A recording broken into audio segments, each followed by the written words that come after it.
The Heavenly Blessings Frozen Pond is the ultimate restricted area of my Ice Heart Valley.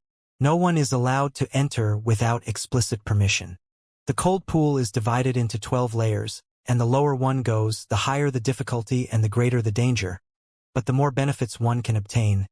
Luoli looked at Xianxia and continued to explain. Oh? How deep has Senior managed to descend? Xianxia asked with interest. The deepest this queen has managed to dive was the 8th layer, Luoli said with some slight embarrassment. Su Yan is inside? Her aptitude is superb, and she possesses an ice crystal jade body. Originally, I wanted to wait a few more years before allowing her to enter this place to seek opportunities, but she has now managed to break through to the third-order origin returning realm far ahead of when I anticipated, so she has the qualifications to enter the cold pond.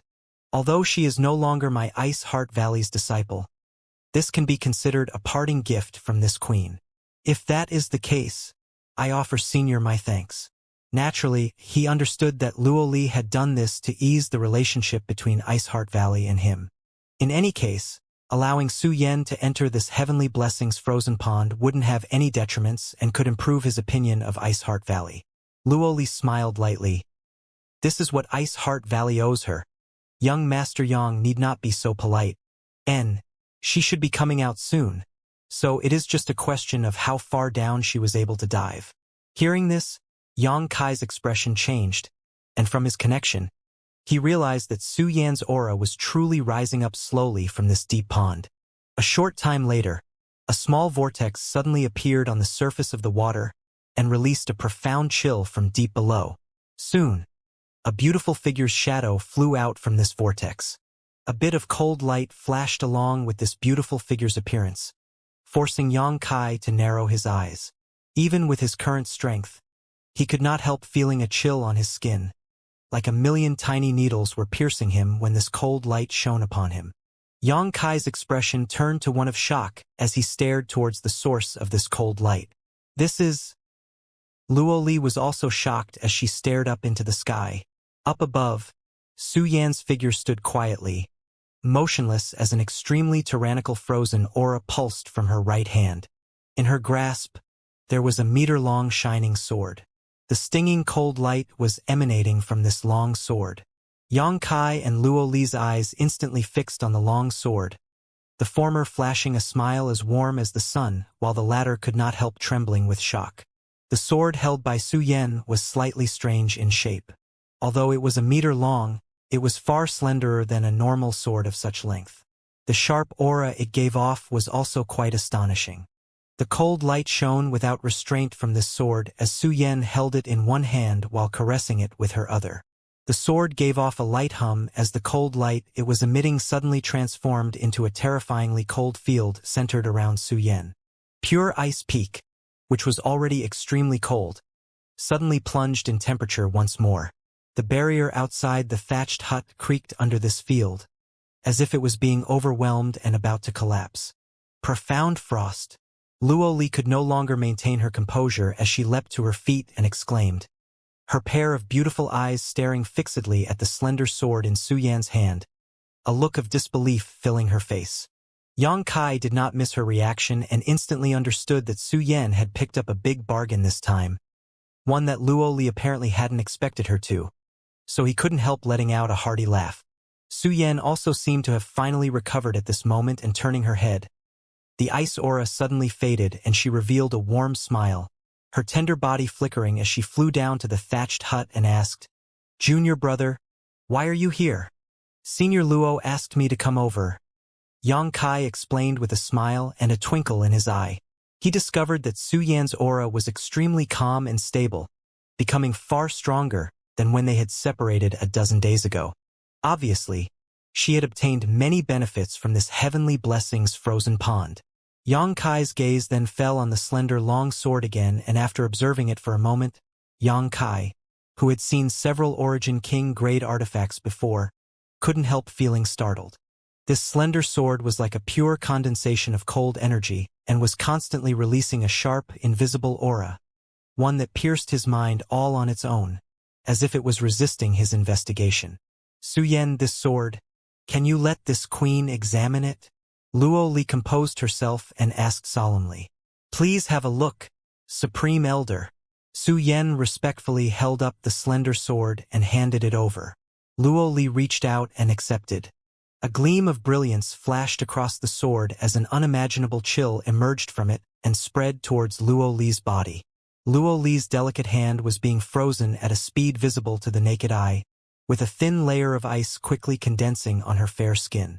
However, she seemed to have expected this to happen, and with a slight flick of her wrist, the ice broke. Yang Kai raised his brow as he revealed a look of surprise. This slender sword was truly extraordinary. Even without anyone operating it, it could cause some minor trouble for a master like Luo Li. If it was being used consciously by a person, just how powerful would it be? With this sword alone, Su Yan's combat power would soar several levels. This was probably a peak-level Origin King-grade artifact. Yang Kai secretly guessed. Sure enough, it is Profound Frost. Luo Li carefully observed the sword and nodded after a long time, a somewhat emotional expression filling her face as she muttered. This queen never expected to see Profound Frost in her lifetime.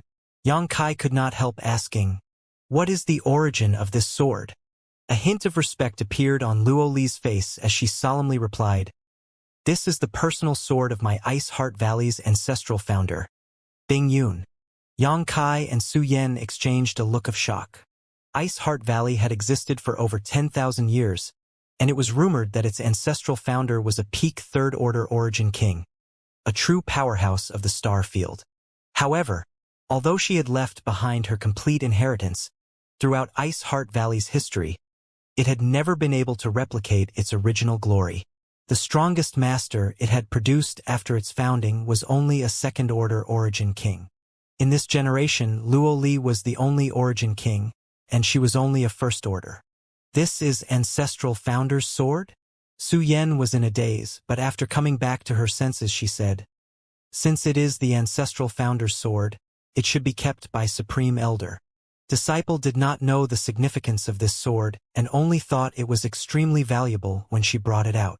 Luo Li slowly shook her head. "You still calling me Supreme Elder is more than this queen deserves. As for keeping this sword, this queen cannot do that." As she spoke, she shook her arm and broke the layer of ice which had covered her arm. If she had not done so, the frost would likely have reached her chest and soon after, frozen her solid. Luo Li did not dare to continue holding the sword.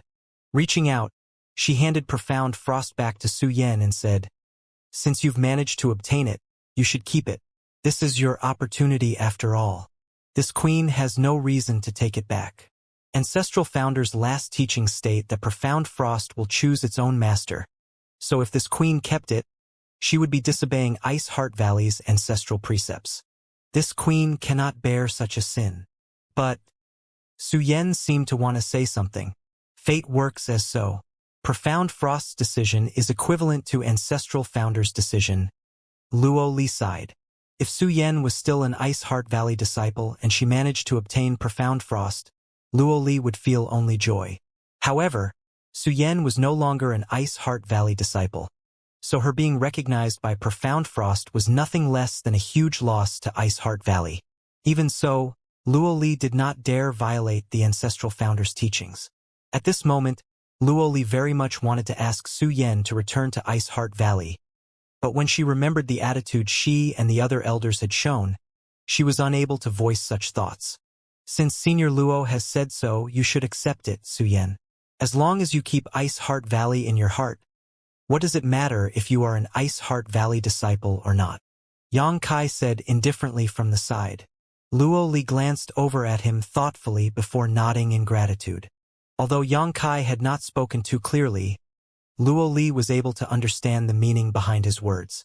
Though what was broken once could never be fully restored, with the weight of Profound Frost in her hand, if Ice Heart Valley were to really encounter disaster in the future, Su Yan would definitely not just sit back and watch. This was the best outcome Ice Heart Valley could currently ask for. And, Su Yan, since you managed to obtain Profound Frost, that must mean you reached the 12th layer, yes? Luo Li suddenly remembered something and asked nervously. Disciple does not know how many layers she managed to penetrate, But she did reach the bottom of the pond, Su Yan replied softly.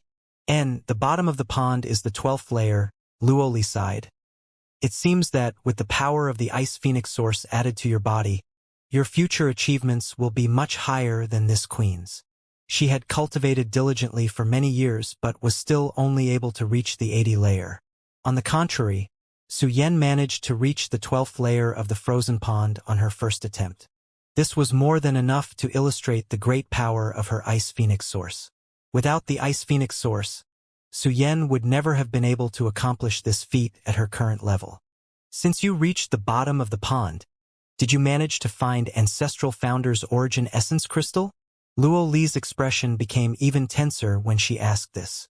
Origin Essence Crystal? Su Yan frowned. I did not see anything like that. Besides an extremely powerful domain at the bottom of the pond, there was only profound frost. Disciple did not find any Origin Essence Crystal. You truly did not find it? Luo Li's beautiful eyes flashed brightly, as if she was thinking of something, her expression constantly changing. Only after quite some time smiling brightly as she muttered, It seems the rumors were true after all, haha. In the end, she could not help laughing, as if extremely excited. Yang Kai frowned and asked suspiciously, What is Senior referring to? My Ice Heart Valley's ancestral founder may not be dead. Luo Li made a shocking statement. Yang Kai's face changed dramatically, and Su Yan could not help covering her mouth in shock. Of course, this is only a possibility, Luo Li smiled lightly. A grand character like Ancestral Founder could not have fallen easily, and according to my Ice Heart Valley's ancient books, it was only recorded that Ancestral Founder left behind profound frost in the deepest depths of the Heavenly Blessings frozen pond. But there was never any mention of whether she fell or not.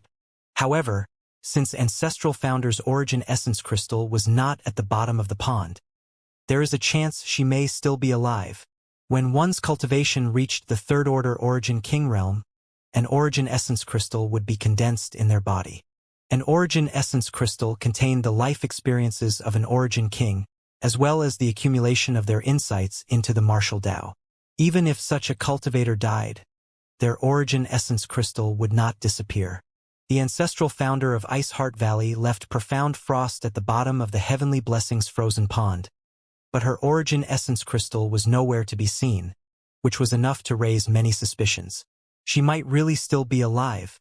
Even if this was the case, no one had seen her for over 10,000 years, so there was no way to tell for certain if ancestral founder Bing Yun was alive or dead. This was undoubtedly extremely exciting news for Luo Li nonetheless. Luo Li turned to look at Yang Kai once more and sighed slightly. She discovered that if Yang Kai were a disciple of Ice Heart Valley, he would surely bring them a great fortune. Since his appearance in Ice Heart Valley, there had been too many happy events for them. First, Chihua was killed. Second, her injuries had been healed. Now profound frost had reappeared in this world, and if what Su Yan had seen was any indication, there was a chance Ice Heart Valley's ancestral founder may still be alive somewhere in this universe. This series of events were all excellent news for Ice Heart Valley. Unfortunately, Yang Kai was a man, so he couldn't join Ice Heart Valley, not to mention he did not hold a very good impression of them in the first place. Senior, it's time we go to Brilliant Flame Sect, Yang Kai suddenly said. Luo Li nodded when she heard these words. It is indeed time. Turning her gaze towards the distance, a strong light flashed across her eyes. From now on, Scarlet Wave Star would be dominated by Ice Heart Valley. A fleet of 5 starships took off from Pure Ice Island a few days later.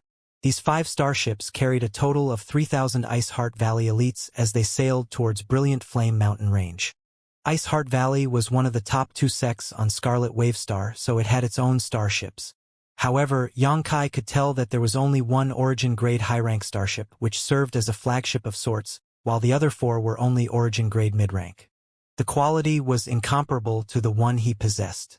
Evidently, Origin King-grade starships were extremely rare even when the entire star field was taken into consideration. To lay siege to Brilliant Flame Sect and thoroughly destroy it, Luo Li chose to use these starships, as they were powerful mobile fortresses. The disciples of Ice Heart Valley also knew the purpose of this expedition, so all of them wore solemn and fierce expressions. Countless years of conflict made the feud between Ice Heart Valley and Brilliant Flame sect incredibly deep, unable to be resolved in any other way than total victory. Many of these disciples had seen their senior and junior sisters die tragically at the hands of Brilliant Flame sect cultivators, and because they were all women, once one of them was captured alive, their fate would be worse than death. Knowing that their supreme elder was personally leading a crusade against Brilliant Flame sect, these 3,000 elites immediately took the initiative to volunteer. All of them enthusiastically participated in this war and could not wait to charge into Brilliant Flame mountain range to destroy their hated enemy once and for all. The fleet moved extremely fast, and although Ice Heart Valley was several million kilometers from Brilliant Flame sect, it only took a few days for the 5 starships to arrive outside Brilliant Flame mountain range. At the head of the flagship, Luoli stood looking into the distance as a group of high-level Ice Heart Valley elders stood behind her. Xianxia and Suyen were also present amongst this group. "This is Brilliant Flame Mountain Range?" Xianxia looked around with some admiration. This mountain range looked like a long dragon laying on the ground that stretched on and on for tens of thousands of kilometers. More importantly, this entire mountain range possessed a rich fire attribute aura, a faint red light halo seemingly surrounding the mountains themselves. Even the ambient temperature here was quite warm. And this is Brilliant Flame Mountain Range. There is a giant fire dragon earth vein buried beneath this place which matches perfectly with Brilliant Flame sect's secret arts, allowing its disciples to cultivate very rapidly in this environment. Bing Long explained softly to Xianxia. Starting today, there will be no more Brilliant Flame sect here." Ran Yunting coldly snorted. As soon as she spoke these words, she suddenly seemed to sense something, turned her gaze towards a certain spot, and stretched out her hand to grasp towards the void. Accompanied by a panicked shout, a cultivator wearing Brilliant Flame sect robes was dragged up and thrown onto the deck of the ship by Ran Yunting from the forest down below. This person appeared middle-aged and did not have an extremely high cultivation, only first-order origin returning realm. His fire attribute Saint Chi was easily suppressed by Ran Yunting, and after falling on the ship, seeing such a variety of beauties, he couldn't help gulping as he immediately understood what his situation was and shouted, "Ice Heart Valley, why have you appeared here, so aggressively invading my Brilliant Flame mountain range? Are you planning to start a war with my Brilliant Flame sect?" "Start a war?" Ran Yunting sneered. "Since when has my Ice Heart Valley and your Brilliant Flame sect been at peace?" The cultivator's expression stagnated as he became speechless. Indeed, the two great forces that dominated Scarlet Wavestar had never once called a truce. Small conflicts continued to happen without end, but a blatant full-scale invasion like this had never occurred before. "What are your intentions here?" The Brilliant Flame sect cultivator apparently had some backbone, so even though he was facing so many masters whose strength far exceeded his own, he was still able to ask questions clearly. "What are our intentions?" Ran Yunting sneered. "Naturally, we're here to trample your Brilliant Flame sect flat." This cultivator turned pale as he stared at Ran Yunting with wide eyes, seemingly trying to tell if she was telling the truth or just bluffing. "Your cultivation isn't bad, and it seems your status in Brilliant Flame sect isn't low. Fine. Scram back to your sect and tell Wei Qing to wash his neck and wait for me." Ran Yunting to claim his head. "Ran Yunting?" The cultivator cried out in terror. He naturally knew who Ice Heart Valley's great elder was and what her reputation was like.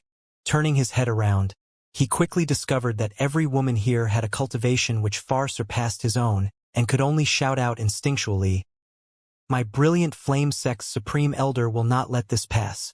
"You mean that old monster Qihua?" Ran Yunting sneered. "Don't you know? Qihua is already dead." "Supreme elder is dead?" The man's eyes bulged as he parroted hoarsely. "Impossible. Supreme Elder is an origin king. Who among you has the ability to kill him? Is that so? Go ask Wei Qing yourself then. This elder has no time to talk nonsense with you." Ran Yunting stopped talking, reached out, and tossed the hapless man off the starship. Regaining his balance midair, the cultivator hurriedly flew off while occasionally glancing back at the 5 imposing starships behind him, pushing his Saint Chi to its limits so he could report this news to the sect's leaders as quickly as possible. and sending a warning ahead is only proper. Allowing them some time to prepare will prevent them from slandering this Luoli as someone who bullies the weak. Luoli, who hadn't been paying attention to the previous situation, simply said lightly as the brilliant flame sect cultivator disappeared from sight. The fleet continued to move forward at a pace neither swift nor slow. However, the invisible and terrifying pressure quickly began spreading across Brilliant Flame Mountain Range from their presence. A stick of incense worth of time later, chaos erupted inside Brilliant Flame Sect's headquarters. Ice Heart Valley is actually attacking? How dare they? It seems that the lessons they have received this past year weren't enough. Haha, good. Since they've come of their own accord, we can teach them again ruthlessly. I heard that all of Ice Heart Valley's top elders are country-toppling beauties, but there has never been an opportunity to capture one of them before. Now that they've delivered themselves to our door, this old master can snatch a few of them and train them well. Elder Chi, at your age, you're still interested in such pursuits? Humph. This old master's prowess only grows stronger with age. Why wouldn't he be able to satisfy a few cheap sluts? And those sluts will definitely submit to Elder Chi's might. A group of elders all boasted and blustered heartily, not feeling at all anxious after hearing that Ice Heart Valley was attacking and instead feeling quite excited. Thinking of the screams they would pull from these tender women before they died, or when they were devastating them, put all the elders into high spirits. Ravaging a pure and innocent beauty, especially one that was unwilling, had always provoked the bestial instincts of men. And the women of Ice Heart Valley were undoubtedly the purest of them all. Sect Master, please order us into battle immediately. We need to meet them head-on. Many of the elders called out to Wei Qing, who was sitting at the head of the hall. However, when Wei Qing heard all these cries, all he could do was sweep his eyes around as a deep anxiety covered his face. Sect Master, you? Wei Qing's demeanor made many elders furrow their brows, and the noise inside the hall gradually subsided as everyone turned to him suspiciously. Catastrophe has come to Brilliant Flame Sect. Wei Qing sighed. The expressions of all the elders changed when they heard these words. Sect Master, what do you mean? One of the elders who had spoken before wore a solemn expression and asked. Ice Heart Valley is indeed strong, but since they dared to violate my Brilliant Flame Sect's territory, all we need to do is defeat them and send them back.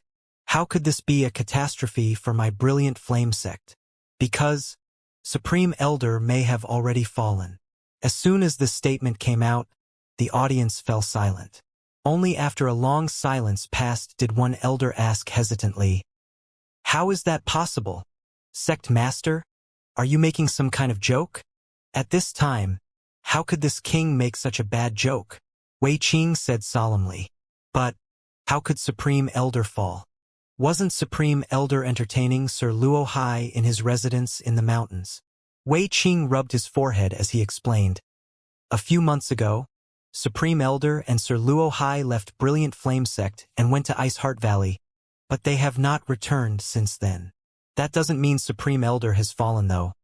Some could not believe it and still held onto a glimmer of hope, but even while speaking this conjecture, they did not have much confidence in their voices. If the Supreme Elder had not fallen, how could this have happened? Why hadn't he simply returned to Brilliant Flame Sect? If Supreme Elder had not fallen, how could Ice Heart Valley dare act so aggressively? Ice Heart Valley obviously knew the truth of this situation and was using this opportunity to launch an attack. Ice Heart Valley's Luo Li could not possibly have killed the Supreme Elder. Could it be Sir Luo Hai? Someone exclaimed. Only Luo Hai could kill their Supreme Elder on this star. However, wasn't it rumored that the two of them had a good relationship? Moreover, when Sir Luo Hai visited Scarlet Wave Star this time, he had been a guest at Brilliant Flame Sect for over a year. So why would he suddenly launch a deadly attack against their Supreme Elder? It was not Sir Luo Hai. Wei Qing shook his head with a heavy expression. Sir Luo Hai also fell. What? Gasps sounded all around as everyone in the hall showed a look of shock. All of Brilliant Flame Sect's elders turned incredulous gazes towards Wei Qing as the words he just spoke were even more unbelievable than the fall of their Supreme Elder. There is no need to doubt. I have received a message from Green Mountain's star 2 months ago saying the statue of their star master shattered and Sir Luo Hai's soul brand, which was encased within it, disappeared. He has indeed fallen, and considering the timing, it should have happened during the few days he went to Ice Heart Valley together with Supreme Elder. Supreme Elder and even Sir Luo Hai fell. Who in Ice Heart Valley has such skill? That's right, a few months later. Weren't there earth-shattering energy fluctuations emanating from Ice Heart Valley? Could they be related to that matter? Could it have been Ice Heart Valley's ancestral founder? This old master has heard some rumors saying she has not died. How could that be? Ice Heart Valley was founded more than 10,000 years ago. If their ancestral founder had really not died, why has she not shown up before now? What's the point of speculating about this now? Ice Heart Valley has already reached our borders. Right now, we need to quickly devise a way of dealing with them. How are we supposed to deal with them? My brilliant flame sect's Supreme Elder has already fallen, and Ice Heart Valley's Luo Li will definitely take action personally. No one from Brilliant Flame Sect can resist her. Stop with your cowardly drivel. Even if Luo Li has come personally, this old master pledges to fight. If this old master is to die here today, he will at least do so after landing a blow on her. After learning that Chi Hua had died, the group of elders no longer had the same carefree attitudes they had before, as all of them began expressing their own opinions of how to proceed with solemn expressions. Wei Qing sat at the head of the hall without saying a word, as if he were just an outside observer. After a long time, he raised his hand and the noisy hall instantly became silent, with everyone turning their attention towards him. Enough, calm down, Wei Qing said lightly. Ice Heart Valley is threatening our borders as we speak, and although this may be the greatest catastrophe my Brilliant Flame Sect has ever faced, if we handle this properly, we may yet emerge from this predicament intact. Luo Li is indeed an Origin King Realm Master, and none of us on our own are her opponent, but do not forget that they are the attackers while we are the defenders. We can take advantage of our sect defending array to consume their strength, and the rumors say that Luo Li experienced a cultivation dissonance recently and suffered backlash as a result, so she should not be able to display her full strength. Exactly. What sect master says is correct. We are the defenders here, so we have the advantage. Jejia, don't forget we still have that thing as well. If we let that thing out, even Luo Li won't get off easily. Someone laughed strangely as a smile filled with madness filled his face.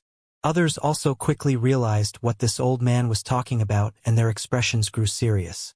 Even Wei Qing's expression became more solemn as he pondered for a moment before saying, "Unless we have no other choice, that thing cannot be released.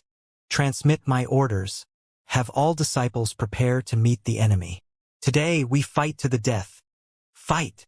All the elders shouted together.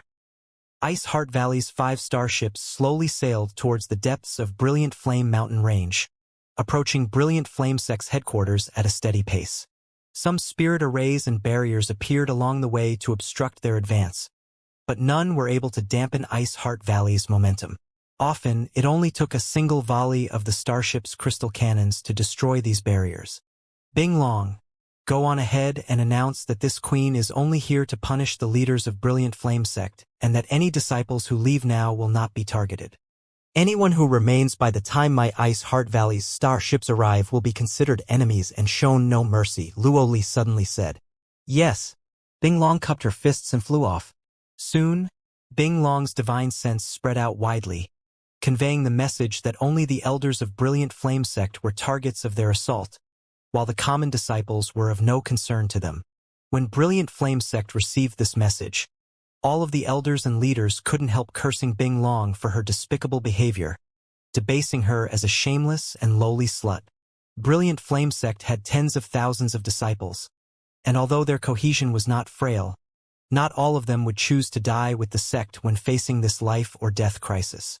Also, Bing Long deliberately spread the news that their pillar of support, Supreme Elder Chi Hua, had fallen, causing much panic and fear amongst the Brilliant Flame Sect disciples.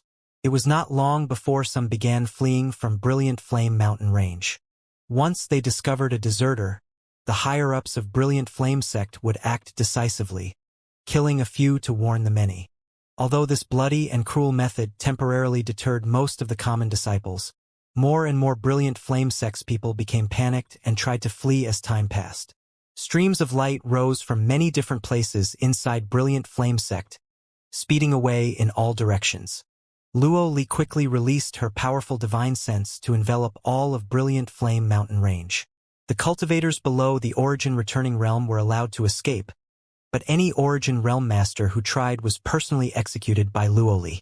Any brilliant flame sect cultivator that had reached the origin realm had the blood of countless Ice Heart Valley disciples on their hands, so Luo Li was naturally not about to let them escape.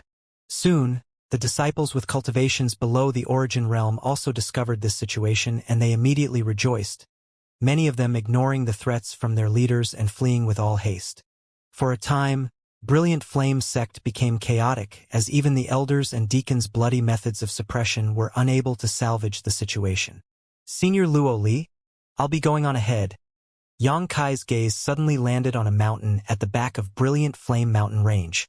Luo Li also turned to look in that direction, understood what Yang Kai's intentions were, and did not try to stop him, simply exhorting, "Be careful."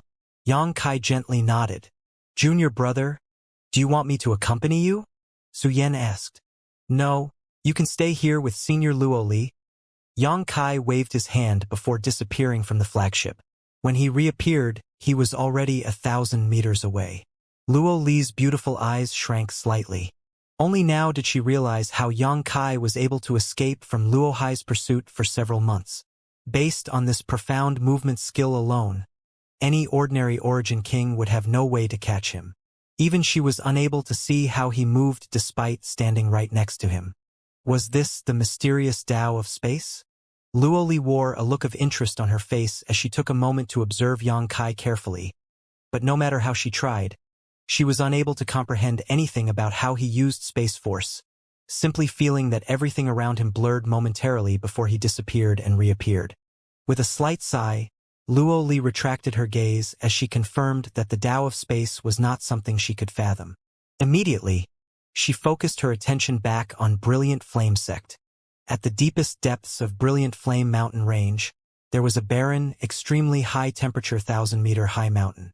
Standing at the base of this mountain and looking up, one could vaguely see a bright red light at its peak. This volcanic crater was extremely active, and the energy aura which diffused from it not only contained a potent fire attribute, but also an overbearing thunder attribute. Inside the volcano was a hideous, suppressed aura, one that was filled with brutality and ferocity, making any who approached shudder. This must be it. Yang Kai arrived at the base of the mountain and muttered thoughtfully.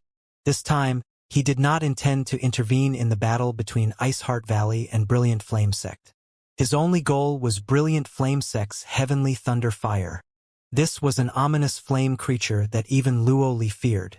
According to the rumors, this creature seemed to have gained sentience and was extremely formidable.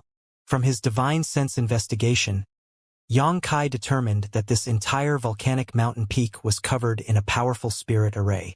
Yang Kai cast his gaze towards a certain spot in the sky and said with a grin, "Two friends, why show your tails while trying to conceal your heads? Why not just show yourselves openly?" As soon as Yang Kai spoke these words, a cold snort sounded, and the air rippled as two figures appeared strangely. It was as if they had appeared from a different world. The two who appeared were both very old, with white hair and beards, but their cultivations were at the peak third-order origin returning realm, and the fire attribute Saint Chi radiating from their bodies was extremely hot. The one on the left was tall and thin, while the one on the right had dark brownish-red skin. Obviously, these two held high status in Brilliant Flame sect. "Boy, who are you?" The skinny elder stared at Yang Kai and asked in a cold voice. "Don't worry about who I am. I just came here to collect this heavenly thunder fire. If two old gentlemen do not mind, could you tell me how to open the spirit array blocking this place?"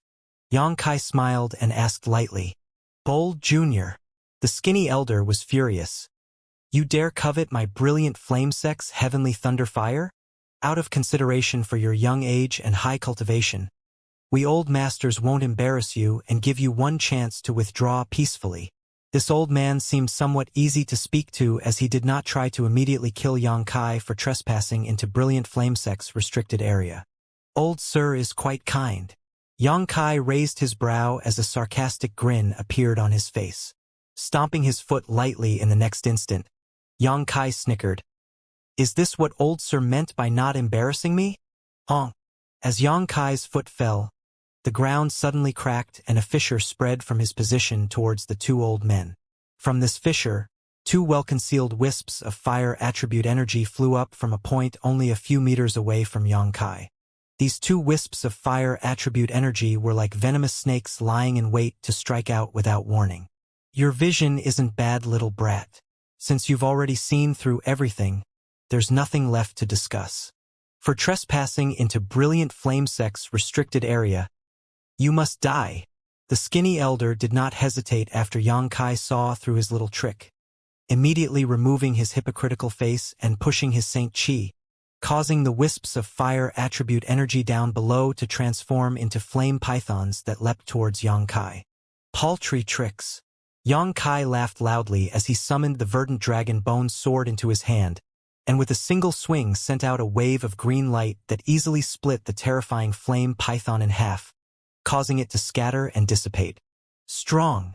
The two old men both wore solemn expressions when they saw this display. The dragon bone sword in Xianxia's hand released a pressure akin to a giant mountain that pressed down on the two old men from brilliant flame sect, causing their expressions to distort. A thunderous dragon roar also resounded in their ears, deafening them. Take care of them quickly. I'll be waiting up ahead, Xianxia said casually as he waved his hand to release the stone puppet and firebird artifact spirit. After saying so, Xianxia did not even glance at the two old men again as he calmly stepped forward. With this one step, Xianxia seemed to cross over space, his figure flickering and disappearing before reappearing halfway up the mountain. Bold! The skinny elder's face flushed as the naked contempt Xianxia showed them greatly angered him.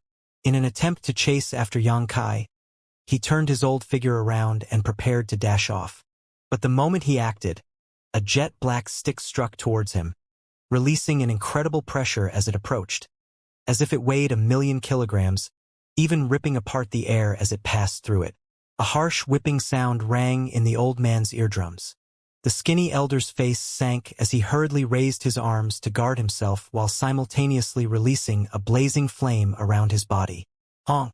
The flames were instantly snuffed out as the thin elder responded like he was struck by lightning, his figure flying out several dozen meters before finally stabilizing, his complexion completely pale as blood leaked from the corners of his mouth. With one blow, he had been slightly injured. Looking up in shock, the skinny elder only saw a stone man less than a meter in height standing in front of him, carrying a long black stick on its shoulder, its small beady eyes showing a lifelike intelligence as it stared at him like he was prey. On the other side, a crisp bird cry rang out as the dark-skinned old man battled the firebird high up in the sky. The two figures exchanged volleys of flames, creating an intense and dazzling display that shook space itself. What the hell is this? The skinny elder muttered dumbfoundedly. He could vaguely tell that the firebird which was fighting with his companion was some kind of artifact spirit, but he had no clue what the stone man in front of him was. There was no energy fluctuation coming from this thing's body, but it still radiated a tyrannical aura he could not ignore. Oh! Xiao suddenly roared towards the heavens as he pounded his chest with his fist, raising a resounding clatter that shook the soul like a great war drum.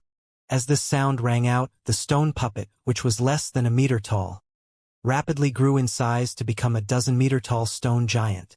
The long black stick it was shouldering also grew proportionally in size. In addition, a scorching, dark red light began radiating from the stone puppet's body and covered it with a layer of lava armor in an instant. This lava armor released a terrifying energy that caused the old man's heart to clench. In the next moment, the knees of the lava giant bent and its huge body shot out like an arrow from the string, shaking the earth and opening a giant pit where it once stood. In a flash, the skinny elder saw the lava giant rush up to him and swing its giant stick down towards his head with an unstoppable momentum that cracked the very space around him. Perceiving the terrifying power contained in this attack, the skinny elder roared as he dared not take it lightly, hastily using his movement skill to dodge. However, despite his rapid reaction, the incoming attack was still faster. Although he was only grazed by this attack, half his body went numb and his Saint Chi circulation became chaotic. There was no hope of resistance. The skinny elder's eyes shrank violently as he realized how big the gap between him and this lava giant was. Before he could compose himself, though, the pitch-black stick once again attacked from above, pressing down on him like Mount Tai. The skinny elder's pupils shrank to the size of needles as he desperately pushed his Saint Chi and roared while summoning a shield-like artifact to protect his head. Hong hong! The giant stick fell, and the shield artifact shattered into tiny fragments that shot off in all directions. The power of Xiao Zhao's attack remained undiminished as it smashed down towards the skinny elder, pounding half his body into a paste and exposing his internal organs to the open air. Even with such a grim injury, the skinny elder did not immediately die, and if he could get his hands on powerful enough pills quick enough, he may even be able to recover. But the fear that had been pounded into his heart made him lose all fighting spirit. Staring blankly at the pitch-black giant stick that swept towards him once more, only one thought flickered across his mind. What the hell is this? At the end of his life, the last scene the skinny elder saw was his companion being swallowed by the firebird as the former howled miserably. The black stick swept across and minced meat flew out, staining the surrounding world in red. A ball of thunder fire flew out from the corpse of the skinny elder, and the firebird artifact spirit immediately inhaled it, like a whale drinking water, pulling the thunder fire into its belly before letting out a satisfied cry. On top of the volcano, Xianxia stood midair, looking down into the fierce volcanic crater that was filled with surging crimson lava as far as he could see. The intense temperature around the peak of this volcano would be unbearable even for an ordinary Origin Realm Master, and any cultivator below the Origin Realm Master would certainly be burned to death in an instant just by standing here. The artifact spirit flew over to Xianxia's side while the stone puppet resumed its harmless appearance, carrying the heaven-shaking pillar on its shoulder as it sat atop the firebird artifact spirit. That was fast. You guys are also a little too violent. Xianxia grinned. The stone puppet scratched his head, as if he did not know what Xianxia was talking about, while the artifact spirit merely let out a cheerful chirp. Xiao Xiao, you come back for now.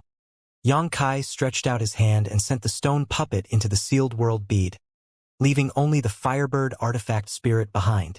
The firebird flew circles around Xianxia, letting out crisp tweets from time to time, seeming extremely excited, several times almost rushing directly into the volcanic crater. Along with its cries, however, a thumping sound echoed from deep inside the volcano, as if responding to Firebird's provocation. You can sense it, right? Xianxia squinted towards the volcanic crater and grinned. The Firebird responded affirmatively. Can you defeat it? Xianxia asked again. The Firebird went silent for a moment, before letting out an even louder cry. Okay. If that's the case, then I look forward to your success. However, you need to be sure about this. There is no turning back once you begin, and if you don't succeed, only oblivion will await you. The Firebird responded with a loud cry again. And I understand. Then, good luck.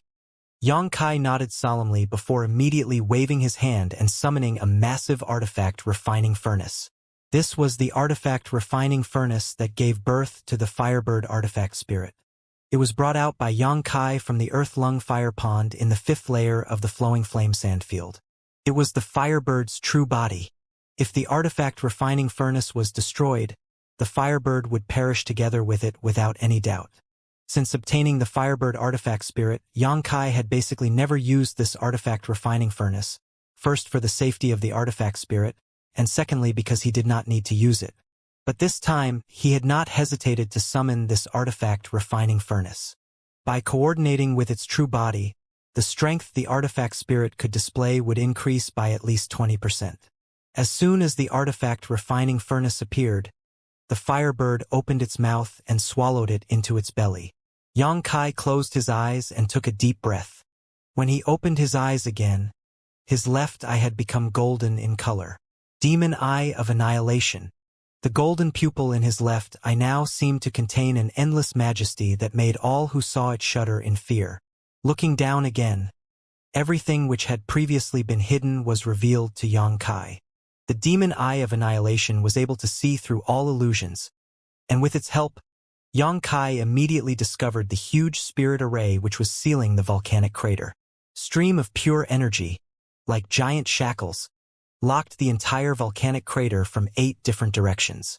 This spirit array not only sealed the violent energy of the volcano inside its caldera, it also chained the creature which was hidden down below in place. Xianxia observed carefully for a moment before his eyes flashed with light, and he began pouring his Saint Qi into the dragon bone sword in his hand. A thunderous dragon roar shook the sky.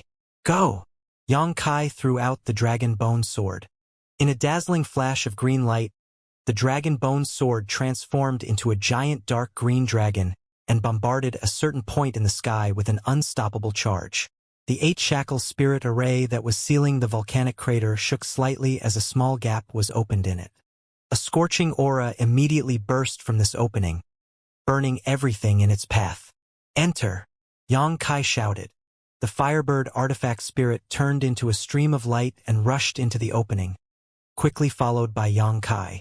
The 8 shackle spirit array shook slightly before it repaired itself, continuing to seal off the huge volcanic crater.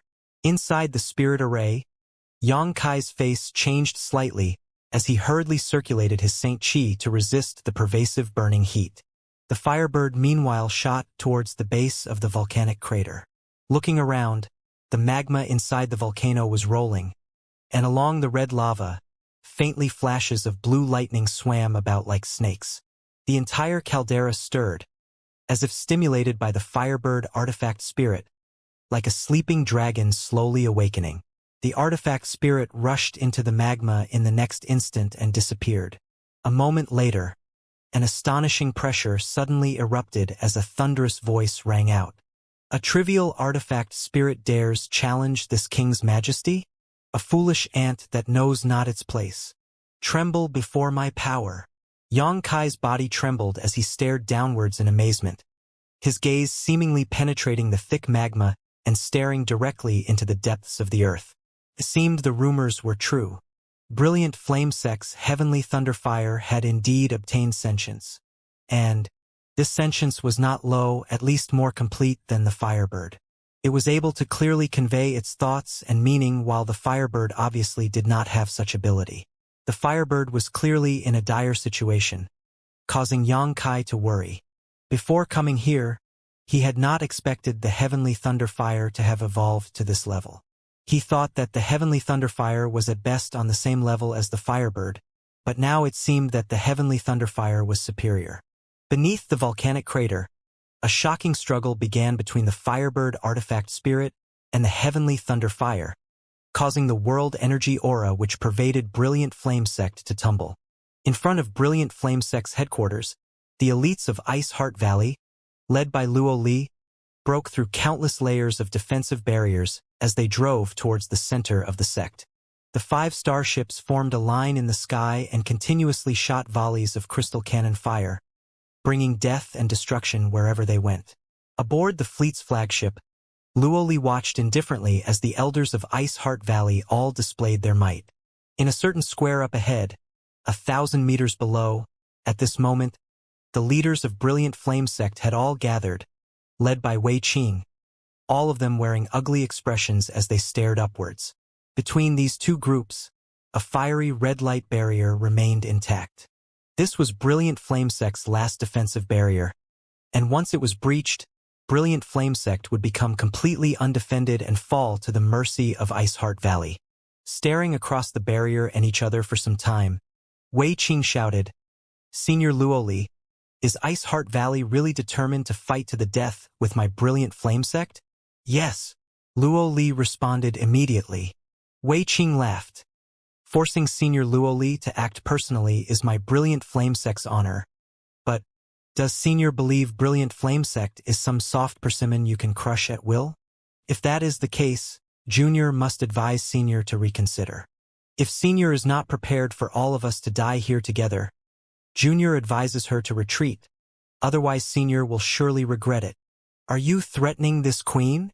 Luo Li's cold gaze pierced Wei Qing like a sharp knife, causing even someone as strong as him to stumble back a few steps.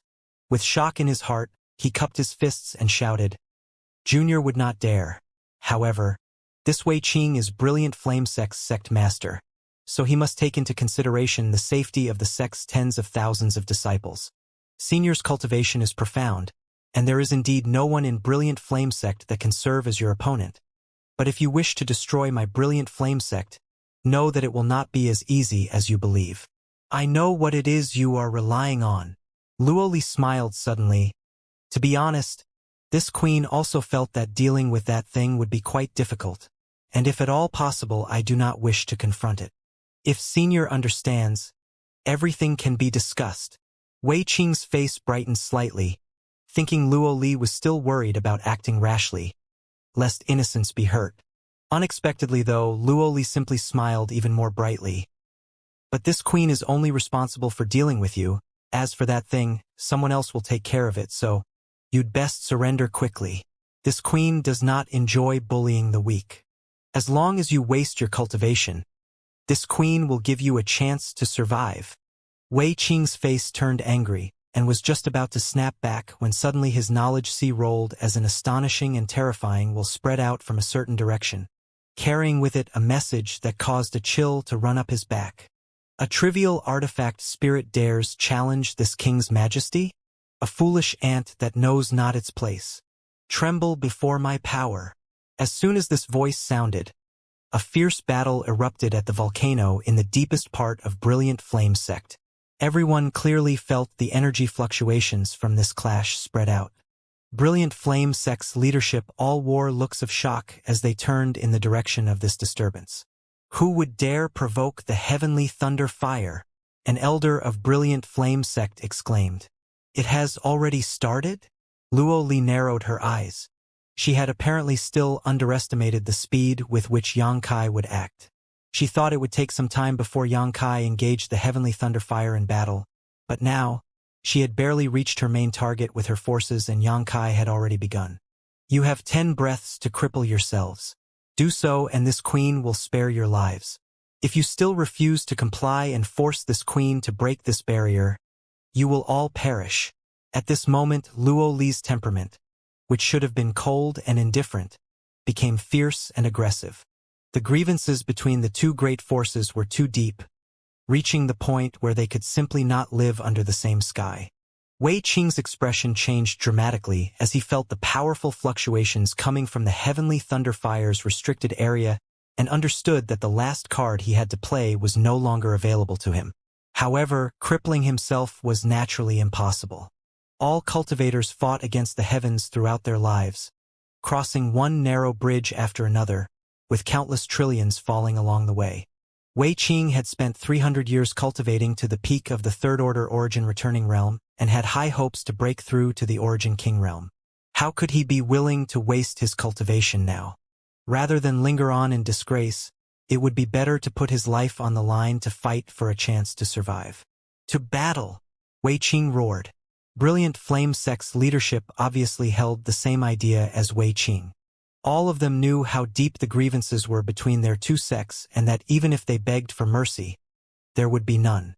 As such, once Wei Qing cried for war, all the elders present pushed their Saint Qi, summoned their artifacts, and struck towards the 5 starships. Death!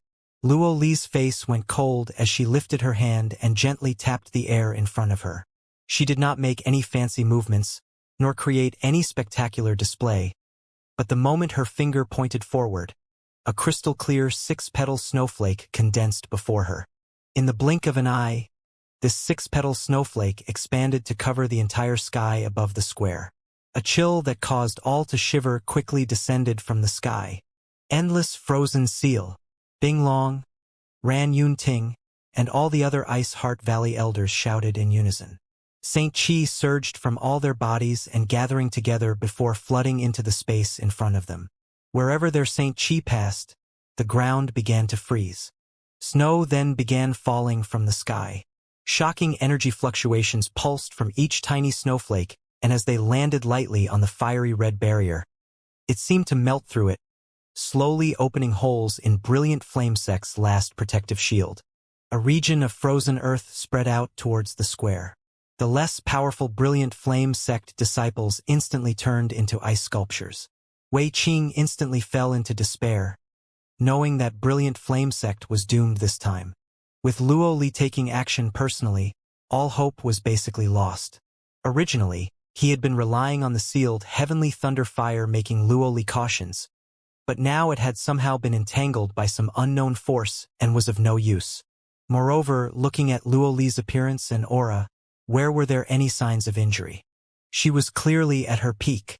Is brilliant Flamesect really going to fall today? Darkness covered Wei Qing's eyes, as if dark clouds had descended upon him, blocking out any trace of light. Inside the volcanic crater, Xianxia landed on a red rock outcropping. This rock was extremely hot, and Xianxia was forced to use his Saint Qi to protect himself so he would not be burned. The magma in front of him roiled as two different auras fought desperately down below. From time to time, the low roars of the Heavenly Thunder Fire and the cries of the Firebird rang out. It seemed the two were evenly matched. However, as the owner of the artifact spirit, Xianxia was keenly aware that the Firebird was at a disadvantage. It was not as evolved as the Heavenly Thunder Fire, as the conditions for its birth were not as profound as the latter. The artifact spirit was born from an Origin King-grade artifact refining furnace after 10,000 years of accumulation in the Earthlung Fire Pond, meaning it was an acquired entity. As for this Heavenly Thunder Fire, it was an innate existence that had steadily grown since the formation of this star, a rare, pure energy entity. Both in background and strength, the Firebird was inferior, so even with the assistance of its host artifact refining furnace, the Firebird was gradually being suppressed. It needed assistance. Xianxia promptly sat down cross-legged atop the rock, summoned Xiao to protect him, closed his eyes, and began releasing his divine sense. An illusory shadow suddenly projected from Xianxia's forehead, one that had an appearance identical to Xianxia himself. However, this figure had no physical essence. Soul projection. What had appeared was Xianxia's soul avatar. With a flicker, Xianxia's soul avatar plunged into the magma and dove down deep. Releasing one's soul avatar outside one's body was an extremely dangerous move, as, once it was done, one's physical form would be left in a completely undefended state. This was why Xianxia summoned Xiao again. Moreover, the soul was a fragile and sensitive existence. Without the protection of a physical body, it would be easily damaged. Even in an ordinary environment, one would need to be wary of releasing their soul avatar, much less in this burning hot volcanic crater. The soul of an ordinary cultivator would not be able to survive in this kind of environment and would likely be incinerated the moment it appeared. But Xianxia was different. He possessed a conflagrated knowledge sea, which meant that his spiritual energy and soul had the same attribute as the flaming magma of this place. As such, the burning heat that would even deter an Origin King in this place was no hindrance to Xianxia. Without much effort, Xianxia's soul avatar penetrated deep underground. The surrounding environment grew hotter and more terrifying the deeper he proceeded. After finally reaching the deepest depths, a strange subterranean battlefield appeared. In this battlefield, with a wingspan of nearly 300 meters, the beautiful Firebird artifact spirit flew back and forth as it fought against a massive red and purple shadow. This shadow had a figure somewhat similar to a human's as it floated in the sea of magma, but instead of ordinary limbs, it had long tentacle-like arms that swayed back and forth throughout the entire space. At the head of this shadow, there was a single massive eye that emitted a frightening light. Its body pulsed with rich fire attribute energy as purple arcs of lightning danced across the surface of its figure. Heavenly Thunder Fire. Xianxia could not help staring for a moment, not having expected the true body of the Heavenly Thunder Fire to look like this. However, just as he expected, this Heavenly Thunder Fire contained a terrifying destructive power that could make any who felt it tremble. Its tentacle-like arms swept about, shrouding the entire battlefield in a torrent of attacks. Any time the Firebird was impacted by these attacks, the light of its body would slightly weaken. It was as if the heavenly thunderfire was sapping the strength of the firebird. The firebird did not back down though, and whenever an opportunity presented itself, it would rush forward and bite into the heavenly thunderfire, swallowing its essence to restore itself. These two strange creatures regarded one another as prey, and were using their own unique methods to try to consume the other, resulting in a strange but still earth-shaking battle. However, Xianxia keenly noticed that behind this heavenly thunderfire, 8 golden energy chains locked its body in place. These 8 chains gave off the exact same aura as the spirit array which surrounded the volcanic crater. It seemed that the existence of these 8 chains greatly limited the abilities of the heavenly thunderfire. If not for it, the firebird would not have been this entity's opponent. Realizing this, Xianxia felt deeply shocked. It was hard to imagine just how strong the heavenly thunderfire would be without the shackles of this spirit array. Would it be equivalent to a second-order origin king? Perhaps even a third-order origin king? Moreover, which kind of master was able to chain it here in the first place? Nevertheless, this situation was fortunate for the firebird. With the 8 chains restricting the heavenly thunderfire, the firebird was barely able to contend with it. As soon as Xianxia appeared on the battlefield, the heavenly thunderfire sensed him, and a bright light flashed from its single massive eye towards him. Another ant, but this one seems to be a tasty snack for me. Feel honored to become my strength. The voice of the heavenly thunderfire caused the entire chamber to shake. A strong suction force descended on Xianxia as the light beam seemed to have an irresistible attractive force which was trying to swallow Xianxia's soul avatar. Xianxia coldly snorted and released a burst of his spiritual energy. A crackling sound rang out in the next instant and the attractive force shattered, freeing Xianxia. A mere ant dares resist my will? Unforgivable. The heavenly thunderfire seemed to be irritated, and it quickly swung one of its giant tentacles towards Xianxia. The firebird let out a fierce cry as it shot a column of fire from its mouth, blocking the tentacle from reaching Xianxia. Xianxia stood in place indifferently, focusing all his attention on observing the situation around him. He did not currently have a method to successfully deal with this strange heavenly thunderfire. Right now, his soul avatar was here, but his physical body was still up above inside the volcanic crater, so he could not use his Saint Chi to help the firebird against this enemy, only his spiritual energy. Xianxia did not want to act recklessly and rile up his opponent before coming up with a plan. Tentacles swept in all directions as the heavenly thunderfire seemed to have sensed the importance of Xianxia to the firebird, so he shamelessly began targeting Xianxia almost exclusively. The firebird was instantly put on the defensive. The sudden arrival of Xianxia seemed to make the firebird's situation worse. The two strange creatures thus began a fierce struggle over Xianxia. As time passed, the aura of the firebird gradually weakened while the heavenly thunderfire was as fierce as ever, not showing any signs of fatigue. Here I am the master. You ants must surrender to me. The heavenly thunderfire's voice roared once more. At that moment, Xianxia's eyes flashed brightly, and he couldn't help laughing out loud. So that's how it is. Sensing Xianxia's joy, the firebird's waning momentum surged upwards again, and a brilliant radiance burst from its body as it once more entangled the heavenly thunderfire, trying to swallow its energy. I've seen through your trick already. Today you will fall. Xianxia shouted as he swiftly stretched out his hand and slashed it through the air. A strange wave of power lashed out. Instantly, the space around the heavenly thunderfire became somewhat distorted. Space Force.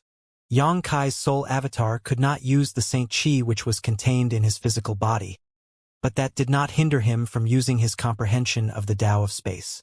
Using his Space Force, Xianxia cut off the heavenly thunderfire from a certain nearby position. The heavenly thunderfire was instantly taken aback, and a look of panic flashed across its massive eye.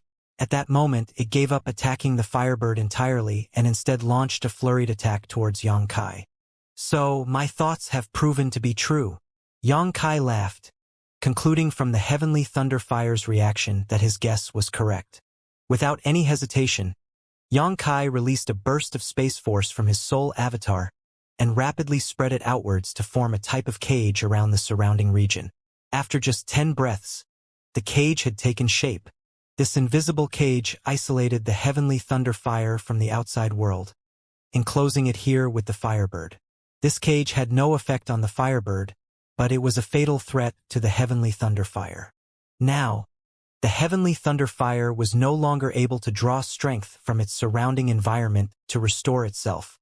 Xianxia had observed for a while and found that the heavenly thunder fire had some kind of invisible connection with the surrounding magma and the scorching heat of the ground. Because of that, no matter how much of its essence was swallowed by the firebird, it was quickly able to restore itself. On the other hand, the firebird obviously had no such advantage. This wasn't too much of a surprise, however. The heavenly thunder fire had been sealed in this place for countless millennia, so it had found a way to use this environment to its benefit. Xianxia's space force cage, however, cut off this advantage in an instant. We'll attack it together. It can't restore itself anymore. Xianxia shouted to the firebird before using his soul avatar to charge forward. Pitiful ants, you cannot defeat me. Even without the help of this place's power, you are still not my opponents. The heavenly thunder fire roared disdainfully. Then we'll just have to see who is stronger. Xianxia smiled fiercely as he shouted, Demon Eye of Annihilation. From his left eye, a golden light suddenly flashed, and a majestic golden pupil revealed itself. From this golden pupil, a beam of light containing a mysterious power shot forward and pierced the massive one-eyed heavenly thunder fire. The heavenly thunder fire's huge body froze up for an instant before it released a resounding howl, as if it had been wounded. The demon Eye of Annihilation was able to purify souls. When the heavenly thunder fire obtained sentience, it formed its own soul, so it was vulnerable to the demon Eye of Annihilation. Its huge body twisted as its countless tentacles waved about madly, seemingly threatening to collapse the entire space. The firebird shot forward, opened its mouth wide, and bit into the heavenly thunder fire's body.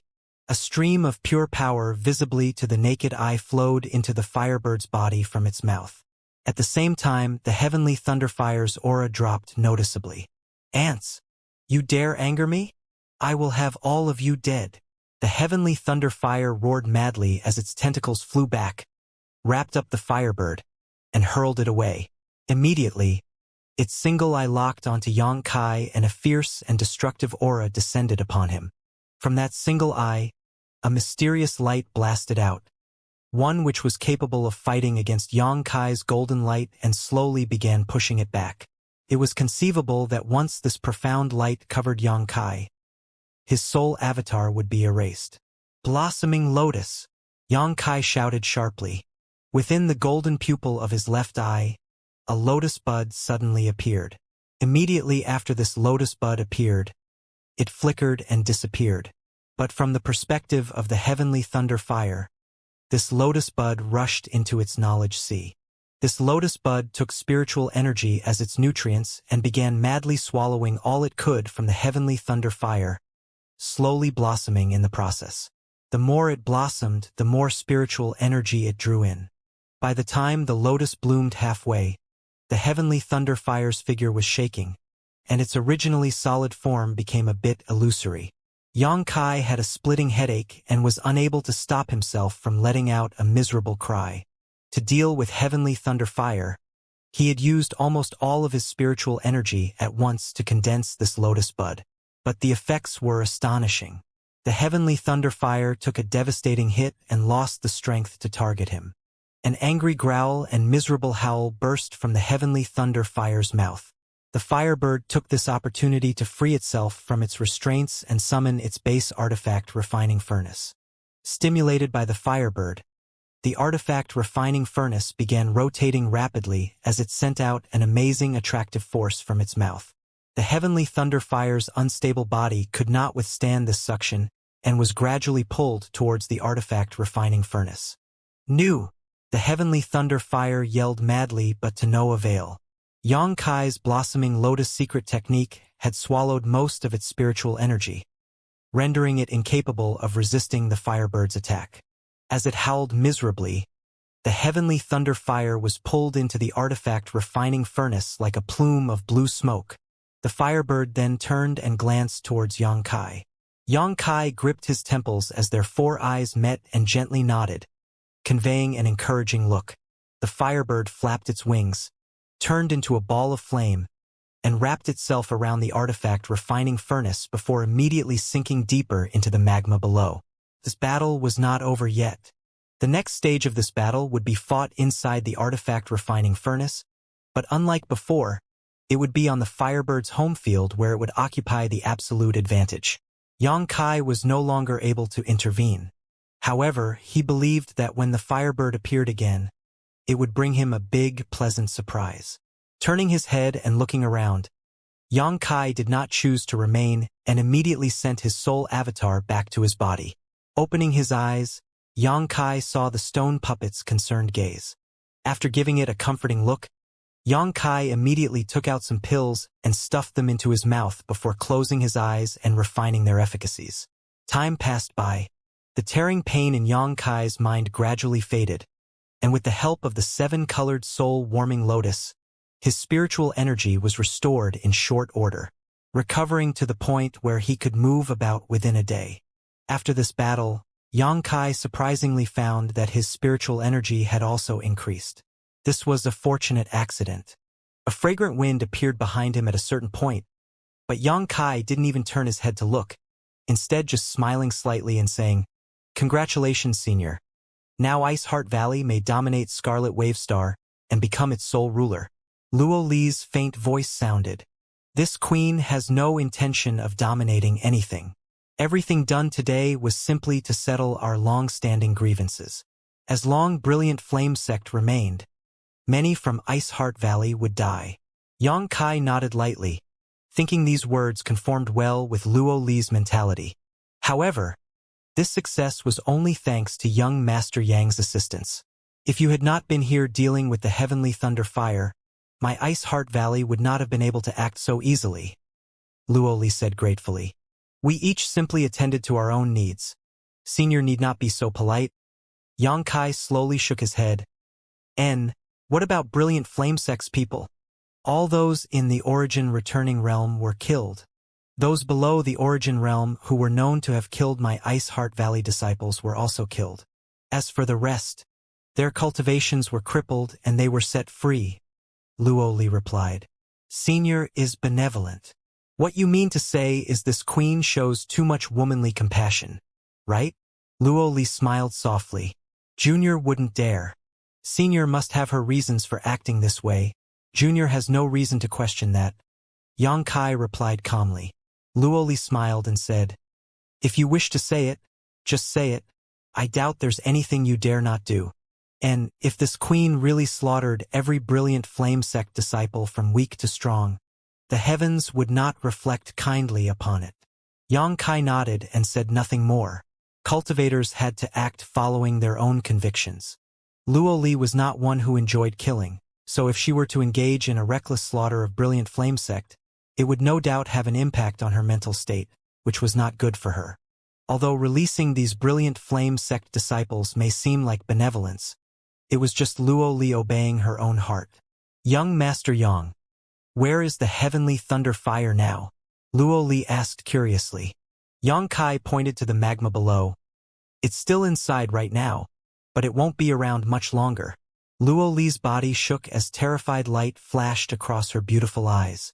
She naturally knew how powerful the Heavenly Thunder Fire was, but listening to the meaning of Yang Kai's words, he seemed to have found a way to completely extinguish it, a development beyond Luo Li's expectations. Originally, she believed that Yang Kai merely had some kind of ability which he could use to hold back the Heavenly Thunder Fire, allowing her to freely deal with Brilliant Flame Sect. As such, once she was done processing the remnants of Brilliant Flame Sect, she immediately rushed to this place to assist Yang Kai. Never had she imagined that there would be nothing more for her to do here. Young Master Yang's methods are truly astonishing. This queen is incredibly impressed. Luo Li spoke with sincere admiration. Even if she had acted personally, she was not confident she could destroy the strange flame, but Yang Kai apparently had this ability. "Senior is too polite. Since everything is settled here, this queen won't linger. If young hero has free time in the future, please accept my open invitation to Ice Heart Valley as a guest. Ice Heart Valley will offer young hero a fitting welcome.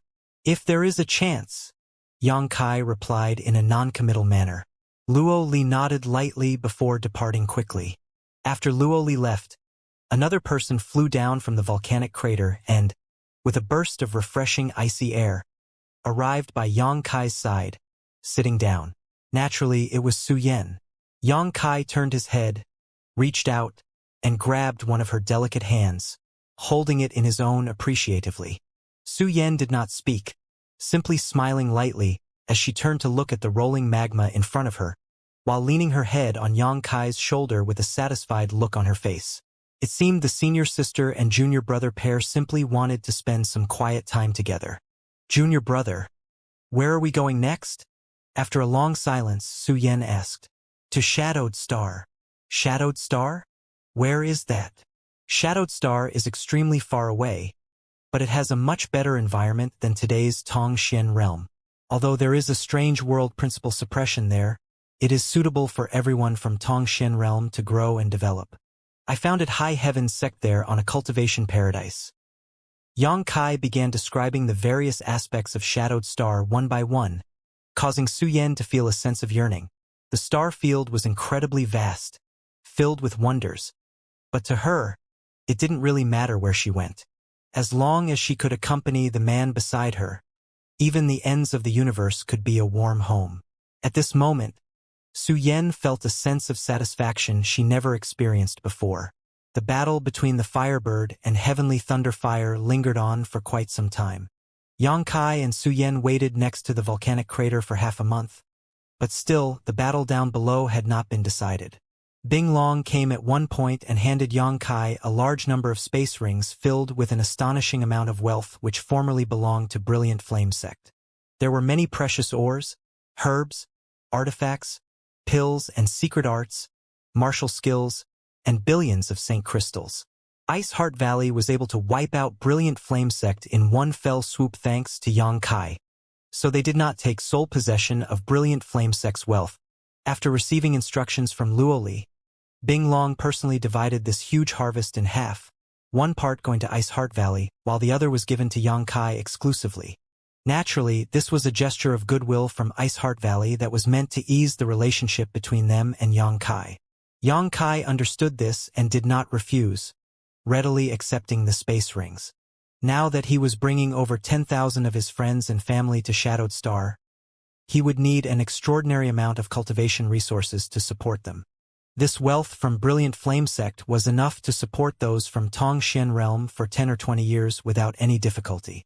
Although Yang Kai had not left the volcanic crater after he arrived, he could still detect the movements of those from Ice Heart Valley. After Brilliant Flame Sect was eliminated, Brilliant Flame Mountain Range became a treasured land without any owner. But since Ice Heart Valley's disciples all cultivated ice attribute secret arts, they were not going to open a branch here. Nevertheless, there were many sects attached to Ice Heart Valley, so they had several of them migrate to Brilliant Flame Mountain Range to occupy this cultivation paradise. All of this had nothing to do with Yang Kai, as he was simply a passerby to Scarlet Wave Star. While they waited, Yang Kai and Su Yan had plenty to talk about, sharing their respective experiences from the past 30 years, from the stunning adventures to the trivial occurrences. From time to time, they would sit in meditation to cultivate as well. The two found that when they cultivate together, their rate of cultivation increased tenfold compared to when they were alone. Saint Chi flowed between them and merged together, forming an endless cycle that rapidly drew in the surrounding world energy to strengthen themselves. Time flew by and soon another half a month passed. While they were cultivating today, Yang Kai and Su Yan both sensed something and simultaneously opened their eyes before turning their gazes down. Below, the originally tumbling and roaring magma was rapidly calming down and the terrifying heat which filled the air began to abate. Even the liquid magma was solidifying at a rate visible to the naked eye. Obviously, something was absorbing all the fire attribute energy in this volcanic crater. Yang Kai's eyes lit up as he had a vague guess in his heart about what was happening, raising his expectations greatly. After half a day, The situation became more obvious as the temperature in the volcanic crater dropped to a normal level where even an ordinary mortal who had never cultivated would not feel much discomfort. The tumbling magma in front of him had already become semi-solidified. Suddenly, a stream of aura rapidly rose from the depths. This aura was very familiar to Xianxia, and when he sensed it, a smile appeared on his face. Xiao! A red light blasted out from below, and a firebird with a 10-meter wingspan suddenly flew up into the air. Its entire body was a dazzling fiery red, while purple streaks of lightning flashed across its surface, giving it a domineering and devastating aura. Xianxia raised his brow as he looked at the radiant firebird in surprise, secretly feeling shocked by the intensity of the aura it gave off. The firebird had undoubtedly successfully swallowed the heavenly thunder fire and obtained a quantitative evolution, but the increase in its strength was actually quite shocking, possibly 10 times more than before. Xianxia felt a pressure from the firebird now comparable to an ordinary origin king. Was the firebird now comparable to an origin king? Xianxia could not help smiling happily thinking so. The firebird raised its head high and released a resounding cry, seemingly extremely excited. Immediately after, its figure began to distort, its wings folding in as its body underwent a rapid and dramatic transformation. Soon, a beautiful young woman with fiery hair appeared in front of Xianxia. Xianxia was dumbfounded. The beauty that appeared in front of him was so dazzling it was somewhat unbelievable. Her delicate face was dotted with elegant features, without the slightest flaw, and her slender willow brows, dazzling eyes, and tender lips which had a shimmering ruby luster easily provoked the imagination. Her figure was also extremely provocative, full in all the right places while slender in all the others, complemented perfectly with 2 long, beautiful legs. Most noticeable was the highly exposed way she dressed. She wore a fiery red armor which only covered her most sensitive places while revealing much of her thighs and lower abdomen. Her seductive neckline, flat abdomen, and delicate belly button were all exposed to the air, as was much of her beautiful legs along with her snow-white jade feet which lightly stepped through the air, enchanting all who bore witness to them. Xianxia suddenly felt a little dizzy. Su Yan also covered her mouth with her small hands in surprise, but immediately thinking of something, she shot Xianxia a light smile as a profound light flashed across her eyes. You, how did you become like this? Xianxia pointed at the evolved firebird in a somewhat incoherent manner. Greetings, master.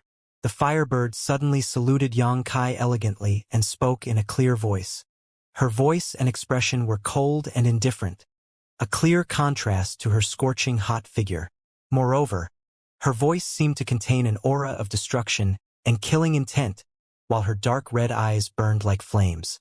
Gazing into her eyes, Xianxia faintly felt he saw a world of flames that could incinerate one's soul if they stared too long. You can talk? Xianxia was even more shocked, his mouth hanging agape. The firebird nodded, thought for a moment, then explained, After consuming that guy, I suddenly discovered I could speak. Why? Does master not like this me? Am I supposed to? Xianxia brow furrowed as he caught a glimpse of Su Yan staring at him with interest from the corner of his eye, making him feel a little guilty. It should. I have been following master for many years and felt that my current appearance should match very well with master's interests. So, shut up! Xianxia roared frantically as he took a deep breath, turned to Su Yan, and declared solemnly, This is slander, pure slander. Senior sister, don't take her seriously. Su Yan smiled lightly and said, Naturally, I believe in junior brother. It seems I was mistaken. Firebird thought about it for a while before sincerely admitting her wrongs. After completing this, she turned to Su Yan and bowed with a serious expression. Greetings, madam. Seems her vision is sharp, at least. Xianxia cast an approving look towards the firebird. Su Yan pursed her lips and giggled, walking forward as she took the firebird's hand and said, You don't need to be so polite. Your current image is not old, so from now on we will be sisters. And you said you have followed junior brother for many years, so you must be very clear about all he's done these years. If we have time, we should have a good chat. Master probably wouldn't want me to expose his private affairs, especially with regards to certain women. Firebird frowned and replied, appearing somewhat reluctant. Yang Kai's face became as black as the bottom of a pot. He suddenly discovered that the Firebird who was obedient to him and did not know how to talk was more likable. The current Firebird's sentience had advanced greatly, and her strength had soared, but why did it feel like he had lost something in the process? By the way, junior brother, she now has a human form, so does she have a name? Su Yen did not try to dig into these trivial matters and suddenly asked. Yang Kai shook his head and turned to the Firebird to ask, "Do you want a name?" A strange brilliance flashed across the Firebird's eyes and she quickly nodded. "Please bestow me a name, Master." Possessing a true name was a special privilege that only existences which had achieved a certain level of sentience could possess. In other words, only those that had true names could be considered true, independent beings. Then from now on your name will be Lu Yen. Yang Kai did not think much before replying. The Black Origin King grade starship sailed through the vast star field without much need for human intervention, moving quickly towards a certain destination. Inside the starship, only a few cultivators were stationed to monitor the surrounding environment. Yang Kai himself was inside the sealed world bead. This was a homeward journey. Shadowed Star would be the new home of all those from Tongxian realm. It had been a year since Yang Kai departed from Scarlet Wave Star, and since then, the starship had sailed safely and smoothly according to the star chart drawn by Yang Kai. The occasional minor problems that came up were quickly taken care of by a volley of crystal cannon fire, allowing the starship to proceed unimpeded. The tyrannical power of the Origin King grade starship was not something many could afford to challenge. Inside the sealed world bead, Yang Kai and Xianxia were constantly refining pills, spending massive quantities of resources to improve the cultivation of those from Tongxian realm. The overall strength of the three clans had now soared with saints everywhere.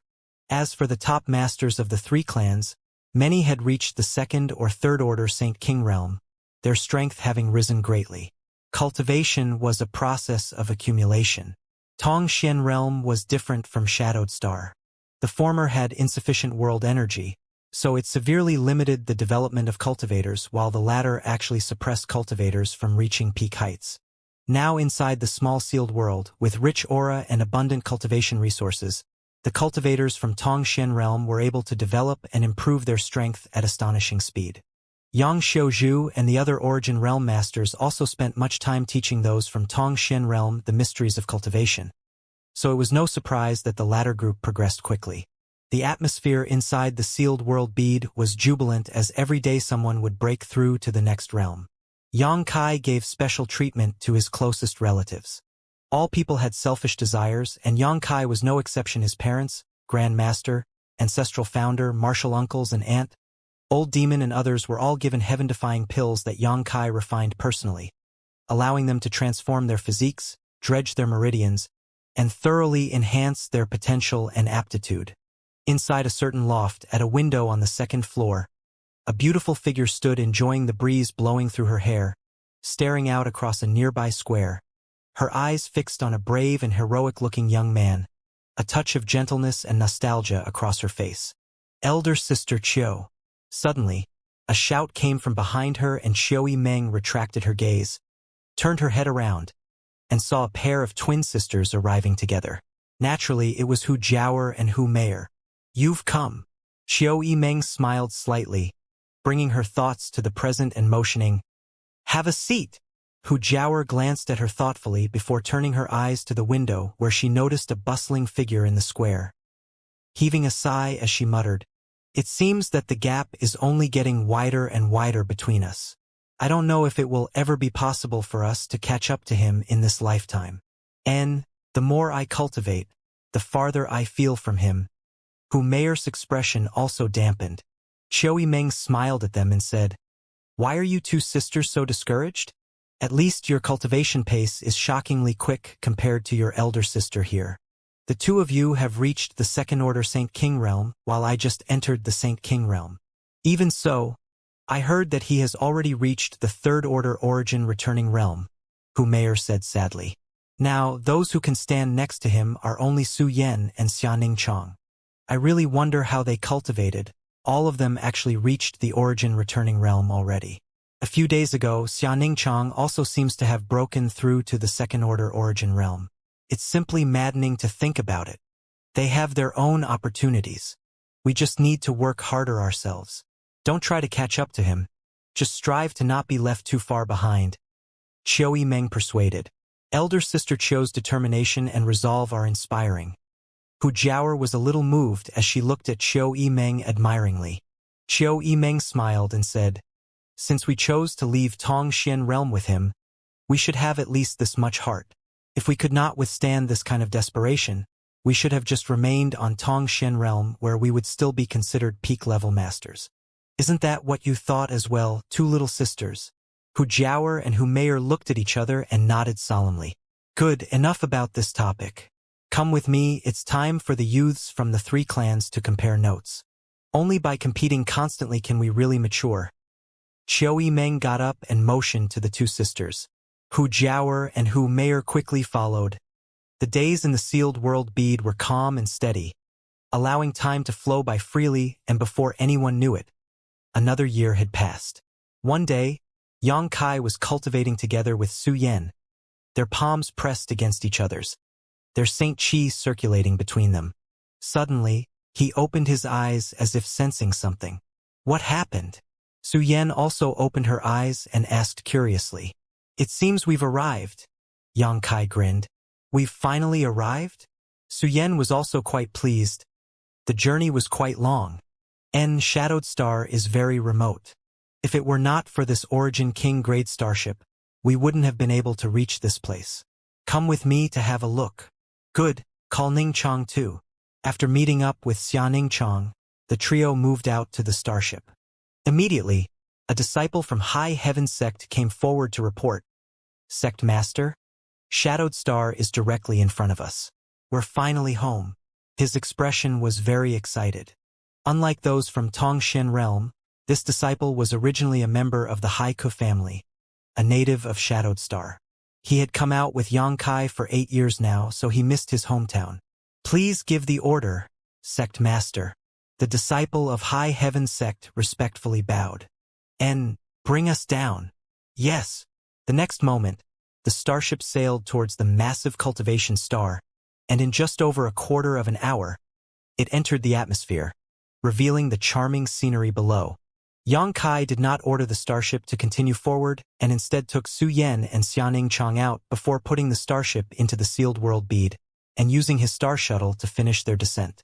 The Origin King grade starship was a bit too noticeable, and Yang Kai was not willing to draw too much attention to himself at this moment. Su Yan and Xianxia breathed Shadowed Star's air for the first time and immediately felt the rich world energy surrounding them, both wearing expressions of pleasant surprise as they inhaled gently. "Junior brother, what city is down below? It's so big." Xianxia pointed to a city nearby and asked. "Well, I actually don't know." Yang Kai scratched his head awkwardly. Although he had spent many years on Shadowed Star now, Shadowed Star itself was simply too big, so he could not recognize every city at a glance. Xianxia smiled seeing this and no longer embarrassed Yang Kai. "Oh." Yang Kai's expression suddenly changed, however, and after carefully examining the outline of the city below, he laughed.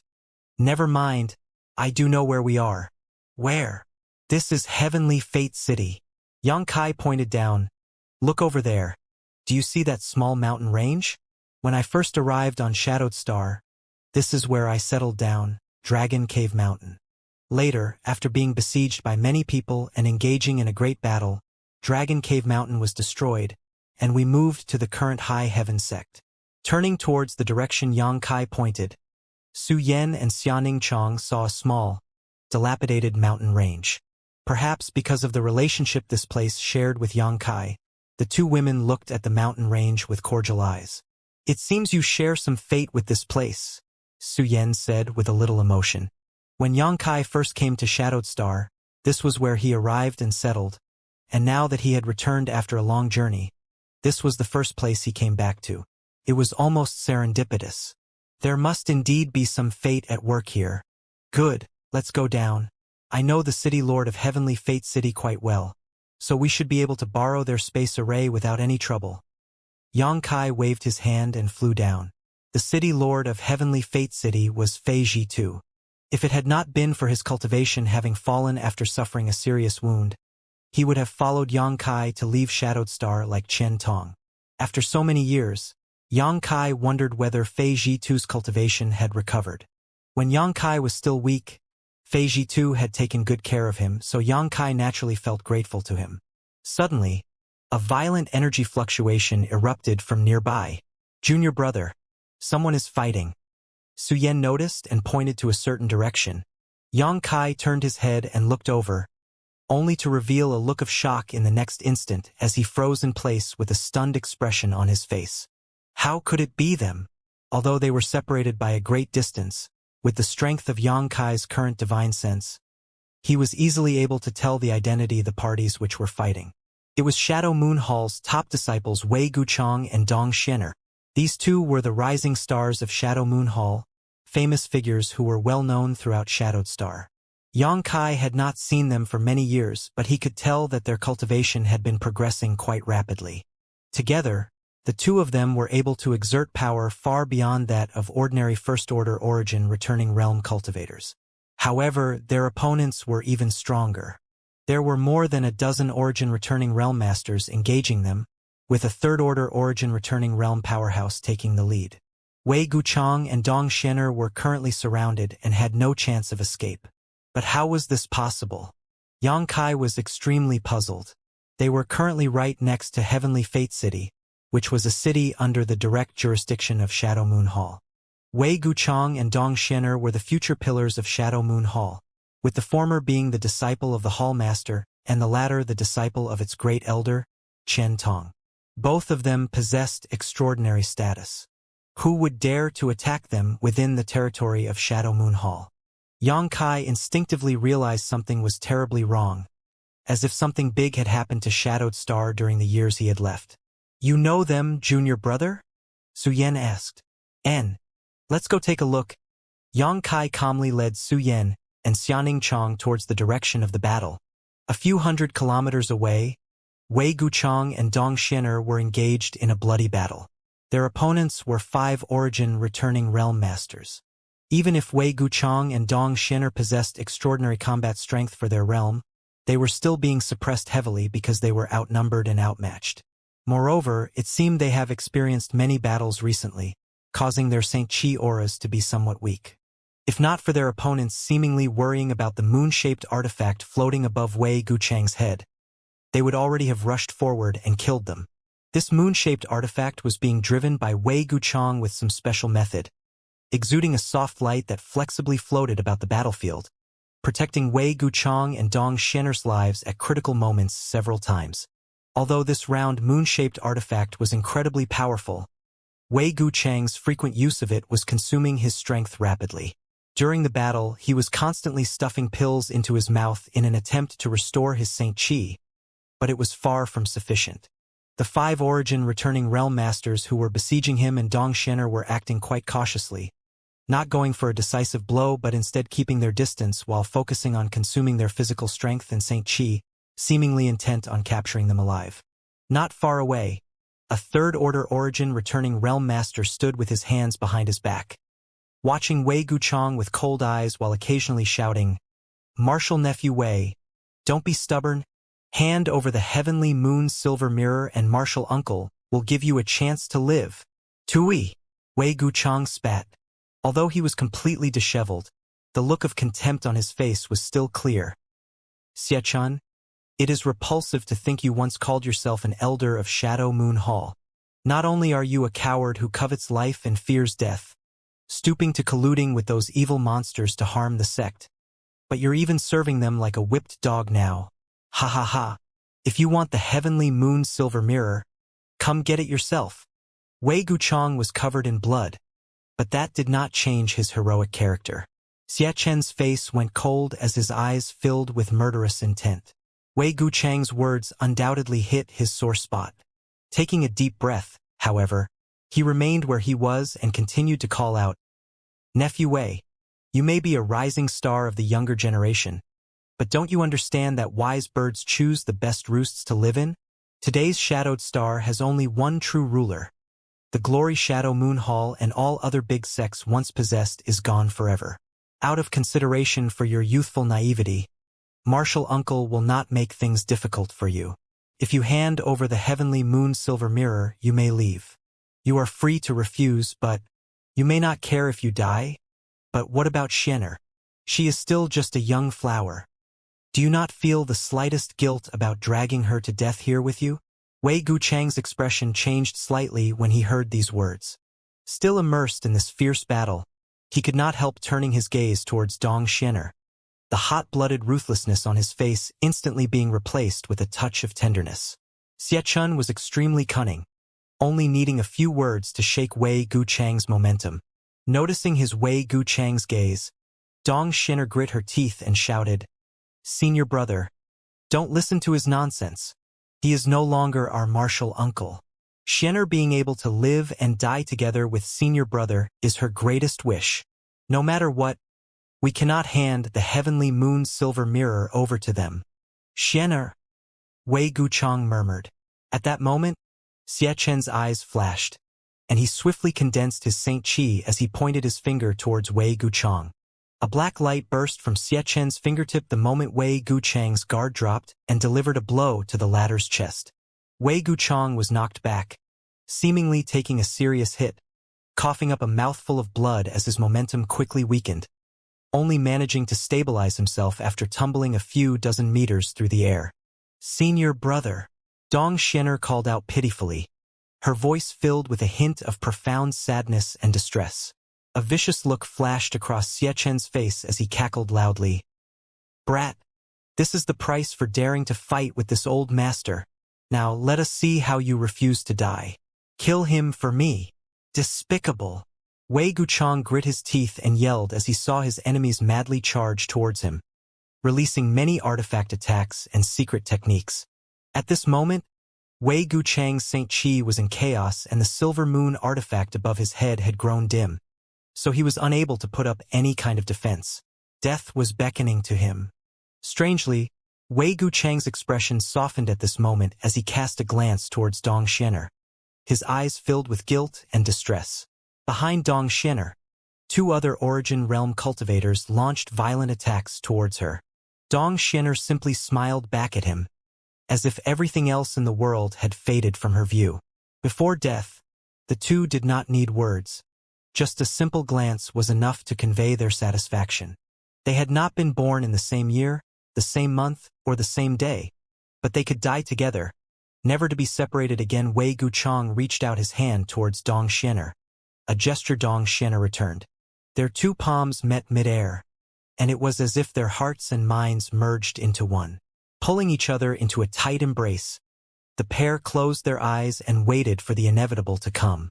Screams filled the air in the next instant as violent energy fluctuations erupted and the sound of bones breaking rang out. However, the death Wei Guchang and Dong Xianxia were expected never came. Wei Guchang frowned and opened his eyes suspiciously only to see a familiar face not far away, smiling towards him. Wei Guchang was instantly stunned as his eyes widened, unable to believe what he was seeing.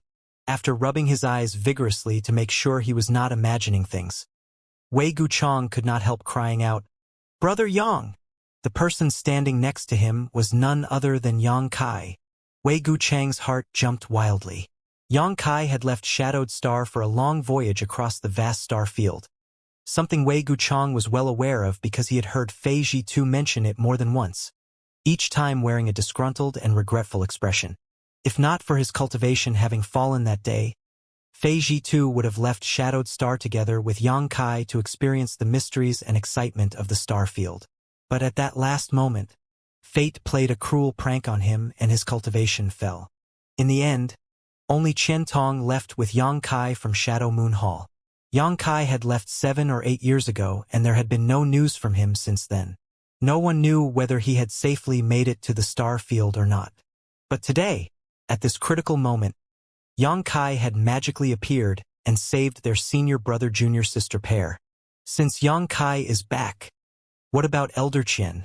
Wei Guchang hurriedly turned his head to look around, but apart from discovering two shockingly beautiful women, there were no signs of Elder Qian. Wei Guchang's heart sank. Elder Qian is fine. Brother Wei doesn't need to worry. Yang Kai knew what he was thinking when he saw his look and quickly comforted him. It's been many years since we last met, but Brother Wei, it seems you're doing quite well for yourself. Hearing Yang Kai's joking tone, Wei Guchang grinned, blood dripping from the corner of his lips, giving him a wild and fierce look as he snickered. Is Brother Yang making fun of this Wei? I wouldn't dare. Senior brother. Let me go first. Dong Xianer's shy whisper entered Wei Guchang's ears. Startled, only now did he remember that he was still embracing Dong Xianer tightly. Feeling the soft and tender body in his embrace heat up sharply while exhaling an orchid scent beside his ear aroused a certain sense of euphoria in Wei Guchang that made him extremely reluctant to let go. Although the senior brother and junior sister pair had been in love with each other for many years, they had never truly been intimate. Only when they were facing death a moment ago had they tossed away all sense of shyness and embarrassment and broken this final barrier between them. Gently letting go of Dong Xianer, Wei Guchang scratched his head. I've shown Brother Yang something embarrassing. Dong Xianer stood aside with a blushing smile, her head down, keeping silent. Su Yan and Xianing Chong looked at each other and smiled knowingly. Brother Wei and Sister Dong being able to express their true feelings in the face of adversity is something quite touching. How could this Yang laugh at such a display? Yang Kai said seriously before immediately turning his eyes forward and asking indifferently, What happened here? I was only gone for a few years, but it seems something big has happened to Shadow Moon Hall. Hearing this, Wei Guchang's face grew cold as he recalled, Not just Shadow Moon Hall. All of Shadowed Star has been turned upside down. I won't be able to explain everything in short order, but to be succinct, this dog here was once a high-level elder of my Shadow Moon Hall, but he betrayed the sect and helped a terrible enemy commit all kinds of heinous sins, including killing the older Hall Master and imprisoning City Lord Fei. The old Hall Master was killed, and City Lord Fei was imprisoned? Yang Kai was stunned. Exactly. Little beast, it's you. On the opposite side, Xiechen looked at Yang Kai gloomily, hatred flashing across his eyes, as if he held some kind of absolutely irreconcilable resentment with him. Smiling wildly, Xiechen shouted, You'll really wear out iron shoes while seeking your feet. This old master has been searching for you for so many years, but I never expected you would actually deliver yourself to me today. Magnificent. Today this old master will kill you and avenge my clansmen's deaths. Do you know me? Yang Kai looked at him suspiciously. Xiechen growled. Do you remember Xieli and Xiahong when who died at your hands nearly 10 years ago? Xieli, Xiahong one? Yang Kai frowned but quickly recalled. You mean that Xia family young master who led people to attack me in the flowing flame sand field, and his father who later tried to seek revenge for him? Indeed. Who are you to them? Yang Kai asked, still not certain about the other party's identity. Xieli is my elder brother and Xiahong one is my nephew. Today, this old master will finally have his revenge.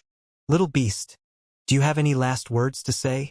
Xiechen ground his teeth and roared, his eyes turning red, like a wild beast. Yang Kai sneered. Xiahong one and Xieli died because of their own stupid decisions. They have no one to blame but themselves. To think you dare still make such an audacious argument, you murderer? Fine. If that is how you think, you dying today is no one's fault but your own. Xiechen cried out hysterically. Yang Kai sneered and shook his head. Old dog, that's where you're wrong. You're the one who's going to die today. Xiechen laughed. Yellow-mouthed brat, you think this old master will listen to your nonsense? It doesn't matter whether you listen or not. Forget it. Since this is Shadow Moon Hall's business, I will not intervene. Elder Qian can clean up his sect himself.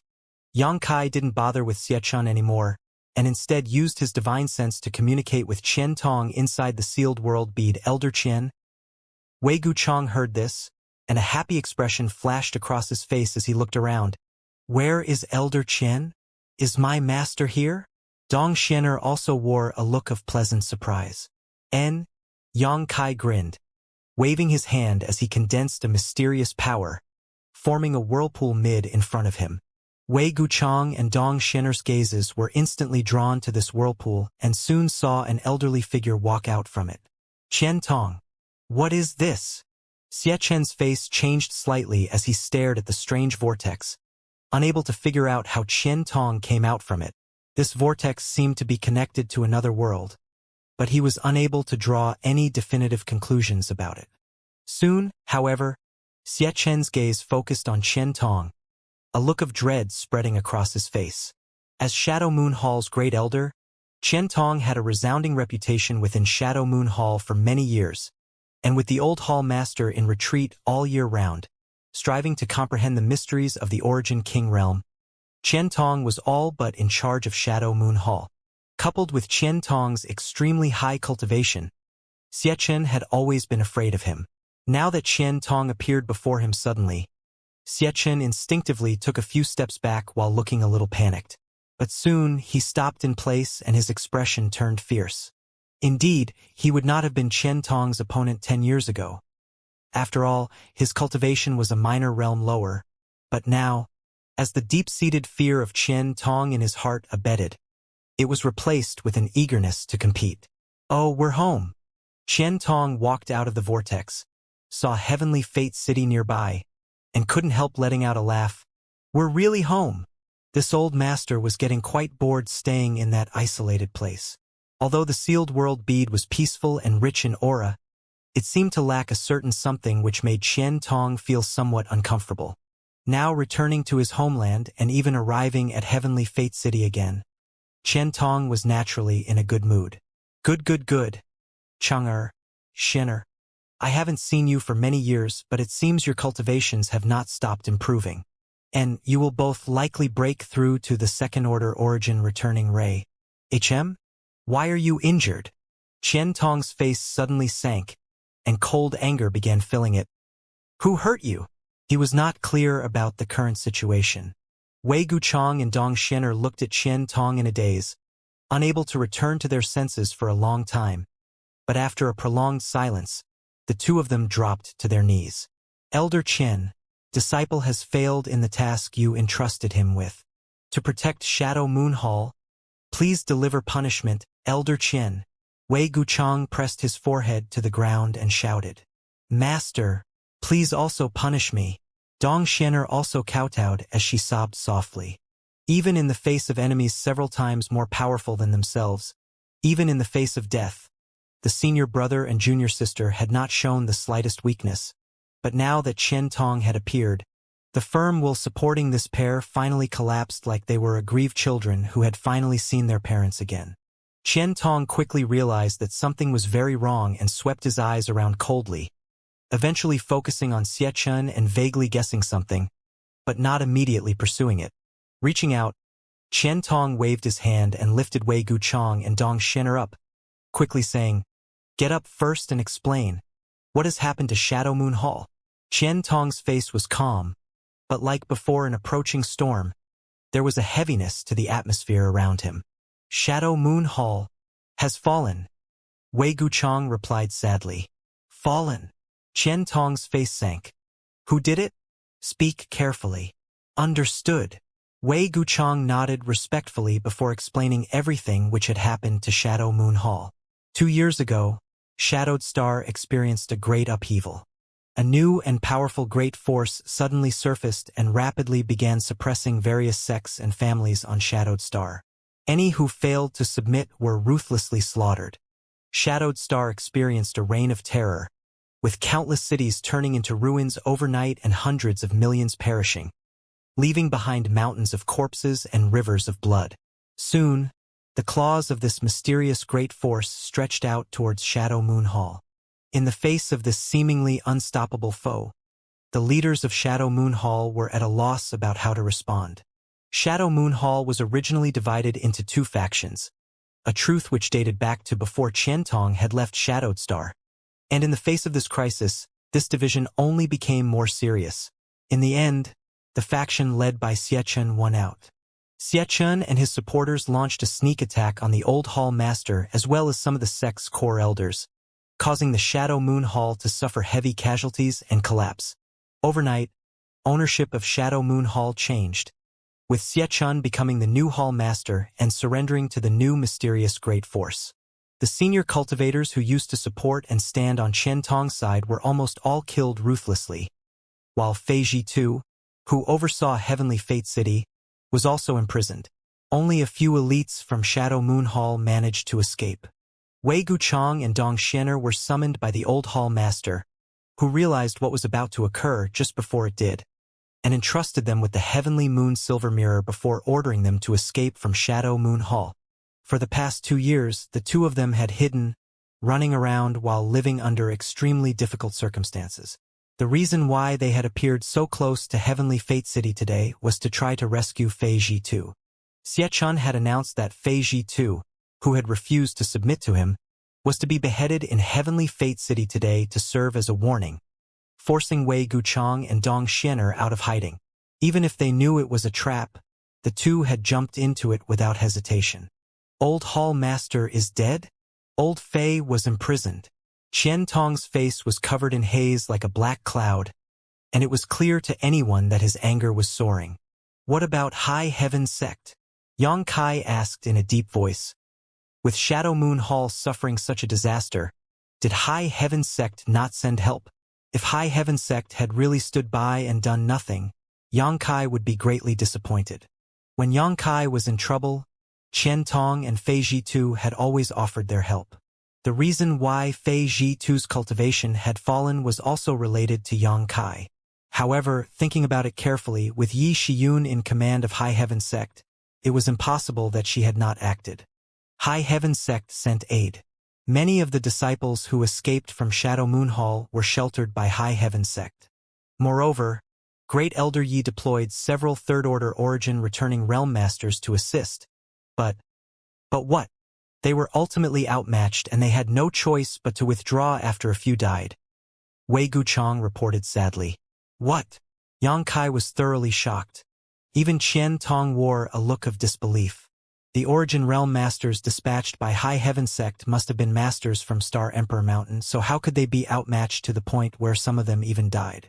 Shadow Moon Hall couldn't possess such powerful strength.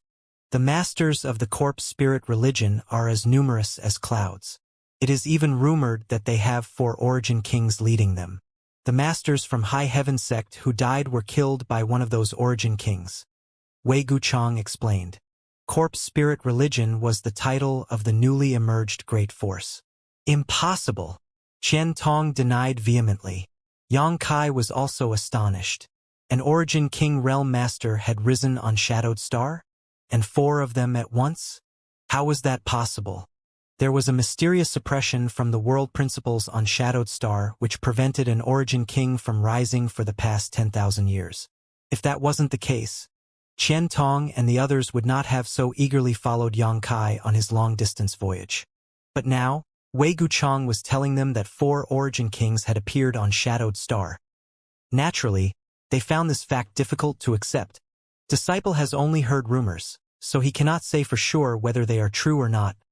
Wei Guchang added before suddenly thinking of something and saying, Right, Great Elder Yi should know the truth. Why do you say so? Yang Kai brow rose. It was said that Great Elder Yi encountered 2 of those 4 Origin Kings and was seriously wounded, forcing her to return to High Heaven Sect to recover. Yi Shiyun was seriously injured. This was extremely bad news. But Yang Kai and Qian Tong also exchanged a glance as this piece of news gave them some important information. The rumors about there being 4 Origin Kings were likely false. If they were true, it would have been impossible for Yi Shiyun to retreat when facing 2 of them. As long as one Origin King took action, they should have easily been able to kill Yi Shiyun. However, Yi Shiyun was only seriously injured and managed to flee. Unfortunately, this still meant the strength of the enemy could not be underestimated.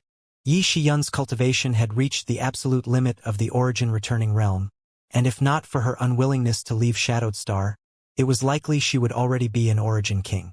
The enemy only needing 2 masters to seriously wound Yi Shiyun indicated that they were at least on par with her, possibly even stronger. The expressions of Yang Kai and Qian Tong were constantly changing as they quietly digested the information Wei Guchang gave them. Unexpectedly, Shadowed Star had experienced a great change over the past 7 or 8 years. What exactly was this corpse spirit religion? Why had they waited until now to reveal themselves? Brother Yang doesn't have to worry about High Heaven sect. Today's High Heaven sect can be regarded as the last piece of pure land on Shadowed Star. Although the periphery is heavily surrounded, no one can attack it. Wei Guchong saw Yang Kai's ugly expression and quickly comforted. I understand that. Yang Kai nodded. Yang Kai was not worried about the safety of High Heaven sect. Outside High Heaven sect were the 3 blazing flame rings, an emperor artifact that even an origin king would be helpless before. Many people who didn't want to submit escaped to High Heaven sect, but Wei Guchong sighed. He and Dong Shen'er also wanted to enter High Heaven sect at the beginning, but there were too many enemies between them, so there was no chance to seek refuge there, and they were instead forced to live in hiding outside. Are you finished with your little chat? Suddenly, a cold voice called out from the side. Xianxia. He had been watching indifferently the entire time, neither attacking nor preventing Wei Guchong from revealing anything, only now deciding to speak up.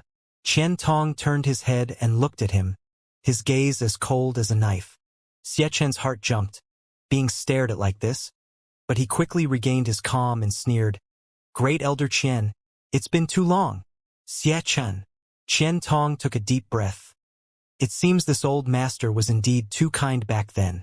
I thought that since we all belonged to Shadow Moon Hall, if I killed all of you, it would only result in damaging Shadow Moon Hall, which was why this old master let you go when the Xia family rebelled in the past. Who would have ever thought that showing compassion in the past would result in such a tragedy today? Even if this Qian were hacked to death by 1,000 blades, it would be impossible for him to atone. Ha ha ha! Xiaqian laughed madly. Qian Tong, death has come for you, yet you still bother speaking such nonsense. What do you think you are? True, this old master feared you and you could kill me in the past, but since you failed to do so back then, you will no longer have such a chance. This old master has now reached the 3rd Order Origin Returning Realm as well, and is the Hall Master of Shadow Moon Hall. You are no longer my opponent. Qian Tong, out of consideration for your past contributions to Shadow Moon Hall, this Hall Master can give you a chance to survive. As long as you pledge allegiance to the corpse spirit religion, this Hall Master will restore you to your position as Great Elder. Qian Tong simply stared at Xiaqian indifferently, as if he was looking at a pitiful ant, a thick meaning of sarcasm and contempt flashing across his eyes. Yang Kai was also quite amused by Xiaqian's pompous rhetoric. Xiaqian only broke through to the 3rd Order Origin Returning Realm a few years ago, yet he dared to challenge the current Qian Tong today. It seemed he really did not know how to spell the word death. Seeing Qian Tong's silence, Xiaqian thought he had been intimidated, so he became even more arrogant and savagely spat. Qian Tong, a wise man will submit to the circumstances. Corpse spirit religion has 4 origin kings, and domination of Shadowed Star is just around the corner. Do not be stubborn. As long as you are willing to submit, this Hall Master can put in a few good words to you. With your cultivation, the treatment you'll receive won't be any worse than this Hall Master. Qian Tong suddenly sighed, and in a sullen tone steeped with coldness, he stared at Xiaqian and faintly said, You said that there are 4 origin kings in this corpse spirit religion? Indeed. Xiaqian grinned meaningfully and nodded. Do you even know what an origin king is? The origin king realm is... Xiaqian froze for a moment, a trace of confusion flashing across his face. No origin king had been seen on Shadowed Star for over 10,000 years, so the world only knew it was a realm higher than the origin returning realm. Xiaqian wanted to speak, but he truly couldn't say anything. After all, he had never seen it either. Becoming somewhat angry out of shame, he snapped back, Do you know? Qian Tong stared at him indifferently, and without saying a word, he stretched out his hand towards Xiaqian and clenched his fist. Xiaqian instinctively stepped back and pushed his Saint Chi to protect himself, thinking that some kind of attack was about to hit him, but even after waiting for a moment, nothing happened. In fact, he was unable to even notice any Saint Chi movement from Qian Tong. Qian Tong, you dare play tricks with this Hall Master? Xiaqian was furious, his face going from blue to red. I will have you dead. Since you and I both came from Shadow Moon Hall, I wanted to give you a chance, But since you don't put this hall master in your eyes, no one can save you now. Kill him. As he barked this last sentence, he turned to his subordinates. When Yang Kai rescued Wei Guchang just now, he immediately discovered that these people belonged to Shadow Moon Hall.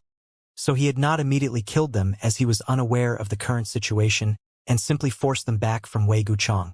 These people did not have any serious injuries and had managed to stabilize themselves by now. Hearing Xie Chen's orders, however, the group of 5 Origin Realm cultivators all showed hesitation on their faces. Even if Xie Chen did not fear Qian Tong, did they not? Although their strength had grown noticeably since joining the corpse spirit religion, Qian Tong's past majesty was still deeply rooted in their psyche, so they were undoubtedly quite reluctant to seek trouble with him now. HM? Hall Master. You? Suddenly, a middle-aged man seemed to have discovered something shocking and pointed at Xie Chen in horror while screaming. The others all looked in the direction he was pointing then and could not help exclaiming. As horror filled their faces, all of them involuntarily retreated from Xie Chen, like they were avoiding a plague. What's wrong? Xie Chen was not a fool and realized something was wrong. Quickly glancing down, only to have his complexion change drastically as he called out in shock. What's happening? He suddenly noticed that the ends of his arms and legs were being slowly dissolved by some kind of energy which, while invisible to the naked eye, gave off now discernible fluctuations. This silent energy was like a million tiny locusts, slowly eating away at Xie Chen's limbs, inching its way towards his torso. Even as he experienced this process, Xie Chen felt nothing, not even pain. A sense of horror quickly overwhelmed Xie Chen as he felt a chill run up his spine, causing him to shiver uncontrollably. Pung pung pung. For explosions suddenly sounded, and with great slashes of blood, Xie Chen's arms and legs all exploded, leaving only his upper body which promptly fell to the ground, kicking up a big wave of dust. Blood flowed out and stained the ground as Xie Chen's expression fluctuated between shock disbelief. The Shadow Moon Hall traders also felt like they had been struck by lightning, their complexions going completely white, as if they had been suddenly thrown into a frigid blizzard. No! Impossible! This is absolutely impossible! This cannot be real! Xie Chen roared like a wounded beast. Without his limbs, he appeared quite miserable, as if he had suffered some kind of vicious torture. This Hall Master is a third-order Origin returning Realm Master.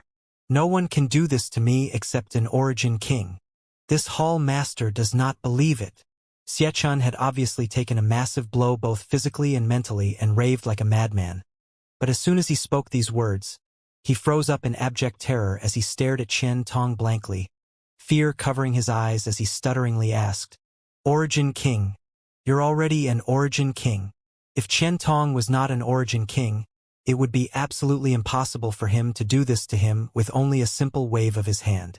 If Qian Tong was not an Origin King, Xie Chen would definitely have the power to fight back. Seems you've not lost all of your intelligence, Qian Tong said coldly. What? Great Elder is already an Origin King. Wei Guchang was stunned. Dong Xian'er covered her mouth with her small hands and her beautiful eyes flashed with amazing brilliance, like a drowning woman who had managed to grab hold of a life-saving straw, her originally dim expression instantly brightening. Origin King Realm. The legendary realm that no one on Shadowed Star had managed to reach in 10,000 years? If this was true, then Shadow Moon Hall could truly be saved. Dong Xian'er's tender body trembled lightly as tears overflowed from her eyes. At this moment, she could not help thinking of all the junior brothers and sisters who had died in front of her. Finally, their spirits in heaven could rest in peace. Her honored master had returned and was now an Origin King. In just a few days, he would be able to avenge all of you and bring justice to all the murderers who betrayed you. Padong. The traitorous Origin Realm Masters from Shadow Moon Hall immediately knelt as they stared towards Qian Tong in panic while begging for mercy. Great Elder, subordinate knows his wrongs. Please spare me. Great Elder. Great Elder. Subordinate was forced to comply. Those evildoers took my wives and daughters hostage, and I had no choice but to obey them. Please understand. Great Elder. Great Elder, please spare our lives. Give us a chance to repent. Great Elder, mercy please. Qian Tong looked at them with disgust and hatred, took a light breath, and asked coldly, Chang'er, Xian'er, have they killed anyone from my Shadow Moon Hall? Yes. Wei Guchang replied with anger in his eyes. The enemy using malicious methods was not worth hating. What was truly hateful were traitors who helped tyrants commit evil and oppress the innocent. Wei Guchang had seen more than once how these traitors had slaughtered their former compatriots. Good. Qian Tong's face remained calm in contrast to the dreadful anger which pulsed from his body, overwhelming the traitors before him as he delivered his judgment. Since they've killed our brethren, nothing more needs to be said. As soon as he spoke these words, Qian Tong reached out his hand and pointed to the kneeling traitors. Silently, all these kneeling traitors went stiff, as if they had been struck by lightning. Everyone's faces filled with pain, as if they were suffering some unbearable torture.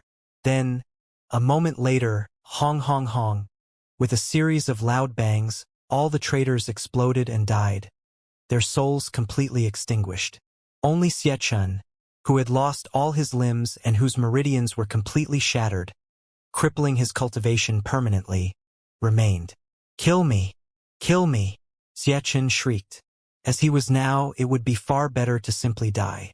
The cultivation he worked hundreds of years to obtain was wiped away by a single wrong decision as retribution for his misdeeds. Xiechun now had nothing but regrets.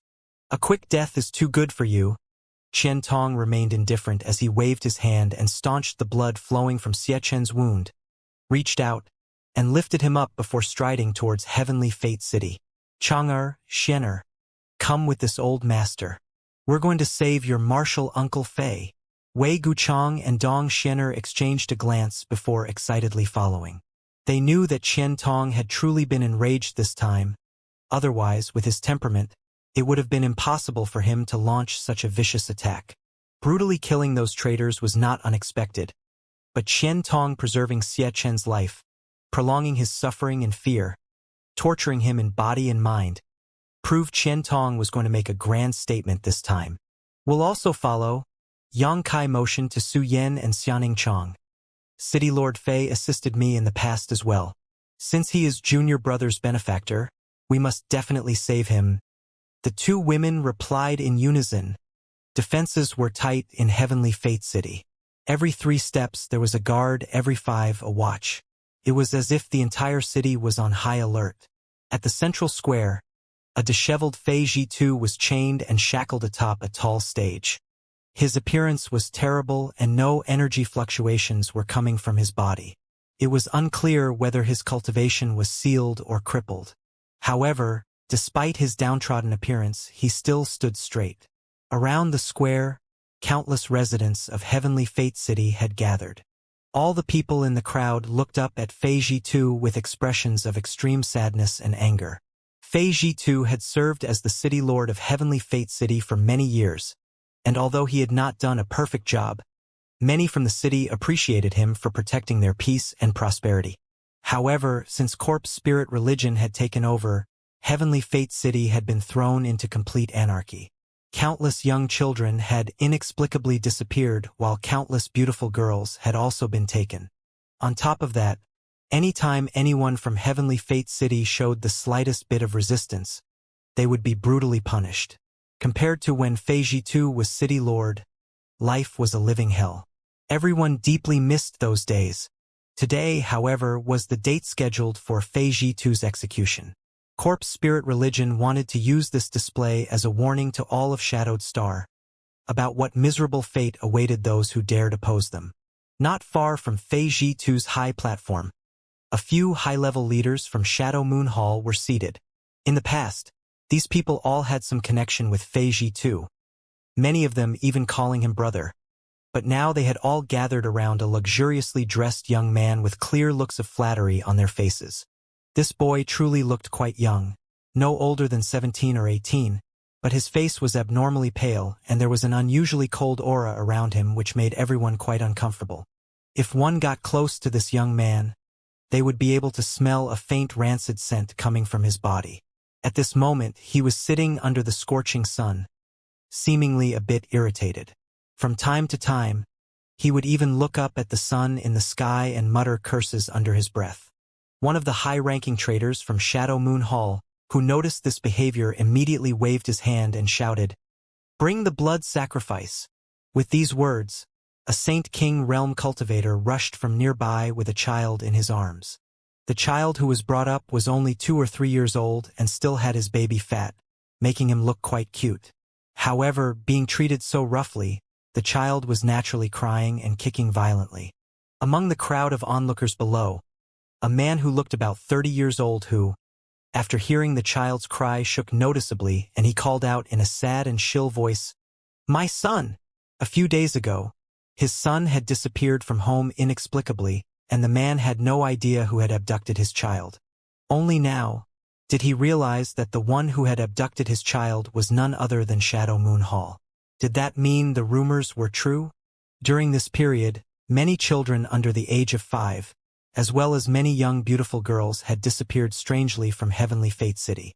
All of their families had searched frantically, but none had ever found anything.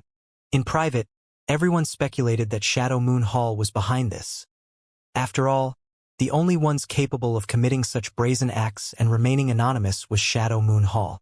But guesses, in the end, were just guesses, and there was nothing they could do without any evidence, not to mention that the current Shadow Moon Hall was no longer the same as before. No one dared question Shadow Moon Hall and could only choke down their frustrations and suspicions while weeping silently. Now, his child had suddenly appeared in front of him, so the middle-aged man was naturally quite excited and hurried forward. His cultivation was not very high, only third-order transcendent, not even reaching the saint realm. Ordinarily, he would never dare act presumptuously in front of masters from Shadow Moon Hall, but seeing the child he had lost appear before him, he could not be bothered with such considerations. Leaping out from the crowd, he flew directly towards the high platform. "Impudence!" A loud shout rang out and a stream of light flashed. The middle-aged man let out a scream mid-air as a bloody hole appeared in his chest. A moment later, a fresh corpse hit the ground below. There was an immediate uproar as the crowd of onlookers stared, trembling in fear and horror. Daring to act presumptuously in front of Senior Fong, he deserved death. If there is another offender, 100 will pay the same price. The cultivator who acted just now shouted. The residents of Heavenly Fate City wore expressions of grief and anger, but none dared raise their voices. At this time, the 3-year-old child had been brought before the boy surnamed Fong. The teenage-looking youth looked the child up and down with satisfaction before waving his hand gently. Immediately, a glamorously dressed young woman wearing heavy makeup came out from behind him, her waist twisting like a water snake and a cold but coquettish smile adorning her lips. "What are you trying to do?" Fei Jitu suddenly asked. Standing atop the high platform, although he could not use his strength, he still glared sharply at the boy. The teenager grinned but did not answer, apparently thinking that a prisoner like Fei Jitu was not qualified to talk to him. Instead, a high-level trader from Shadow Moon Hall grinned meaningfully and snickered. "Senior brother Fei, you'd best hold your tongue. Just quietly enjoy the last moments of your life." After delivering this snide comment, the man stopped paying attention to Fei Jitu. The young woman came up to the child, stretched out her hand to grab his delicate little wrist, then stretched out her scarlet tongue and licked her lips seductively. Lightly opening her mouth, she then spoke. This blood sacrifice is quite tender. It will definitely satisfy Senior's taste." "Do it!" the boy surnamed Fong ordered faintly. The young woman bowed lightly before flicking her wrist to summon a cold-looking dagger into her hand.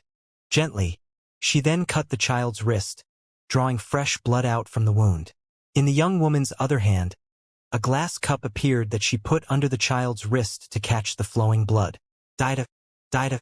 The sound of dripping blood and the sorrowful cries of the young child pierced everyone's heart, and the crowd was instantly filled with righteous indignation, their eyes nearly spitting fire.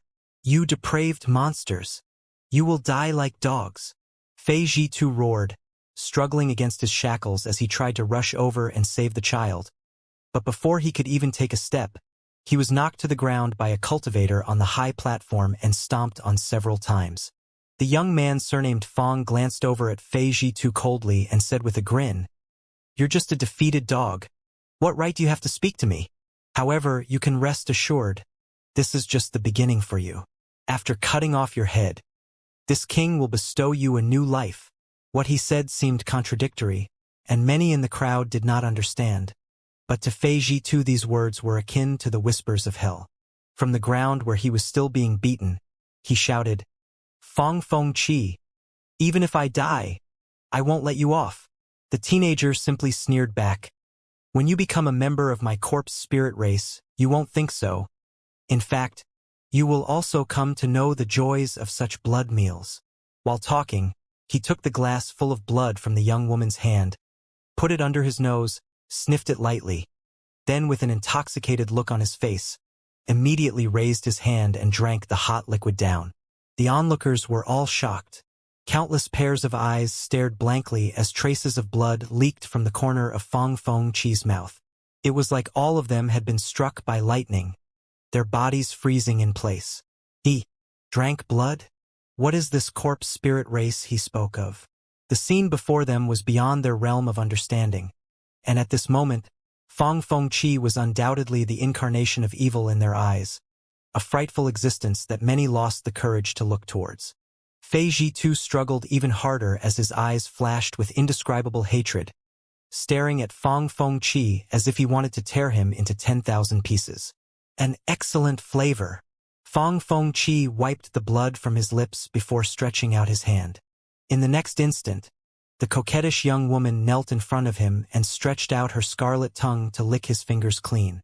A seductive moan leaked from her lips as she performed this act. As for the child whose blood had been drawn, he now looked languid, without the strength to even cry anymore, his face deathly pale. Immediately, the Saint King Realm cultivator who had brought him took him away.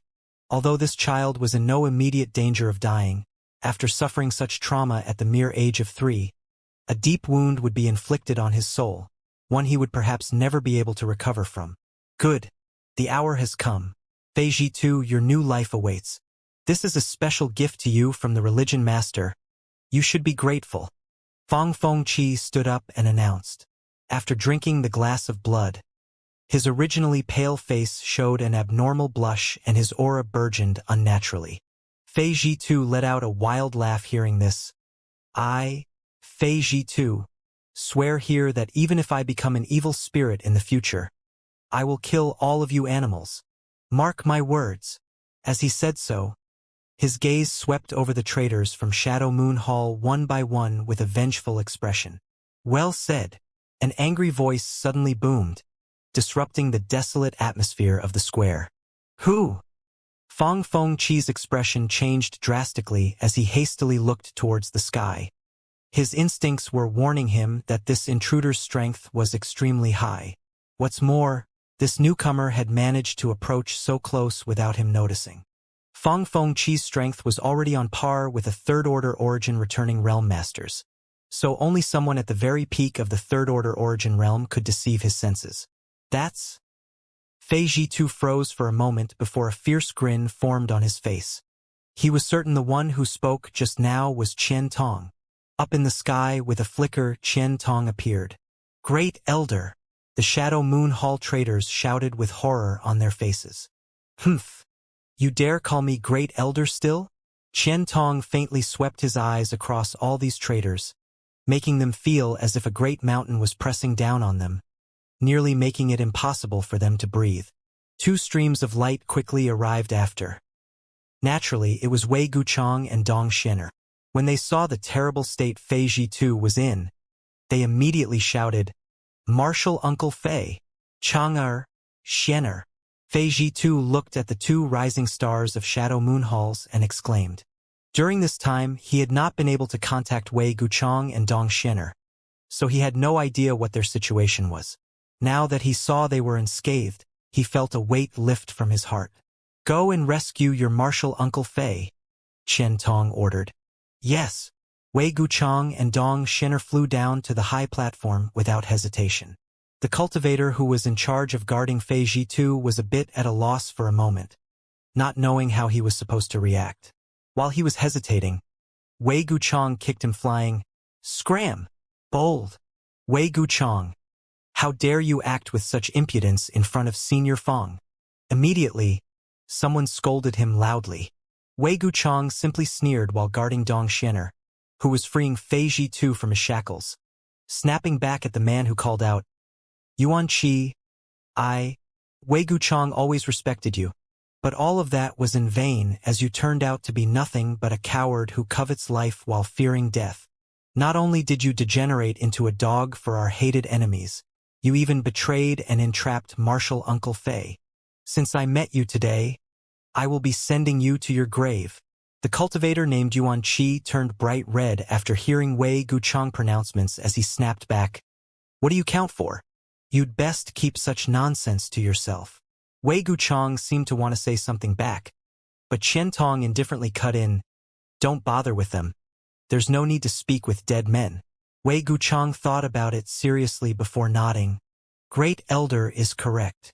Yuan Qi was annoyed and wanted to retort when something in Qian Tong's hand suddenly caught his eye. After looking at it carefully, his expression changed drastically. Hall Master!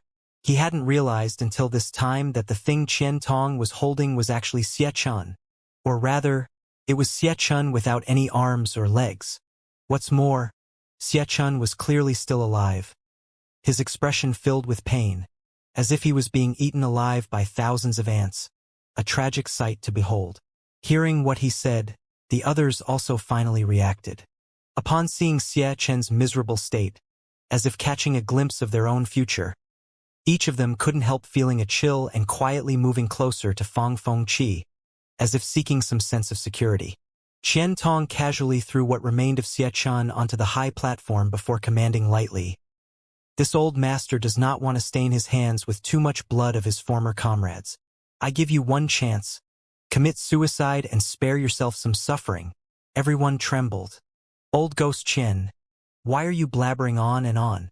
We need to leave here quickly. Fei Zhitu shouted nervously. Qian Tong was truly strong, but there were too many enemies here, so he wasn't confident Qian Tong could handle them all. If Qian Tong also fell here, it would be a real tragedy. Not only did Fei Zhitu think so, the Shadow Moon Hall traders who had aligned themselves with Corpse Spirit religion also felt the same. One or two of them looked at Qian Tong with weird expressions, almost as if he was a naive young man who didn't know the immensity of heaven and earth. Fong Fong Qi even laughed loudly. Old thing, stop shamelessly boasting. With such a big tone. Do you think you are an origin king? Qian Tong remained indifferent, not showing any intention to answer, instead just focusing his gaze on the Shadow Moon Hall rebels. To the side, Wei Guchong looked excited and opened his mouth as if he was trying to say something, but held back in the end. He wanted to announce loudly that Great Elder had really reached the Origin King realm so he could see just how these traitors would react. It would surely be a wonderful sight to see, right? However, since Great Elder did not intend to answer, how could he jump in and spoil the surprise? After they saw Great Elder's heaven-defying methods, they would understand just how foolish they were. Above the high platform, Qian Tong said with a low tone, I will give you 30 breaths of time to consider. After 30 breaths of time, this old master will decide for you.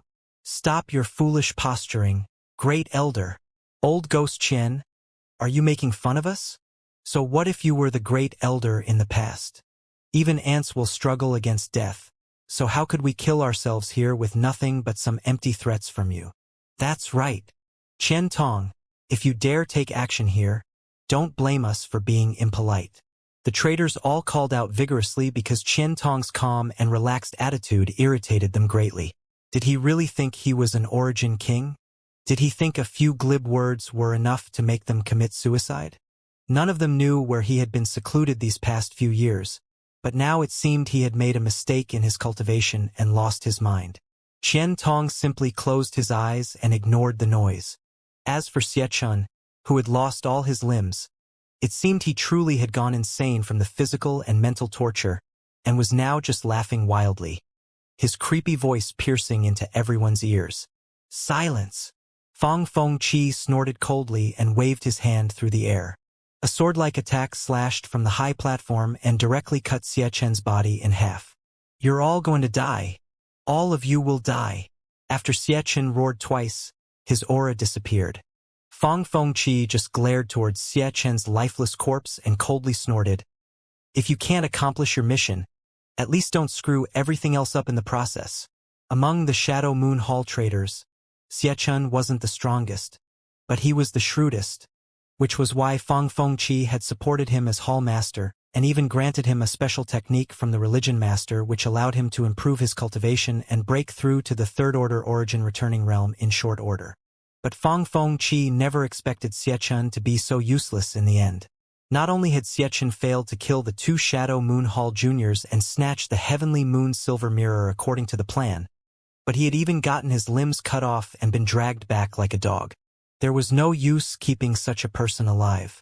At this moment, a brilliance flashed above the high platform again, and Yang Kai appeared together with Su Yan and Xianing Chong. Seeing Fei Zhitu's miserable appearance, Yang Kai's heart clenched as he flew down quickly and grabbed the other party's wrist, using his Saint Chi to carefully examine him. "Yang Kai, you're here too." Fei Zhitu grinned, a warm and happy expression on his face. "It seems I had not lived life in vain." At the most critical moment, not only had old Ghost Qian returned together with his 2 juniors to rescue him, even Yang Kai had arrived. Fei Zhitu, a man of iron will, could not help his eyes from becoming a little moist at the scene before him. When Su Yan and Xia Ningchong appeared together in the sky, the entire world seemed to become brighter. Almost every trader from Shadow Moon Hall focused their eyes on the 2 women as they unconsciously voiced their admiration, expressing their amazement that such perfect women existed in this world. Fang Fengqi was even less restrained as his eyes wandered all over Su Yan and Xia Ningchong, a strong possessiveness flashing across their depths, as if he was seeing some kind of delicious meal. Sticking out his tongue and licking his lips, even his breathing becoming quick. "Senior Fei, your wounds."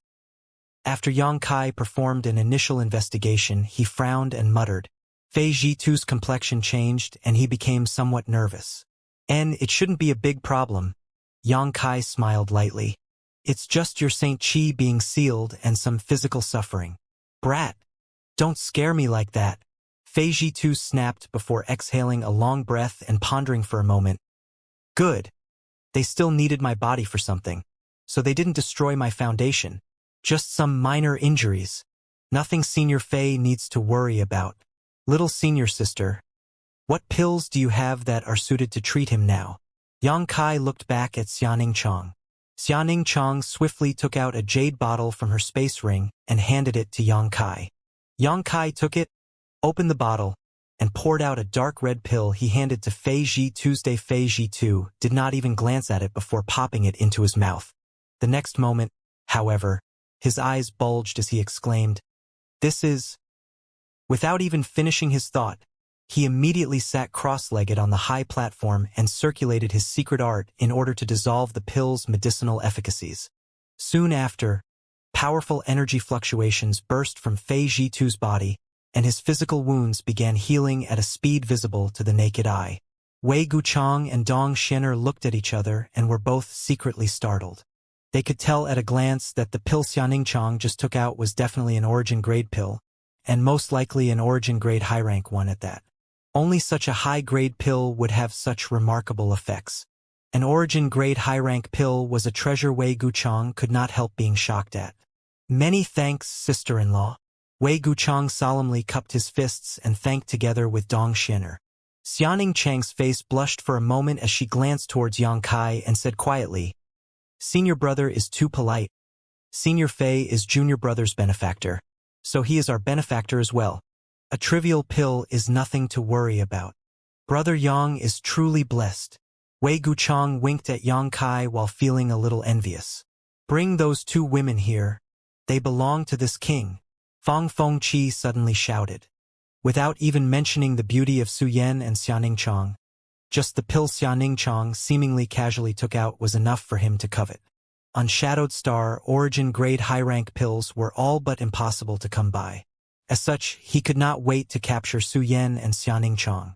As long as he could get his hands on them, then everything in their space rings would belong to him too. Yang Kai heard this and glanced over at him with icy eyes. Fang Fengqi's heart jumped inexplicably, as if innately sensing that this young man could pose a life threat to his life. 30 breaths are up. At that moment, Qian Tong suddenly opened his eyes and swept his gaze around coldly before declaring, "Since you are unwilling to commit suicide, this old master will send you to the afterlife personally."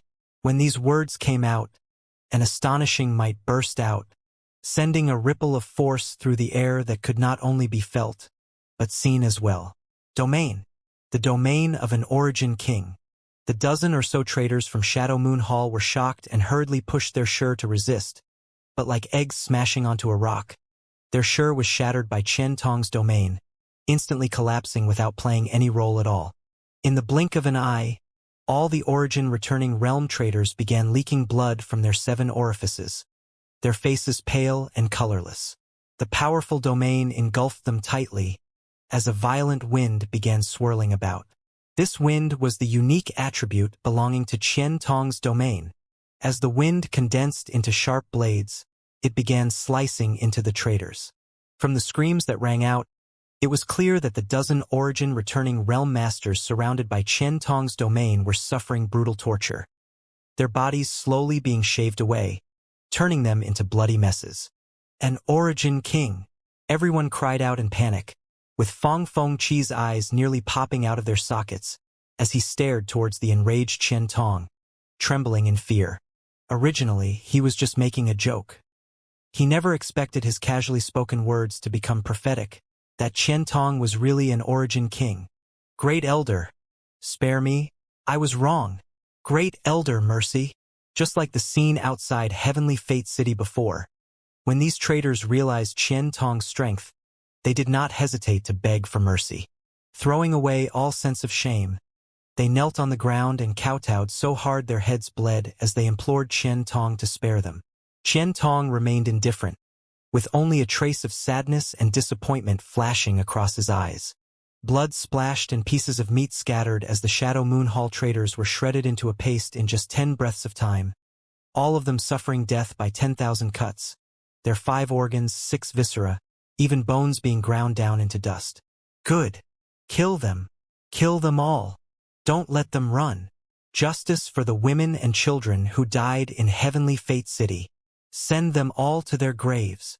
The crowd of onlookers suddenly roared and swarmed up from all directions. Burning hatred appeared on all of their faces as their blood seemed to boil, their chi surging up as they summoned their weapons and attacked towards the enemies which were still alive. A 300-meter radius around Fang Fengqi's location was instantly drowned in a dazzling explosion of light. Even the glamorous young woman who was serving Fang Fengqi before did not escape the angry mob's fury. She was a second-order origin returning realm cultivator, but only managed to endure for 3 breaths before her Saint Chi protection was broken and she died tragically on the spot. A stream of light soared into the sky in the next moment and cut a bloody path through the crowd before quickly fleeing. Fang Fengqi. In the end, a third-order origin returning realm master was not so easy to kill. Without looking back, he desperately pushed his strength, only wanting to escape. With Qian Tong suddenly becoming an origin king, Fang Fengqi remaining was equivalent to courting death. He had to bring this news to the 4 protectors as well as the religion master. Continuously checking, however, he sensed that Qian Tong wasn't trying to pursue him, instead remaining where he was, motionless. Although Fang Fengqi could not tell whether the other party simply disdained to attack him or something else, Fang Fengqi was still overjoyed thinking that he could escape. Just as he was thinking so, though, a flash appeared in front of him and his path was suddenly blocked by a young man. You! Fang Fengqi recognized the young man standing in front of him at a glance.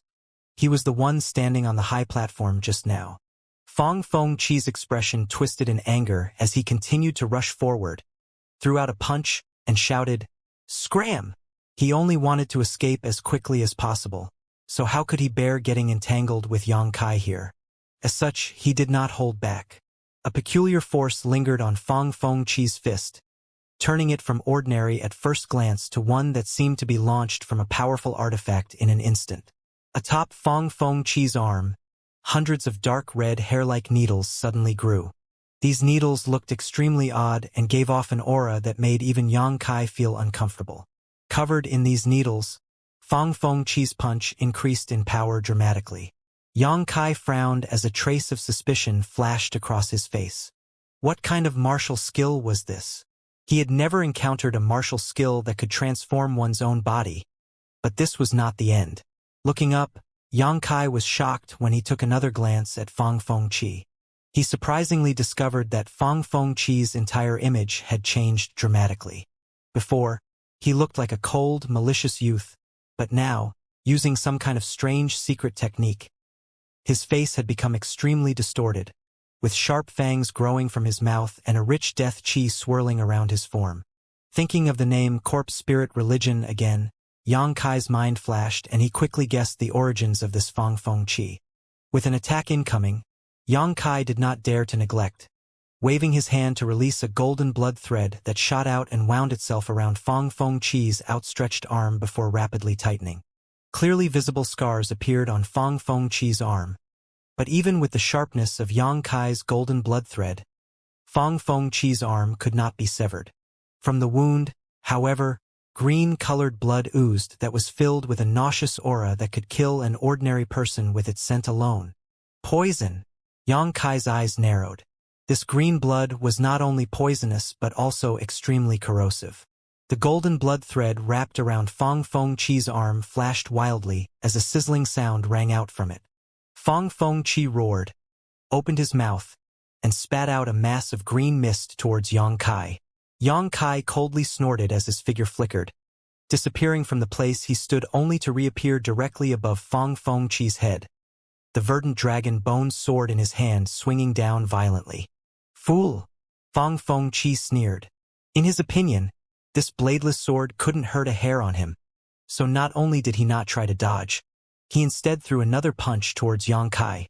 Yang Kai twisted slightly to the side, avoiding Fang Feng Qi's blow, before bringing the dragon bone sword down directly onto the crown of Fang Feng Qi's head. The seemingly dull long sword instantly burst with unimaginable power as a faint dragon roar sounded from it, shattering Fang Feng Qi's defenses as easily as crushing dry weeds. The dragon bone sword smashed his head into his chest. Fang Feng Qi's eyes widened instantly as a look of utter shock filled his face. Only now did he realize how terrifying the dragon bone sword was and exclaimed, "An Origin King grade artifact!" After receiving such a blow, he surprisingly had not died and instead was struggling violently, trying to escape from Yang Kai's control. Space force burst forth and innumerable tiny void cracks as thin as hairs formed around Fang Feng Qi before immediately wrapping around him and slicing him from all directions. Xiao xiao xiao. Metallic scraping sounds rang out endlessly as Fang Feng Qi's physical body was extremely strong, somewhat able to withstand the cutting of these void cracks to a certain extent. Nevertheless, this was still not enough to resist Yang Kai's violent offensive. A series of scars quickly formed on him as his lost bits of physique were banished to the void. Green blood constantly flowed out from his wounds, seemingly contaminating the entire surrounding world. "Don't kill him yet." Qian Tong's voice suddenly came. He obviously also saw some problems and standing atop the high platform, he stretched out his hand towards Fang Feng Qi, who was still struggling in vain, and completely suppressed him before dragging him over. Yang Kai frowned at Fang Feng Qi as a trace of unease surged up in his heart. At this moment, those onlookers also discovered the strangeness of Fang Feng Qi, and many with less courage turned their eyes away, not daring to look at him. Even those who were more mentally intrepid could not help showing looks of fear and panic as they observed Fang Feng Qi, unable to believe that such a strange person really existed in this world. "Old dog, quickly release this king, otherwise, you will die without burial when the religion master learns of this." Fang Feng Qi did not beg for mercy but instead chose to threaten Qian Tong. Qian Tong scanned Fang Feng Qi's body coldly with his eyes before immediately fixing his gaze on the latter's abdomen, a moment later reaching out and slashing it open. Even when Yang Kai used the dragon bone sword to smash in his head, Fang Feng Qi didn't show the slightest fear. But when Qian Tong did this, a terrified look filled his face and he exclaimed, "Old dog, What are you trying to do? Qian Tong ignored him as he was completely focused on the wound on Fong Fong Chi's abdomen. There, he found a green bead about the size of that fingernail, but despite its small size, this green bead seemed to contain an amazing amount of energy. If this old master isn't mistaken, destroying this little thing will result in your death. Yes? Qian Tong gave Fong Fong Chi a light look. Fong Fong Chi's face changed slightly as he grit his teeth without answering. Yang Kai, suppress him first. This old master has some questions to ask him, Qian Tong said.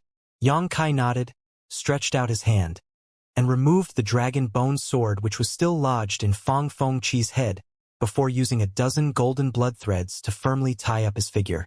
As the chaos ended, Qian Tong stood atop the high platform, looked around, and shouted, "Everyone, this old master has been in secluded retreat for many years and only exited today.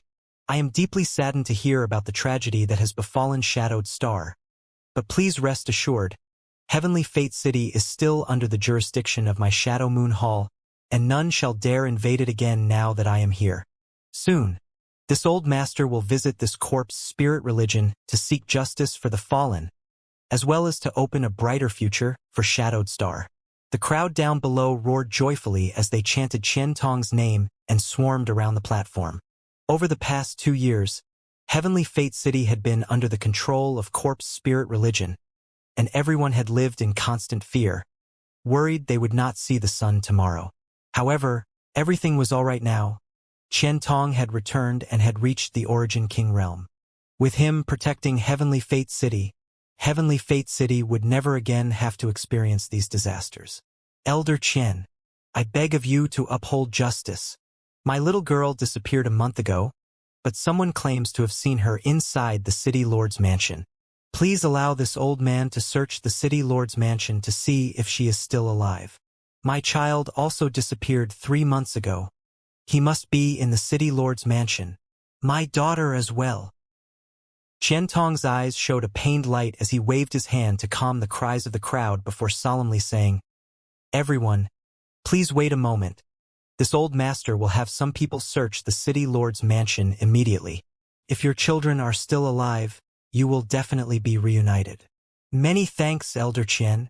I will never forget it, Elder Qian's great kindness. Qian Tong sighed slightly before turning to look at Wei Guchang. Disciple will investigate immediately. Wei Guchang understood what he needed to do, and hurriedly flew off towards the City Lord's mansion with Dong Xianer. Yang Kai thought about it for a moment before saying, "I'll go too." Su Yan and Xianing Chang followed close behind. At the City Lord's mansion, some cultivators who had joined corpse spirit religion came out to intercept these invaders. But they were no match for Yang Kai and the others. Rushing inside, Yang Kai's group killed off several hundred people while capturing one of them to extract some information which led them to the underground dungeon. The dungeon was dark and damp but held at least a few hundred people inside its cells. All of these people were children under 5 years old, or young and beautiful women.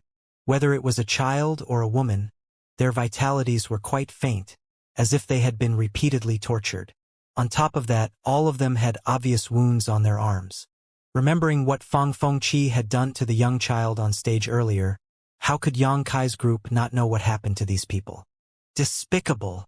Su Yan was furious and quickly broke open the cells together with Wei Guchang and Dong Xianer to release the prisoners inside. Xianing Chang stood by the exit of the prison to check the physical condition of each of these people one by one and gave them appropriate pills to help stabilize their conditions. Walking further inside, Yang Kai and the others wore heavy expressions. Once they reached the deepest depths of the dungeon, and the looks on Yang Kai and others' faces became truly unsightly. At the bottom of the dungeon, there were no living humans, only piles of bones. Judging from the size and shape of these remains, they all undoubtedly belonged to children and women, but they had clearly suffered inhumane torture before they died, as their physiques were literally shaved clean before their bones were discarded here. There were at least a few thousand broken remains here, forming a tall mountain. In just Heavenly Fate City, such a tragedy had occurred after only 2 years, so what kind of situation was the rest of Shadowed Star in? Hateful! Wei Guchang grit his teeth and shouted, his face extremely grim. The upheaval in Heavenly Fate City lasted for 2 days before gradually subsiding. The women and children released from the dungeon were all reunited with their families, but many more had perished in the dungeon. The chaos of the last 2 years brought indelible pain to countless people in Heavenly Fate City. Inside the city lord's mansion, Qian Tong and the others wore heavy expressions, each of them glaring angrily at the subdued Fang Fengqi, their eyes nearly spitting flames. "Great Elder, let me kill him," Wei Guchang shouted in rage as he stood up. Qian Tong waved his hand, signaling Wei Guchang to wait before turning his attention to Fang Fengqi and asking, "If this old master is correct, you come from Grand Burial Valley, right?" Hearing his question, Yang Kai's eyes flashed with a hint of clarity, agreeing with this speculation. After all, he had made such a conclusion as well. Grand Burial Valley was an incredibly special place on Shadowed Star, and was rumored to have been the headquarters of a great force that existed 2,000 years ago called the Ancient Yang Sect. Unfortunately, that force had offended Star Emperor Mountain and was wiped out overnight, its headquarters leveled in retaliation. There were dangers inside Grand Burial Valley, including countless spirit arrays and an extremely vicious group of special creatures, corpses who should have perished long ago but had instead been reanimated. When the Ancient Yang Sect was destroyed, nearly all of its members were killed, but some of them came back to life for an unknown reason, becoming animated corpses that could not only walk and fight but even cultivate and grow stronger. On Shadowed Star, the younger generation may have been ignorant of the situation in the Grand Burial Valley, but Qian Tong wasn't. Yang Kai also knew about this as he and Yang Yen had gone to explore the Grand Burial Valley. During that expedition, Yang Kai acquired the 5 elements indestructible sword tempering art as well as the sun's true essence and 10,000-year ice jade pedestal. At that time, he also encountered several powerful corpse generals, and if not for his comprehension of the Tao of space, he would not have been able to escape. As soon as he fought against Fang Fengqi, Yang Kai guessed that he was related to Grand Burial Valley, and Qian Tong's question confirmed his speculations. "Old dog, your eyes aren't bad. This king is indeed from Grand Burial Valley. We are a noble family of corpses who dominate above all living things." Fang Fengqi didn't show any fear as he announced proudly, "The corpse spirit race." This was what the special creatures who comprised corpse spirit religion called themselves. A piece of information Qian Tong had learned already from Feiji Tuesdayu: dominate above all living things. Qian Tong's expression remained indifferent. "You're just a bunch of failures who should have remained dead. You have no such qualifications." "Heh." Fang Fengqi snickered. "Whether we are qualified or not is not up to you to decide. You will come to know just how ignorant you are soon. Old dog, don't waste your time. This king won't tell you anything." "Really?" Qian Tong sneered. "Even if this old master destroys your corpse core, you won't cooperate." The corpse core was the corpse chi-filled bead hidden in the lower abdomen of members of the corpse spirit race like Fang Fengqi. For the corpse spirit race, this core was no different from a monster core of a monster beast. All of the strength a member of corpse spirit race possessed was stored inside their corpse core. Feiji too had fought several members of the corpse spirit race, so he knew this information.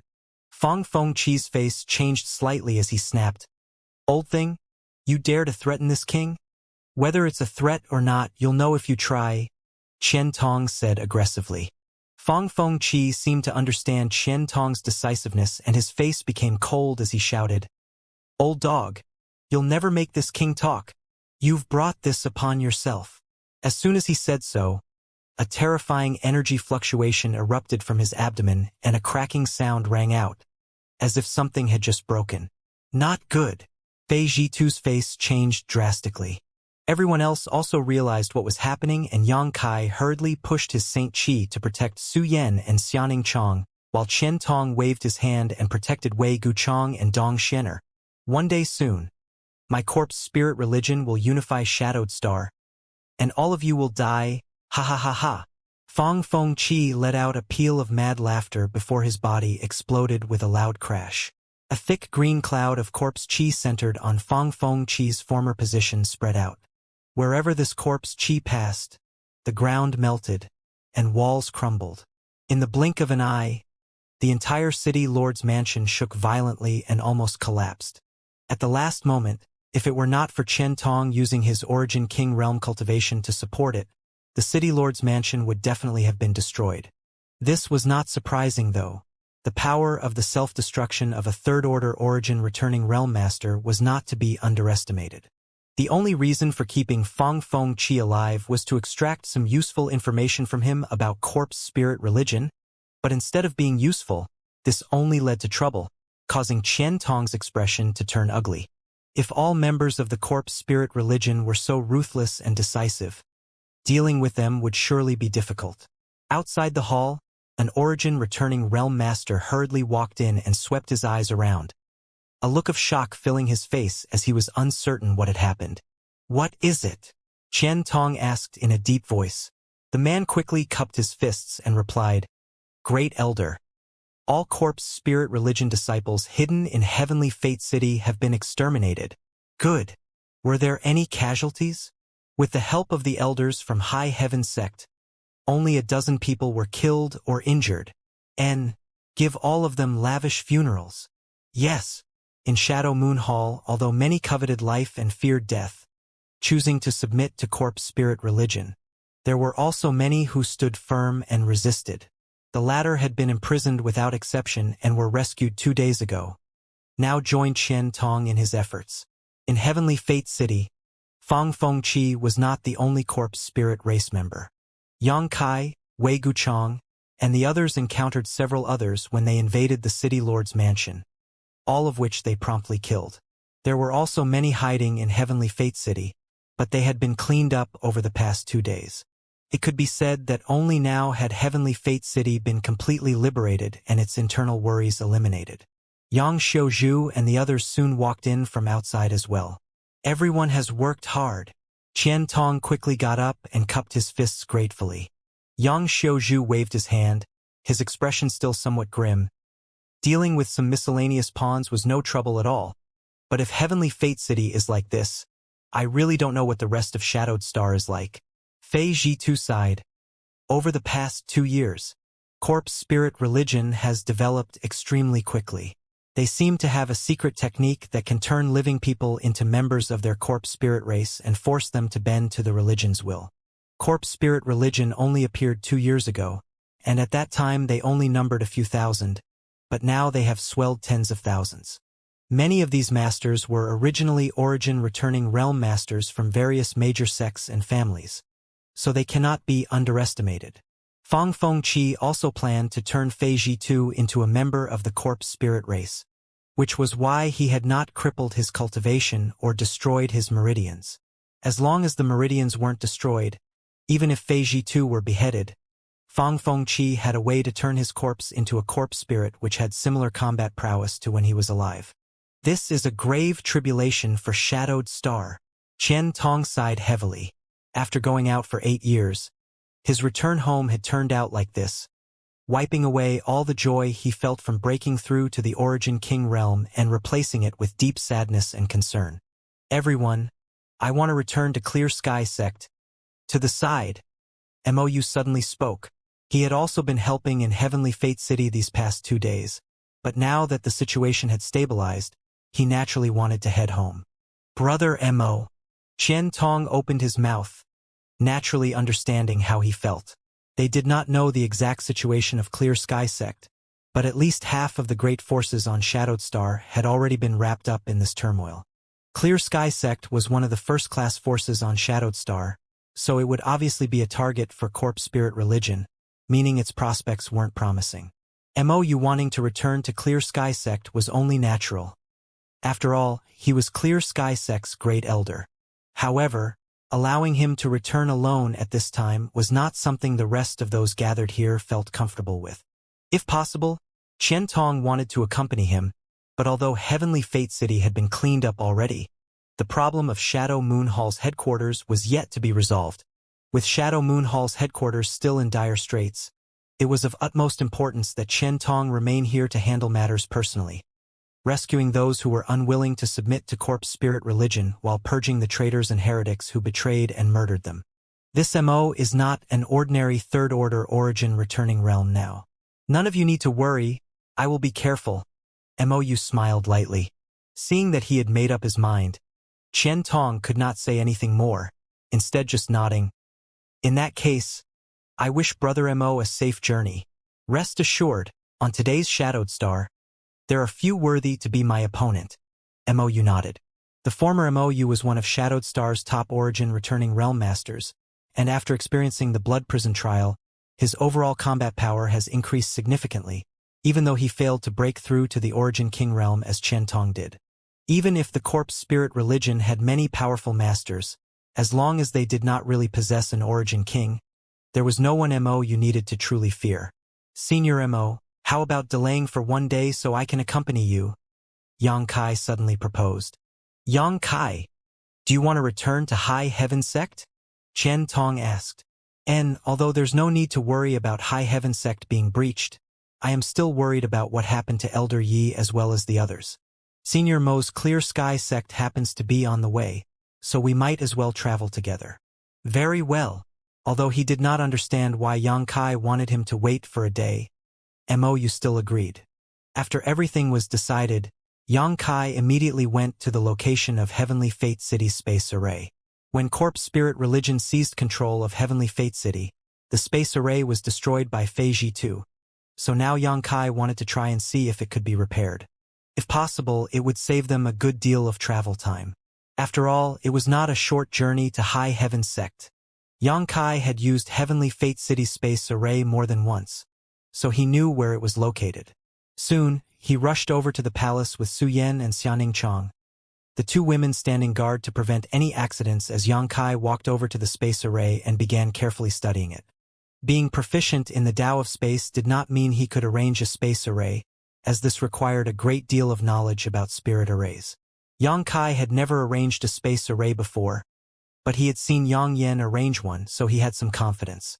Yang Kai spent the next 2 hours examining the space array, constantly using his divine sense to scan its internal structure and identify what was damaged. 2 hours later, Yang Kai flashed a happy smile. Fortunately, although this space array was indeed destroyed, the damage done to it was not serious.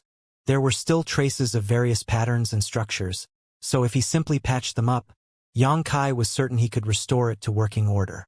After carefully sorting out his thoughts, Yang Kai leapt up onto the space array. Taking out all kinds of rare ores from his space ring, Yang Kai began smelting them with his conflagrated knowledge C before patching the destroyed parts of the space array. As this was his first attempt at such work, Yang Kai was not extremely deft and made obvious mistakes several times, frustrating him somewhat. However, as time passed, he became more and more familiar with the work. Moreover, repairing this space array seemed to deepen his own comprehension of the Tao of space.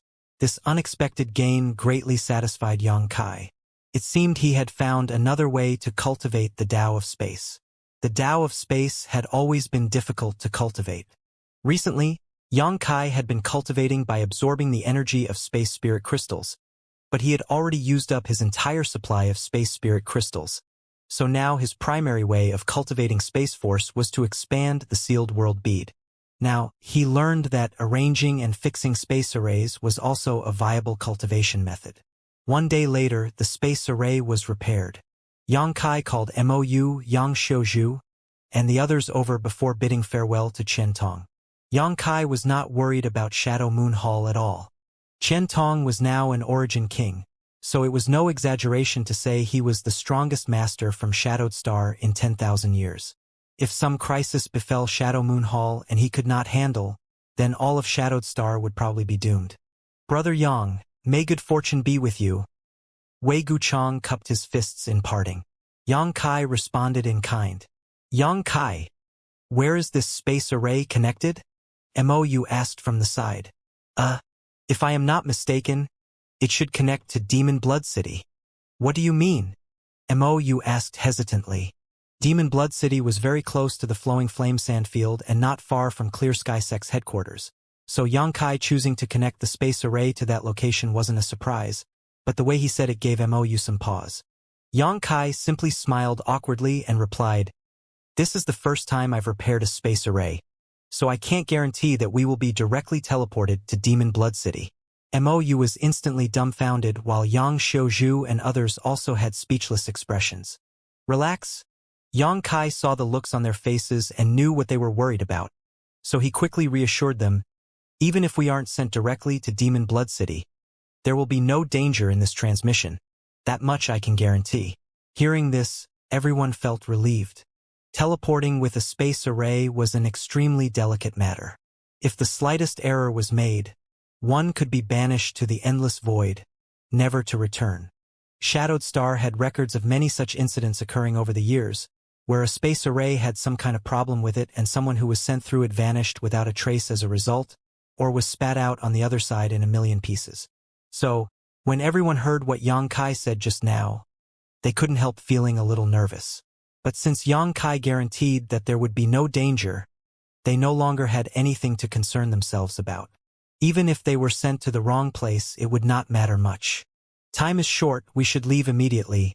Yang Xiuzhu and the others could not wait to return to High Heaven Sect to see how things were there. Everyone nodded and mounted the space array together with Yang Kai standing in the center and channeling his Saint Chi.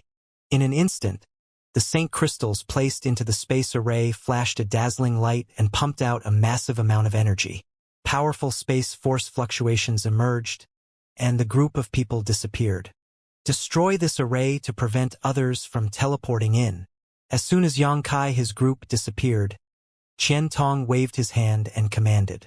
Wei Guchang nodded and sent a punch towards the space array Yang Kai had just patched, splitting it in half and completely disabling it. Qian Tong's eyes flashed then as he turned towards the distance and said in a low tone, "It's time to return to Shadow Moon Hall." Fei Jitu, Wei Guchang, and the others straightened their backs as they too turned to gaze in the direction of Shadow Moon Hall, all of them releasing a shocking level of murderous intent. After traveling through the void, a light flashed, and Yang Kai and the others reappeared. Among the group, everyone felt slightly dizzy besides Yang Kai, and it took them a moment to gradually adapt.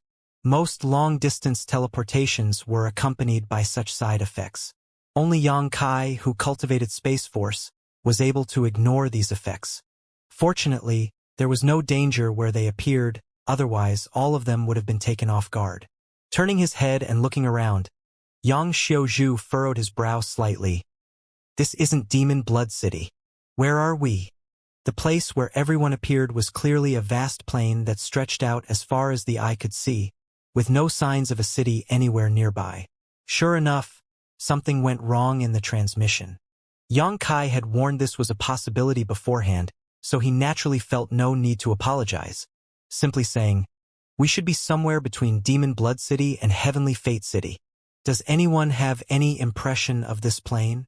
Yang Xiuzhu, Chu Han-yi, and Lin Yu Rao all shook their heads slowly, indicating that they did not recognize this place. Although they were natives of Shadowed Star, they had spent most of their lives in secluded retreat atop Star Emperor Mountain, so they were not very familiar with the outside world's geography.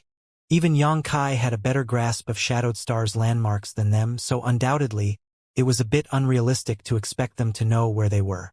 However, MOU's eyes lit up as a look of joy filled his face. After looking around a bit more, he flew up into the sky to get a broader view before returning excitedly. "I know where we are. This is Whitebone Plain, and Heaven Rift Gorge is nearby. We're only a day away from Black Sea City." "Oh? Clear Sky Sec's Black Sea City." Yang Kai was surprised. "Exactly." Yang Kai nodded lightly. It seemed that the transmission error was not too big, and for MOU it actually turned out to be a fortunate accident. Black Sea City was under the jurisdiction of Clear Sky Sect and was located close to its headquarters, sharing a similar relation to Heavenly Fate City and Shadow Moon Hall. Arriving here was a coincidence, but it helped MOU. In that case, we might as well go to Black Sea City first. Yang Kai thought for a moment before proposing. He urgently needed to inquire about the surroundings of High Heaven Sect, and going to Black Sea City was undoubtedly the best choice. Moreover, the situation of Black Sea City was unknown to them, so naturally, he wanted to travel together with MOU to investigate and lend his aid if necessary. After all, this was a minor detour at most. "Many thanks." MOU quickly cupped his fists. This was inside the territory of Clear Sky Sect, so MOU was obviously quite familiar with the terrain and took the lead. Only a day later, everyone saw a towering city standing on a vast plain in the distance. That's Black Sea City. MOU pointed to the front and introduced. There seems to be a fight. Yang Kai noticed the light of secret techniques and artifacts flashing up ahead. It's my Clear Sky Sect's people. MOU's face sank as he increased his speed. There being a battle near Black Sea City was not necessarily bad news. At the very least it meant that Black Sea City had not been occupied by corpse spirit religion, as there were still people resisting. The only question now was how precarious the situation was. Atop the high walls of Black Sea City, a beautiful woman with a pale face stood tall with a dozen Origin-returning Realm Masters gathered around her. However, all of these Origin Realm Masters had despondent looks on their faces, and all of them were injured to varying degrees. The most seriously wounded of these masters had even lost his right arm. This injury seemed to be quite recent, as his shoulder was still wrapped in gauze and fresh blood was oozing out slowly. This cultivator remained standing though, enduring obvious pain with grit teeth, not uttering a word of complaint. Below the city wall, several corpse spirit race clansmen covered in white, green, and red hairs were fighting with some human cultivators. The situation was very chaotic, and the number of people involved in this battle reached at least thousands, but not all the human cultivators were fighting for the same side. In fact, many human cultivators were assisting the corpse spirit race to kill their compatriots. These people had obviously chosen to submit to corpse spirit religion. City Lord, please order them to return. If we wait any longer, I'm afraid they'll all die. Atop the wall, someone cupped their fists and implored the beautiful woman with a sad look on his face. This was a completely hopeless battle. There were 10 times as many enemies as allies, with every Black Sea City cultivator being forced to deal with multiple opponents at once. 600 people had rushed out to meet the enemy, but after less than a quarter of an hour, only 200 remained, and these 200 were on the verge of collapsing. Yes, City Lord, these are the last elites of my Clear Sky Sect. If we let all of them die here, how will we explain to our ancestors in the future? They cannot retreat, the beautiful woman declared firmly. The spirit array barrier of Black Sea City is still being repaired, and if we have them withdraw now, Black Sea City will be defenseless when corpse spirit religion's army arrives, and everyone here will perish. We are well aware, but... The person who spoke before argued weakly, his voice full of grief. The 600 elites that had charged out had done so just to buy time for the array masters to repair the city's defensive spirit array at the cost of their lives. Black Sea City being able to endure until now was thanks to the many protective barriers and powerful spirit arrays it possessed. Without these spirit arrays, corpse spirit religion's army would have razed it to the ground by now. Now everyone had reached their limit. Corpse spirit religion only needed to organize one last powerful attack and they would likely conquer the city. Given corpse spirit religion's typical behavior, if the city's defenses fell, the millions of residents of Black Sea City would probably be exterminated. Damn Gale Pavilion, 100 Transformation Sect, and Traceless Sect. These traitors used to spend all day flattering my Clear Sky Sect, but now they have become willing dogs of corpse spirit religion and slaughtered my sect's disciples. If this old master can survive this, he will definitely make them pay for this in blood. Someone yelled angrily. The expressions of the others also turned ugly hearing these words. Gale Pavilion, 100 Transformation Sect, and Traceless Sect, as well as many other smaller forces and families used to be attached to Clear Sky Sect, would constantly curry favor when the latter was powerful. Clear Sky Sect had never abused these forces and even granted them some secret techniques to allow them to grow, while also allowing a number of their elite disciples to enter Clear Sky Sect every year for cultivation and to seek masters to personally teach them.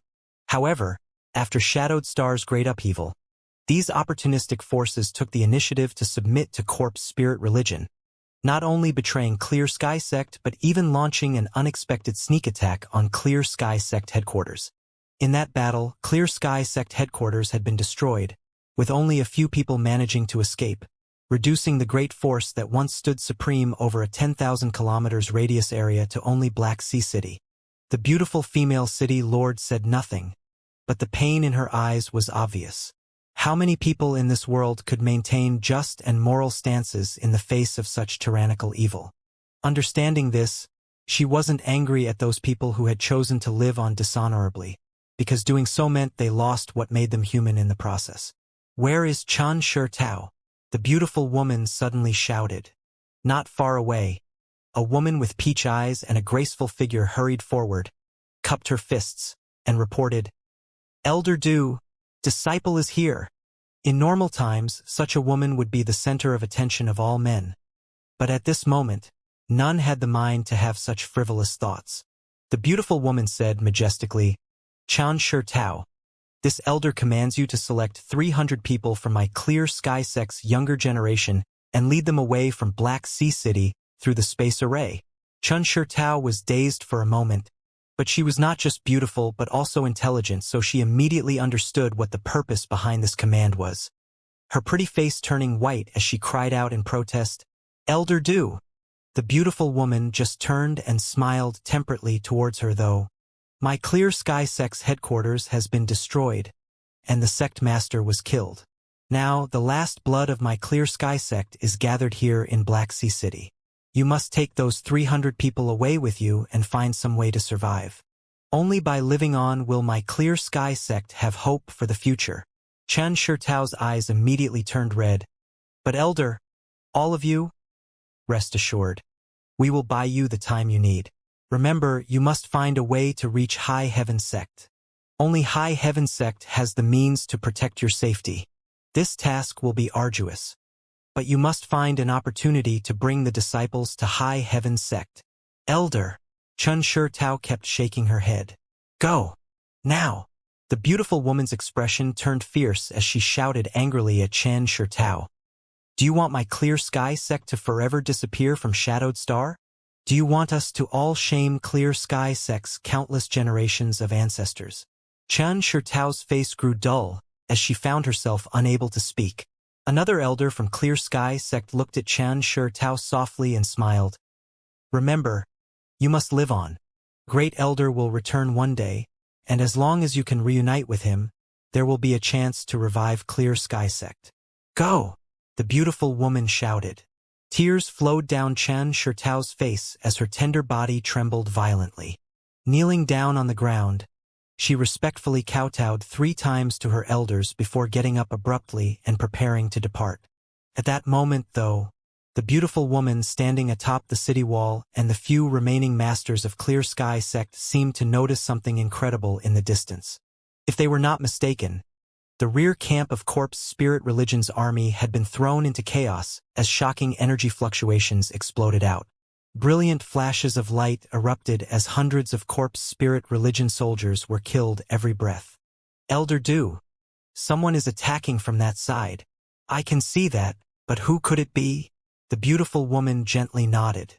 "There aren't many of them, only 7 or 8 in total, but they're all incredibly strong." An Origin Realm Master commented as he could vaguely see that with each flash of light, Corpse Spirit Religion cultivators were being cut down like straw. A shocking sight to behold. "Hey, that's the Azure Sun Chaos Pagoda. This Great Elder has returned," someone exclaimed in excitement. Everyone's eyes instantly focused on a pagoda-shaped artifact that was several dozen meters tall floating high up in the sky, emitting a brilliant azure light. This pagoda-shaped artifact rotated rapidly as it floated, and each time it descended from the sky, it would smash countless Corpse Spirit Religion disciples into paste. At the same time, it continuously sent out blasts of cyan light from its apex which vaporized any Corpse Spirit Religion cultivator upon contact. In but a moment, as many as 200 Corpse Spirit Religion disciples died under this artifact. "It really is the Azure Sun Chaos Pagoda." The beautiful woman's eyes burst with amazing brilliance, as if she had seen hope again, her expression turning excited. The Azure Sun Chaos Pagoda was one of Clear Sky Sect's core inheritances. It was an artifact which was ranked somewhere between Origin Grade and Origin King Grade, a kind of quasi-Origin King Grade artifact. And this powerful artifact was exclusively controlled by Great Elder MOU. At this moment, the Azure Sun Chaos Pagoda appearing here could only be because MOU was also here. Even if they could not see MOU's figure, everyone could feel MOU's familiar energy fluctuations across this short distance. Great Elder has returned. We're saved. Ha ha. Kill them. Kill those corpse spirit religion bastards. Don't let any of them escape. Vengeance for our sect master. Vengeance for our dead brothers and sisters. In an instant, shouts rang out from the wall as everyone vented their righteous indignation. All of them were so excited that if it were not for the orders of the beautiful woman, all of them would likely have already rushed out to meet Great Elder Mo already. Among the crowd, only the beautiful woman frowned deeply, a trace of anxiety filling her face. She could not decide if Great Elder suddenly appearing at this time was a blessing or a curse. Although Great Elder's strength was unfathomable, and he had an incredible artifact like the Azure Sun Chaos Pagoda to assist him, there were still too many enemies. If Great Elder was besieged by the enemy and unable to escape, then Clear Sky Sect's last hope would probably be annihilated. Relay my orders. All Clear Sky Sect disciples who still have the ability to fight are to follow the City Lord to assist the Great Elder. The beautiful woman's thoughts turned quickly, and she swiftly reached a decision. Yes, someone replied immediately, moving to execute the beautiful woman's command. Not long after, the remaining forces of Clear Sky Sect had assembled. The beautiful woman looked around at the slightly fewer than 1,000 people before her, and a deep sorrow appeared in the depths of her eyes. Out of Clear Sky Sect's original population, only these few people were left, and all of them were injured and had miscellaneous cultivations. Although Black Sea City had millions of inhabitants, only these 1,000 or so belonged to Clear Sky Sect, while most the rest were ordinary people who had never cultivated before or had such low strength they wouldn't be able to serve any role in combat at all. Our objective this time is simple. We must join up with Great Elder and support him. Are all of you prepared? The beautiful woman looked around and asked sharply. The 1,000 people wore solemn expressions and shouted in unison, "Yes!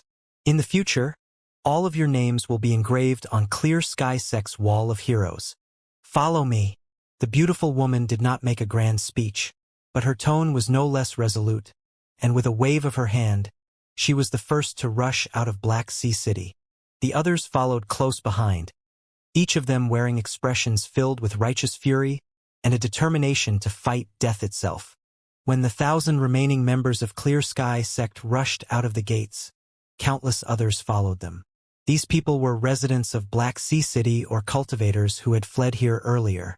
They all understood the truth that in an open nest, there were no hidden eggs. Seeing Clear Sky Sect gather its remaining strength and launch an all-out assault, these people immediately joined them to contribute their strength. In front of Black Sea City, it was as if a mighty army came charging forward. That bitch Du Yenling has finally gone crazy, ha ha ha. She wants to break through my corpse spirit religion's blockage with that bunch of trash that hasn't even reached the Saint Realm? Kill them all, then bring Du Yenling to me. In the middle of corpse spirit religion's army, a burly man stood atop a tall war cart, waving his hands extravagantly as he issued orders. Like Fong Fong Chi, he had a third-order origin returning realm cultivation, but no heat or life aura was coming from his body. Instead, just a slightly rotten odor lingered about him. Corpse spirit race, and a top-level corpse general at that. As soon as his voice fell, however, an azure pagoda suddenly fell from the sky towards him. Noticing this, the burly man snorted coldly and swiftly dodged the incoming assault. With a thunderous boom, the azure pagoda fell and pounded the war cart flat, along with its 8 powerful mounts, leaving behind little more than some broken scraps and bloodied paste. Who goes there? Covered in red needle-like hairs, and with 2 sharp fangs hanging out of the corners of his mouth, the burly man turned towards a certain direction and roared. A beautiful figure suddenly appeared beside him, like an immortal fairy descending to the earth. Behind her was a pair of crystal-clear white wings seemingly carved from the purest of ice jade. Her body exuded a bone-chilling chill that seemed capable of even freezing one's soul. In her hands was a long sword that radiated cold light. As this long sword slashed, it left behind a flowing icy light. The burly corpse general tried to defend himself, but his defenses were instantly pierced by the overwhelming chill. Only 3 moves later, the beautiful woman's sword separated the corpse general's head from his body. An icy field spread out swiftly, and despite the incredible power the burly corpse general's body possessed, it was instantly encased in ice, all traces of aura disappearing from it in the next instant. Suyen. This was the first time she had taken action since she left Scarlet Wavestar, but the combat strength she displayed was nothing less than jaw-dropping. Seeing her in action, Mou's eyes bulged in shock. Mou clearly felt how powerful this corpse general was and estimated that it would take him at least 2 or 3 hours to defeat this abomination. Even if he was confident he could win, he was certain that he would need to pay a certain price for that victory. But this woman of Yang Kai's actually managed to defeat this corpse general in just a few moves. Yang Kai is already extraordinary enough, but how could his woman also have such phenomenal strength? Mou was stunned. After killing this corpse general, Su Yen did not pause for an instant. Holding Profound Frost, she used the monster transformation secret technique to mobilize the strength of her Ice Phoenix source and charged into the corpse spirit religion army. No one was able to impede her in the slightest. As long as she struck, all the enemies before her became ice sculptures. At the forefront of the battlefield, there was a small group of Clear Sky sect disciples still engaged in a desperate battle. This group had rushed out long before Yang Kai and the others arrived to buy time to repair the spirit array barrier around Black Sea City. Originally numbering 600, there were now just over 100 of them left. All of them were in dire straits at this moment, surrounded by countless enemies, with some of them falling every breath, their fresh blood staining the ground red. Among this group, there was a young girl with long hair who was as quick as a rabbit, dashing left and right through the enemy lines, her body radiating a brilliant multicolored light. She appeared soft and delicate, but her small frame contained terrifying power. Every time her small fist punched out, the air around her exploding from the force. Any enemy she struck who was not an Origin returning Realm Master would instantly explode and die. Even First-Order Origin Realm Masters would have their bones crack and their muscles tear when they suffered a blow from this young girl, causing them to cry out in pain. A flurry of attacks was launched towards her constantly, but she was able to dodge nearly all of them with extremely agile movements. Even when she occasionally suffered a hit, she would not suffer much damage and instead become even fiercer in her assault. This young girl's body seemed to contain an incomprehensible power. Were it not for her protection, the remaining 100 people from Clear Sky Sect would have been wiped out long ago. Each of the survivors present felt immense gratitude towards her. Her actions soon attracted Yang Kai's attention. The multicolored radiance which surrounded her body gave Yang Kai an extremely familiar feeling. It was clearly sword chi from the 5 elements indestructible sword tempering art. Across a long distance, Yang Kai took a moment to observe this young girl carefully, and although she was covered in blood and it was impossible to tell her exact age, she did not look older than 13 or 14, still in her budding years. She possessed a figure that was not fully matured yet. When her hair flew up at one point, a familiar face came into Yang Kai's view. Could it be? Yang Kai frowned before quickly wiping out the enemies in front of him and rushing over with interest towards the little girl, bringing Xia Ningchong along with him. Perceiving someone rapidly approaching her, the young girl turned her head rapidly while simultaneously sending out a punch. Yang Kai raised his hand to block this punch. Hong! An extraordinary force erupted from this tiny fist, and even with Yang Kai's great strength, he could not stop his body from shaking slightly. Fortunately, with his cultivation being significantly higher than this little girl, he did not embarrass himself on the spot. Otherwise, he really wouldn't have had any face left at all. With her first blow failing to deal with this new opponent, the young girl reacted with lightning speed, instantly leaning back and delivering a high kick towards the enemy's face, covering her foot in a golden gleaming light that gave off a sharp aura as she did. 5 elements indestructible sword tempering art of metal sword chi. Her little foot seemed to instantly transform into the sharpest of swords as it swept towards Yang Kai's head.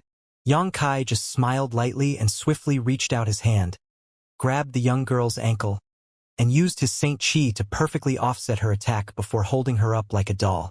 The girl's skirt fluttered, almost exposing a spring scenery, But fortunately, she reacted swiftly and managed to hold it down, preserving her dignity. Just as she was filled with irritation, this young girl caught sight of Yang Kai's smiling face. "Ah, Uncle Sect Master." The girl recognized Yang Kai at a glance and called out innocently, a pleasant surprise filling her cute, smiling face. "As expected, it's you." Yang Kai gently nodded and with a slight flick of his wrist flipped the young girl right side up on the ground before he stared at her immature face, frowned and asked, "Yuner, why are you here?" This girl was surprisingly the little girl Huang Wan adopted, Lin Yuner. When Yang Kai returned from the Emperor Garden and passed a small city on the limitless ocean's coast, he had run into Huang Wan and brought her back to High Heaven Sect. At the same time, he also brought this little girl back with them. Lin Yuner was only 5 or 6 years old at the time, but she was already beginning to show amazing physical strength. Yang Kai noticed the abnormality of her body and asked Yi Shiyun to investigate it carefully. Later, Yi Shiyun told Yang Kai that Lin Yuner possessed the Tyrant Strength Body Special Constitution. This was an exceedingly rare physique that perhaps had something to do with one of her ancestors' bloodlines. After all, according to Huang Wan, Lin Yuner's mother had the blood of a sea monster beast in her lineage. Cultivators with this special constitution were born with an incredible innate strength that would only increase as their cultivation increased, eventually reaching a truly terrifying height. Before leaving Shadowed Star, Yang Kai had given her the 5 elements indestructible sword tempering art, and after 8 years had passed, that little girl was now a young bud on the verge of blossoming. Judging from the intensity of the 5-colored aura surrounding her body, it seemed Lin Yuner had reached the minor accomplishment stage in the 5 elements indestructible sword tempering art. In conjunction with her Tyrant Strength Body's special constitution, the strength she could display was nothing less than astonishing. Her cultivation was not actually that high, only 3rd Order Saint Realm, according to Yang Kai's investigation. Even if High Heaven Sect did not lack financial resources, and Lin Yuner had the personal guidance of masters such as Yi Shiyun, being able to reach the 3rd Order Saint Realm in just 8 years proved she was an unparalleled genius. This little girl would definitely become a bright new star in the star field. When Yang Kai looked at her, he felt as if he was looking at a future supreme master. Additionally, the 5 elements indestructible sword tempering art seemed to be tailor-made for her. Coupled with the might of her Tyrant Strength Body, she was able to use a mere 3rd Order Saint Realm cultivation to fight on par with 1st Order Origin returning realm masters. This kind of ability to fight across realms was vastly superior to Yang Kai's. Even when he was a 3rd Order Saint, he was unable to resist the attacks of 1st Order Origin realm masters head-on. However, although Lin Yuner still possessed an intrepid aura, her strength was clearly waning and there were numerous wounds on her body, indicating she was little more than an arrow at the end of its flight. Her spirit remained undaunted though. When chaos descended upon Shadowed Star, Yuner followed the orders of Great Elder Yi to assist Clear Sky Sect. As a result, Yuner was trapped outside and unable to return. So Yuner could only stay here, Lin Yuner said in an aggrieved tone. 2 years ago, she was only 11 or 12, so after drifting outside for so long, she naturally missed High Heaven Sect greatly. She missed Yi Shiyun who taught her carefully, missed Huang Wan who took care of her like a mother, and missed High Heaven Sect scenery as well as her senior brothers and senior sisters. She had always been very strong, which may be related to her losing her parents as a child, but after seeing Yang Kai at this moment, her big eyes couldn't help tearing up as her lips pursed and trembled. So that's how it is. But why are you here on this battlefield now? Yang Kai frowned. He did not know who the city lord of this Black Sea city was, but how could they have arranged for Lin Yuner to come out and engage the enemy at this time? Yang Kai could see that this group had come out to fight to buy time, and that all of them held the determination to die in order to achieve this objective. Lin Yuner was a High Heaven Sect disciple though, and considering her extremely young age, this was certainly not an assignment she should have been given. I came out on my own. I wanted to do everything within my power to help, Lin Yuner sniffled. All right. Yang Kai nodded firmly as he rubbed Lin Yuner's head, thinking for a moment before taking out a healing pill from his space ring and handing it to Lin Yuner. Take this. Lin Yuner had absolute trust in Yang Kai despite not having seen him for 8 years, so she swallowed down the pill without any hesitation. Yang Kai nodded once more before turning to Xianning Chong and saying, "Little senior sister, escort them back to the city." "Okay." Xianning Chong responded, waving her hands to form a series of complicated seals. The surrounding world energy suddenly began to swirl, and under the guidance of Xianning Chong, underwent some miraculous changes before streaming into the exhausted cultivators around her. The next moment, each of the Clear Sky sect survivors' bodies shook as they felt their energy reserves rapidly recovering. All of them turned looks of utter amazement towards Xianning Chong. They had no idea how Xianning Chong had managed to directly refine the ambient world energy and send it into their bodies to replenish their nearly empty dry meridians and dantians. "Follow me," Xianning Chong shouted as the small sapphire on her forehead exuded a dazzling brilliance, making her look like an ethereal fairy. Everywhere this brilliance passed, the enemy cultivators felt an inexplicable force enter their hearts, causing their fighting spirit to dampen significantly. Xianning Chong then took the team of 100 people and cut a bloody path through the enemy ranks to join up with Du Yanling, and the others who had just emerged from the city. Yang Kai next flew up into the sky and spread out his divine sense, looking for the strongest enemies on the battlefield. With a wave his hand, golden blood threads shot out, transforming into golden flashes of light which rapidly harvested the lives of corpse spirit religion disciples. Yang Xiuzhu, Chu Han Yi, and Lin Yu Rao coordinated with one another to raise a storm in the enemy lines, leaving a swath of corpses in their path. Under MOU's control, the Azure Sun Chaos Pagoda continuously released rays of brilliant blue light that vaporized all enemies around it. This small group of 7 people had swiftly thrown the entire corpse spirit religion army into chaos. Soon, some began to realize something was wrong. On the battlefield, the masters from corpse spirit religion were no longer issuing orders as they were being rapidly killed, resulting in the entire army losing cohesion and becoming loose grains of sand unable to put up a united resistance. This situation only became more serious when Du Yanling led the Clear Sky sect remnants out to join the battle. The corpse spirit religion army was on the verge of collapse, and many from its ranks began to panic and flee. The small sects and families that had submitted to corpse spirit religion also began to flee when they saw this.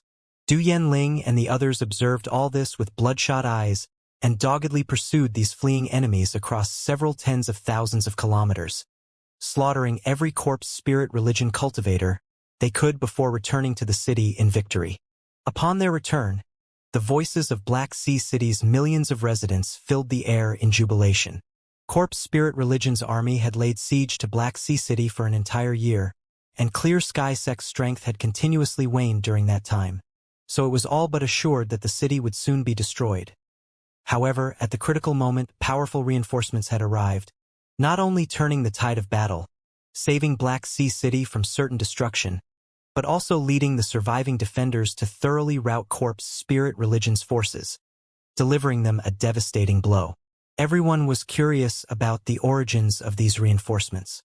Soon, it became known that Clear Sky Sect's Great Elder MOU and High Heaven Sect's Sect Master and Elders were the ones who had arrived to save them. All understood at that moment why so few people possessed such astonishing strength, and why they were able to send Corpse Spirit Religion's army running while crying for their fathers and screaming for their mothers. In Black Sea City, the reputations of Clear Sky Sect and High Heaven Sect soared to unprecedented heights. Inside the City Lord's mansion, the few remaining high-level executives of Clear Sky Sect sat together with Yang Kai and his group. Black Sea City's City Lord, Du Yanling, who was also a high-ranking elder of Clear Sky Sect, gave a deep bow to Yang Kai and the others as she solemnly declared, "For this time's graciousness, I offer my most sincere thanks to Sect Master Yang. If not for your timely arrival, I'm afraid Black Sea City would now be a barren wasteland devoid of life. On behalf of Black Sea City's millions of residents, this mistress offers her deepest gratitude to Sect Master Yang for his life-saving efforts. City Lord Du is too polite. This Yang and Senior MO are not strangers, so it is only we help one another." Yang Kai smiled and waved. His humility gave Du Yanling an excellent impression, and she couldn't help giving Yang Kai a careful examination. On Shadowed Star, Yang Kai was almost a legend. Although he had only risen to fame recently, his deeds had been utterly earth-shaking. The Battle of Dragon Cave Mountain had revealed his brilliance to the world, after which he swiftly occupied one of Shadowed Star's 3 great forbidden zones. The Flowing Flame Sand Field, established his own sect, then proceeded to destroy Heaven Battling Union and Thunder Typhoon Sect before conquering Star Emperor Mountain. Yang Kai and High Heaven Sect were universally known existences on Shadowed Star. Over the past 2 years, when tragedy befell Shadowed Star, High Heaven Sect had frequently dispatched powerful masters to assist the besieged sects and cities, earning them the gratitude of the entire human race. As High Heaven Sect's sect master, Yang Kai was essentially considered to be Shadowed Star's greatest master, a character who could shake Shadowed Star with the stomp of his foot. This was actually Du Yenling's first meeting with Yang Kai, so she was naturally curious about him. However, even with her third-order origin returning realm cultivation, she was unable to see through Yang Kai's depths, as if this young man before her was far stronger than her sect's great elder, or even her former sect master who had died in battle. Du Yenling was thoroughly shocked. Junior sister Du, if the situation in Black Sea City is already so bad, what about Clear Sky Sect's headquarters? Mou asked nervously. Du Yenling and the other elders instantly wore grim expressions. Mou could not help having a bad premonition as he asked urgently, "Could it be that the sect's headquarters?" Du Yenling nodded sadly. The sect's headquarters were breached and sect master, he fell during the battle. What? Mou suddenly stood up in shock, seemingly unable to accept this reality. Yang Kai also let out a long sigh. He had met Clear Sky Sect's sect master, Guzhan, and felt he was an amiable person, but even with his peak-level third-order origin returning realm cultivation, it seemed he still couldn't avoid such a tragic fate. Great Elder, please restrain your grief. Du Yenling didn't know what to say. How could headquarters have fallen? If it had, why has Black Sea City been able to persist until now? Mou's complexion became gloomy. Du Yenling replied sadly, "There were some people who secretly pledged allegiance to Corp's spirit religion and collaborated from the inside, causing headquarters to fall. Who dares?" Mou snapped. "They're all dead. Sect Master killed all of them before falling himself." Du Yenling reported despondently.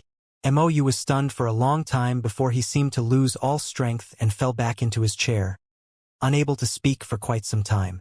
After giving Mou some time to digest this news, Yang Kai started to inquire about High Heaven Sect's situation. However, Du Yenling did not know much. Black Sea City had been under siege for a year now and thus been cut off from the outside world. Only when some cultivators occasionally escaped to Black Sea City would they bring some information with them. According to those cultivators, High Heaven Sect seemed to be surrounded by the Corpse Spirit Religion's army, and no one could get in or out. As for the internal situation of High Heaven Sect, no one knew. A year ago, High Heaven Sect also frequently dispatched masters to assist those besieged sects and great forces. However, after suffering the loss of several masters, High Heaven Sect had been forced to retreat and their ability to offer aid had greatly decreased. In order to prevent High Heaven Sect masters from going out and causing trouble, Corpse Spirit Religion deployed a massive number of troops to surround the Flowing Flame Sand Field. It could be said that although the current High Heaven Sect was unable to take the initiative to assist the rest of Shadowed Star, its mere existence restrained a great deal of Corpse Spirit Religion's combat strength, improving the general situation silently. If this weren't the case, Black Sea City would not have been able to persist for such a long time without being overrun. One had to know that there were at least 4 corpse generals on the same level as Yi Shiyun in Corpse Spirit Religion, not to mention the mysterious religion master that none had ever seen before. After hearing this, Yang Kai nodded lightly and did not ask anything more. The next day, Yang Kai gathered everyone from High Heaven, bid farewell to Mou, and set out from Black Sea City. Originally, Yang Kai wanted to bring the survivors of Clear Sky Sect with him to High Heaven Sect. After all, as long as they entered the Flowing Flame Sand Field, they would no longer need to worry about being killed by Corpse Spirit Religion's forces. However, after some careful consideration, Mou declined Yang Kai's proposal. Clear Sky Sect truly had few remaining members, but Black Sea City still had millions of inhabitants. If Clear Sky Sect followed Xianxia, then the millions who resided in Black Sea City would certainly be slaughtered by corpse spirit religion. Many people had escaped here over the past 2 years, seeking shelter from Clear Sky Sect, so you could not just abandon them. This sentiment may be a bit pedantic, but it still won the unanimous approval of the rest of Clear Sky Sect's leaders, all of them willingly pledging to protect the last bastion of Clear Sky Sect together with Great Elder Mo. Xianxia was impressed but also at a loss.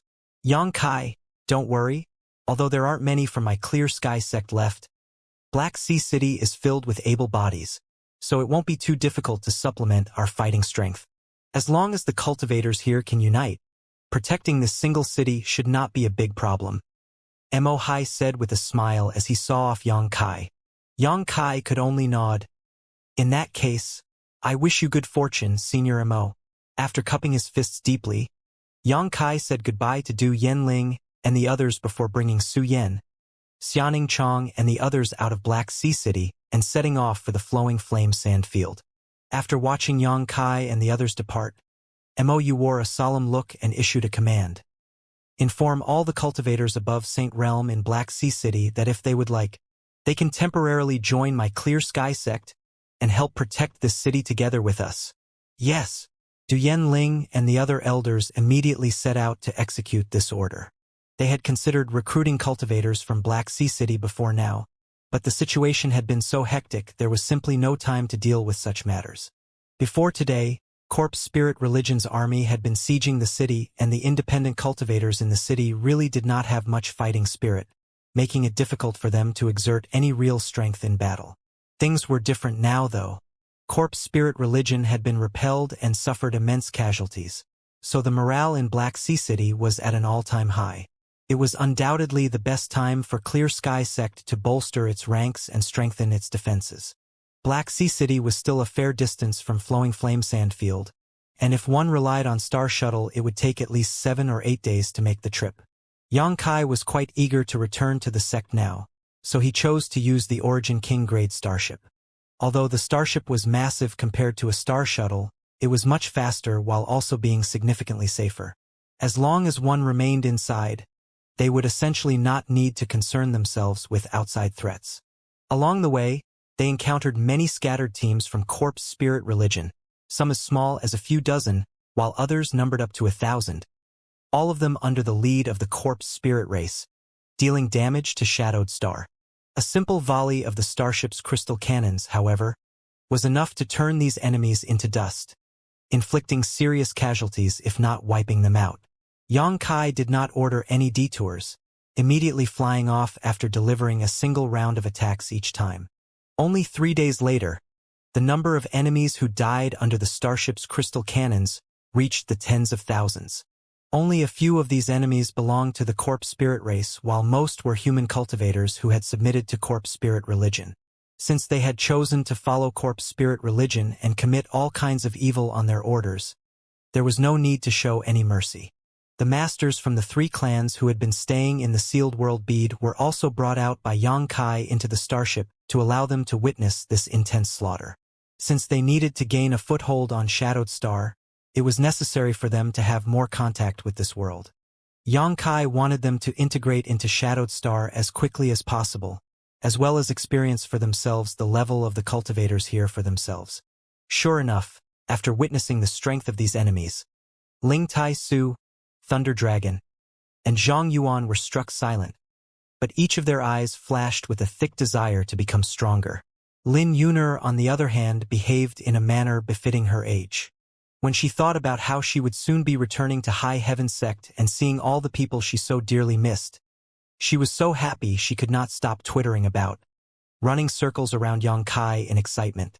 Su Yan and Xianning liked this little girl very much as well, and after learning about her tragic childhood, their maternal instincts were greatly stimulated, even bringing them to tears, leaving Xianxia speechless. 3 days later, the Origin King grade starship arrived at the periphery of the Flowing Flame Sandfield.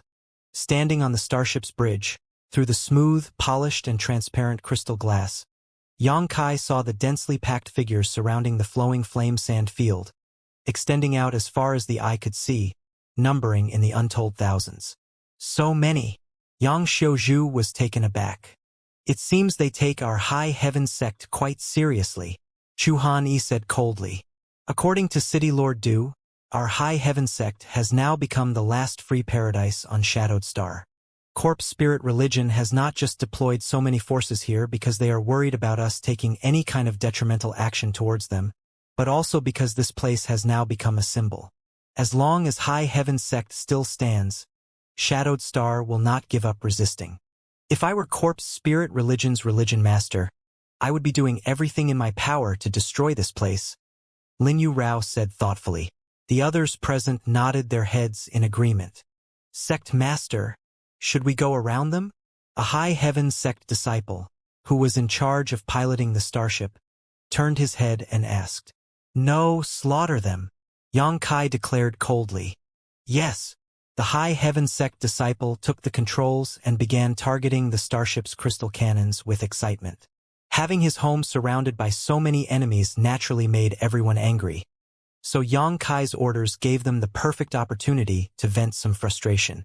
Hong Long Long. A series of white beams of light blazed from the starship's crystal cannons, vaporizing everything that stood in their path. This Origin King-grade starship was refined personally by Yang Yen and had outstanding performance and combat strength.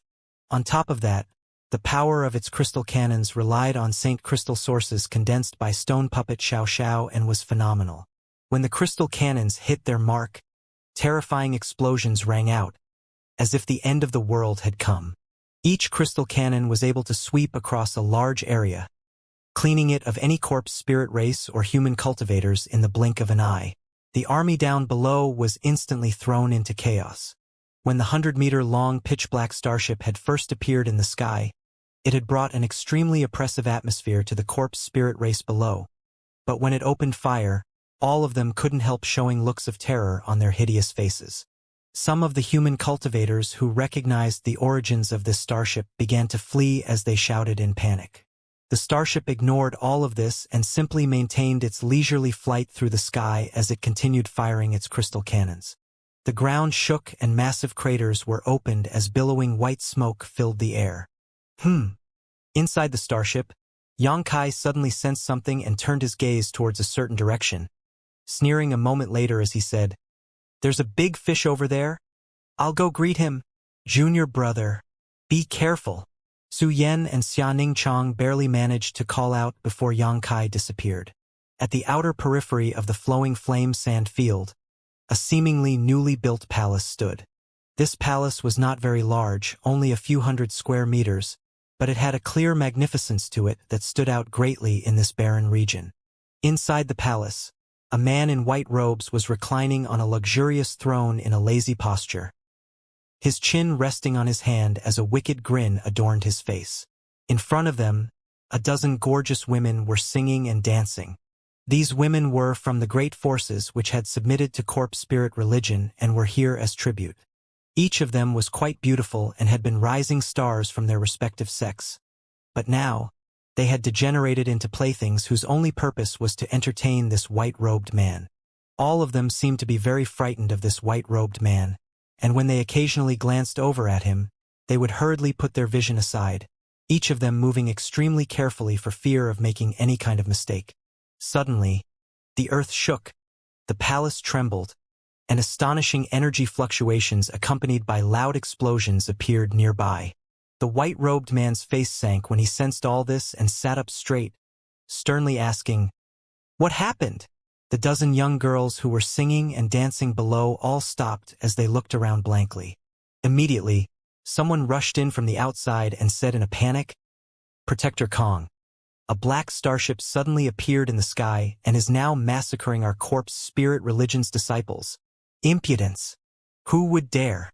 The white-robed man stood up abruptly and an astonishing aura burst from his figure, causing the dozen dancing girls to go pale from fright. Subordinate. Subordinate does not know. The cultivator who came in to report stuttered helplessly. Then what use are you? The white-robed man snorted coldly as he stretched out his hand and grabbed towards the neck of the cultivator that appeared to deliver this report. his grasp seemingly crossing space to hold the poor man's throat directly. With just a slight twist, the cultivator's neck was broken. The dozen girls cried out in fear as the panic in their eyes became more and more intense. HM? Interesting. Even daring to come out on your own initiative. The white-robed man suddenly raised his head and looked towards the sky, sending out a burst of divine sense to clash with Xianxia's at a position a dozen kilometers away. When these two divine senses clashed, space itself collapsed. Inside the palace, the white-robed man was forced back a few steps, as if he was not this newcomer's opponent at all. The power of Xianxia's divine sense shocked the white-robed man, but after recoiling slightly, he became angry out of shame and let loose a great roar, his entire figure transforming into something inhuman the next instant. Just like Fong Feng Qi, who was captured by Xianxia in Heavenly Fate City, this white-robed man's body suddenly swelled up and white needle-like hairs protruded from his skin. Two sharp fangs grew from the corners of his mouth and a verdant-colored corpse qi burst from his body. Leaping up, the white-robed man soared up into the sky like a shot, blowing open a hole in the small palace, his eyes flashing a fierce light. Pinpointing Xianxia's location, he then proceeded to wave his two claw-like hands repeatedly, sending a flurry of attacks towards Xianxia. Shatter! Xianxia roared and without evading covered his fists in black flames and sent out a series of punches. The flying claws broke under Xianxia's bombardment, and the remnant attacks quickly landed on the white-robed man, pulling a grunt from his lips as they sent him crashing down to the ground. A moment later, with a bang, a human-shaped pothole was smashed into the ground. The white-robed man only became more enraged. After taking this blow from Xianxia, he had not suffered much damage, so he quickly leapt from the pit, opened his mouth and spat out a round bead. Gathering the thick green corpse qi from this bead, the white-robed man condensed several arrows which he then shot towards Xianxia. With a flick of his wrist, Xianxia summoned the verdant dragon bone sword, and after pouring his saint qi into it, accompanied by the loud dragon roar, the dragon bone sword shook slightly and transformed into a giant dark green dragon which proceeded to dive towards the ground. Xianxia stood atop the dragon's head, looking down at the white-robed man with disdain in his eyes. The corpse qi, which was potent enough to kill an ordinary origin-returning realm master, had no effect on the giant dark green dragon. Corpse qi was indeed poisonous, but so too was the giant dark green dragon, so the former had no way to damage the latter. On the contrary, the giant dark green dragon simply opened its mouth wide and sucked in the green corpse qi which had originated from the white-robed man's corpse core, causing him to fluster. The distance between the two opponents quickly shortened. Staring at the rapidly growing dragon head, with its giant maw, the white-robed man finally could not remain calm and let out a strange howl as he hurriedly dodged away. The giant dark green dragon soared up into the air, while Xianxia leapt off it and stretched out his hand. The giant dark green dragon transformed back into the dragon bone sword again, and was caught by Xianxia, who proceeded to slash it out. Suddenly, a terrifying aura burst from the bladeless long sword, one that seemed capable of cutting through the world itself. The white-robed man was shocked and quickly raised his arm to defend himself from this blow. Silently, green lights flashed, and a white-haired arm was cut off, falling to the ground. This time, the white-robed man was truly shocked. He never thought that such a terrifying character existed on Shadowed Star. He had fought against Yi Shiyun, the supposed first master of Shadowed Star, and felt that she was not anything special. However, this young man who had suddenly appeared before him was far stronger than Yi Shiyun.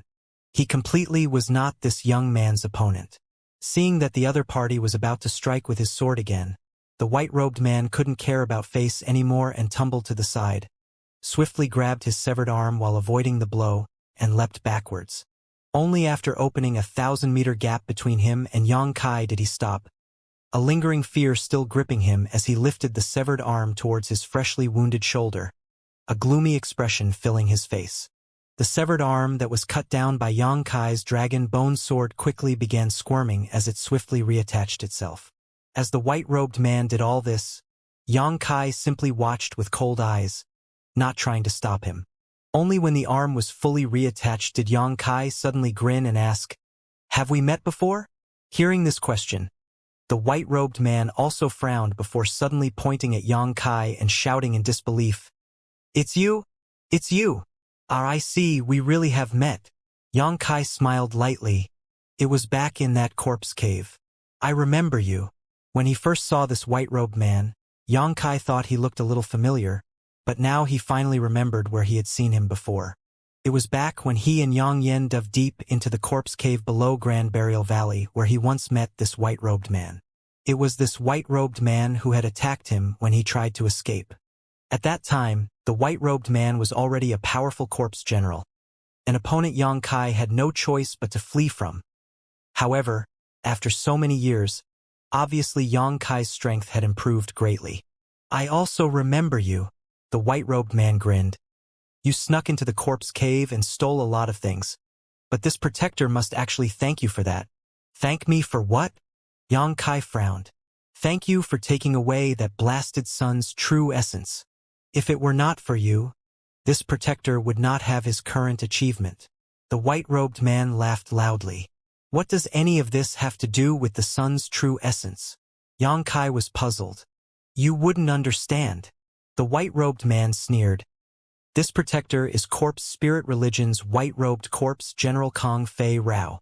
"Boy, state your name." "White-robed corpse general." Yang Kai raised his brow.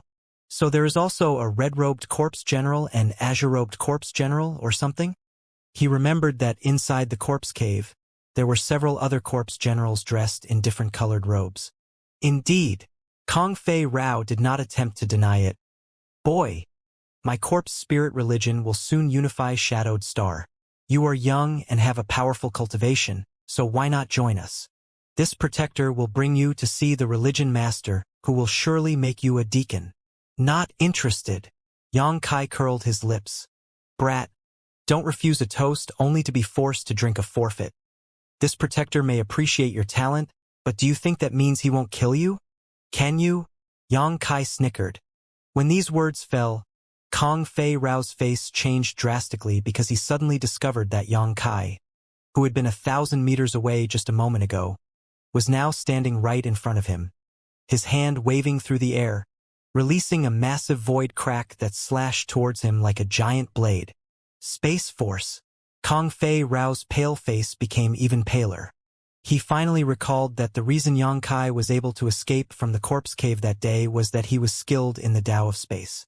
Now seeing Yang Kai use such a card, it was obvious just how profound this boy's attainments in the Tao of space were.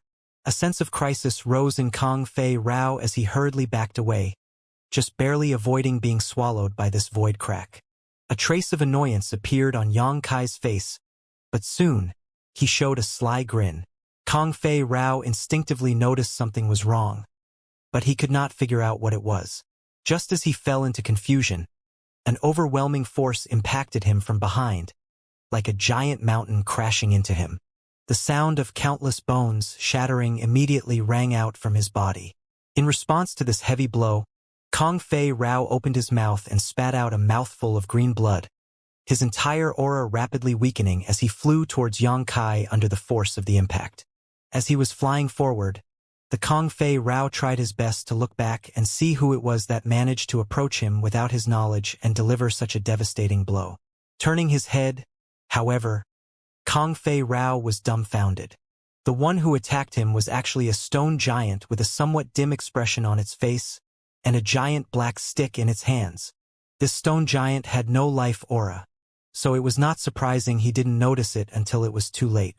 "Now, let's see how you escape." Yang Kai grinned as he slashed his hand through the air, sending out a series of void cracks that swiftly formed an impenetrable net covering Kong Fei Rao, blocking all his paths of retreat. Kong Fei Rao's face changed drastically as he felt the terrifying emptiness coming from these void cracks, forcing himself to come to a halt suddenly. In the next moment, his whole figure seemed to flicker and disappear as he dove into the ground. He seemed to be able to merge with the earth itself.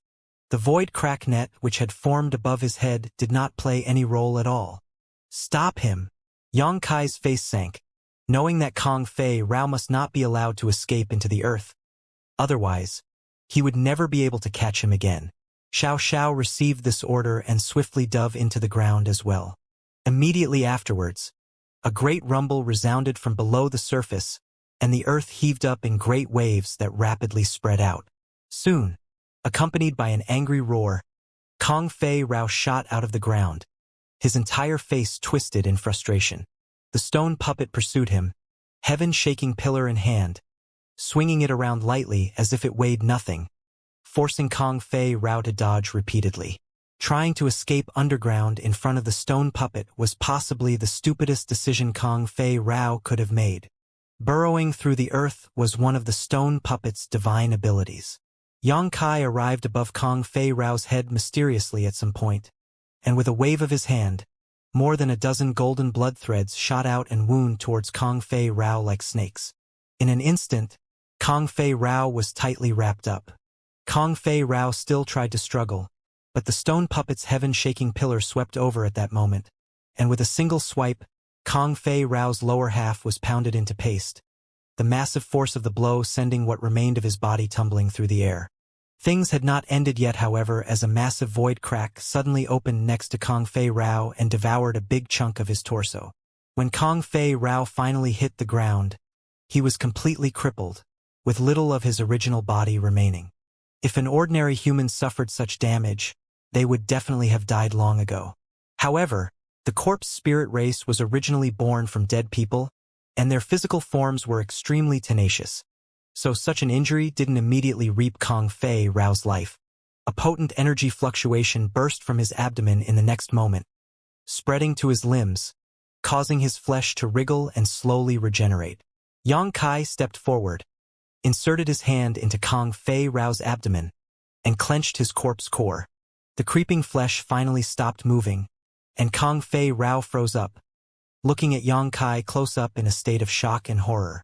His eyes were filled with hatred, but in the end, he compromised and sighed. "What is it you want to know? Tell me what I must do to get you to release me. Are you trying to negotiate with me?" Xianxia smiled contemptuously. "Of course. Do you think you're qualified?" Xianxia continued to sneer. "Since you didn't kill me immediately, you obviously want something from me. Otherwise, why bother keeping me alive?" Kong Fei Rao coldly snorted. "Seems you're not stupid." Xianxia nodded. "But you still have no right to negotiate terms with me. I can consign you to death just by clenching my fist." Kong Fei Rao's face grew gloomy, but ultimately he was unable to refute.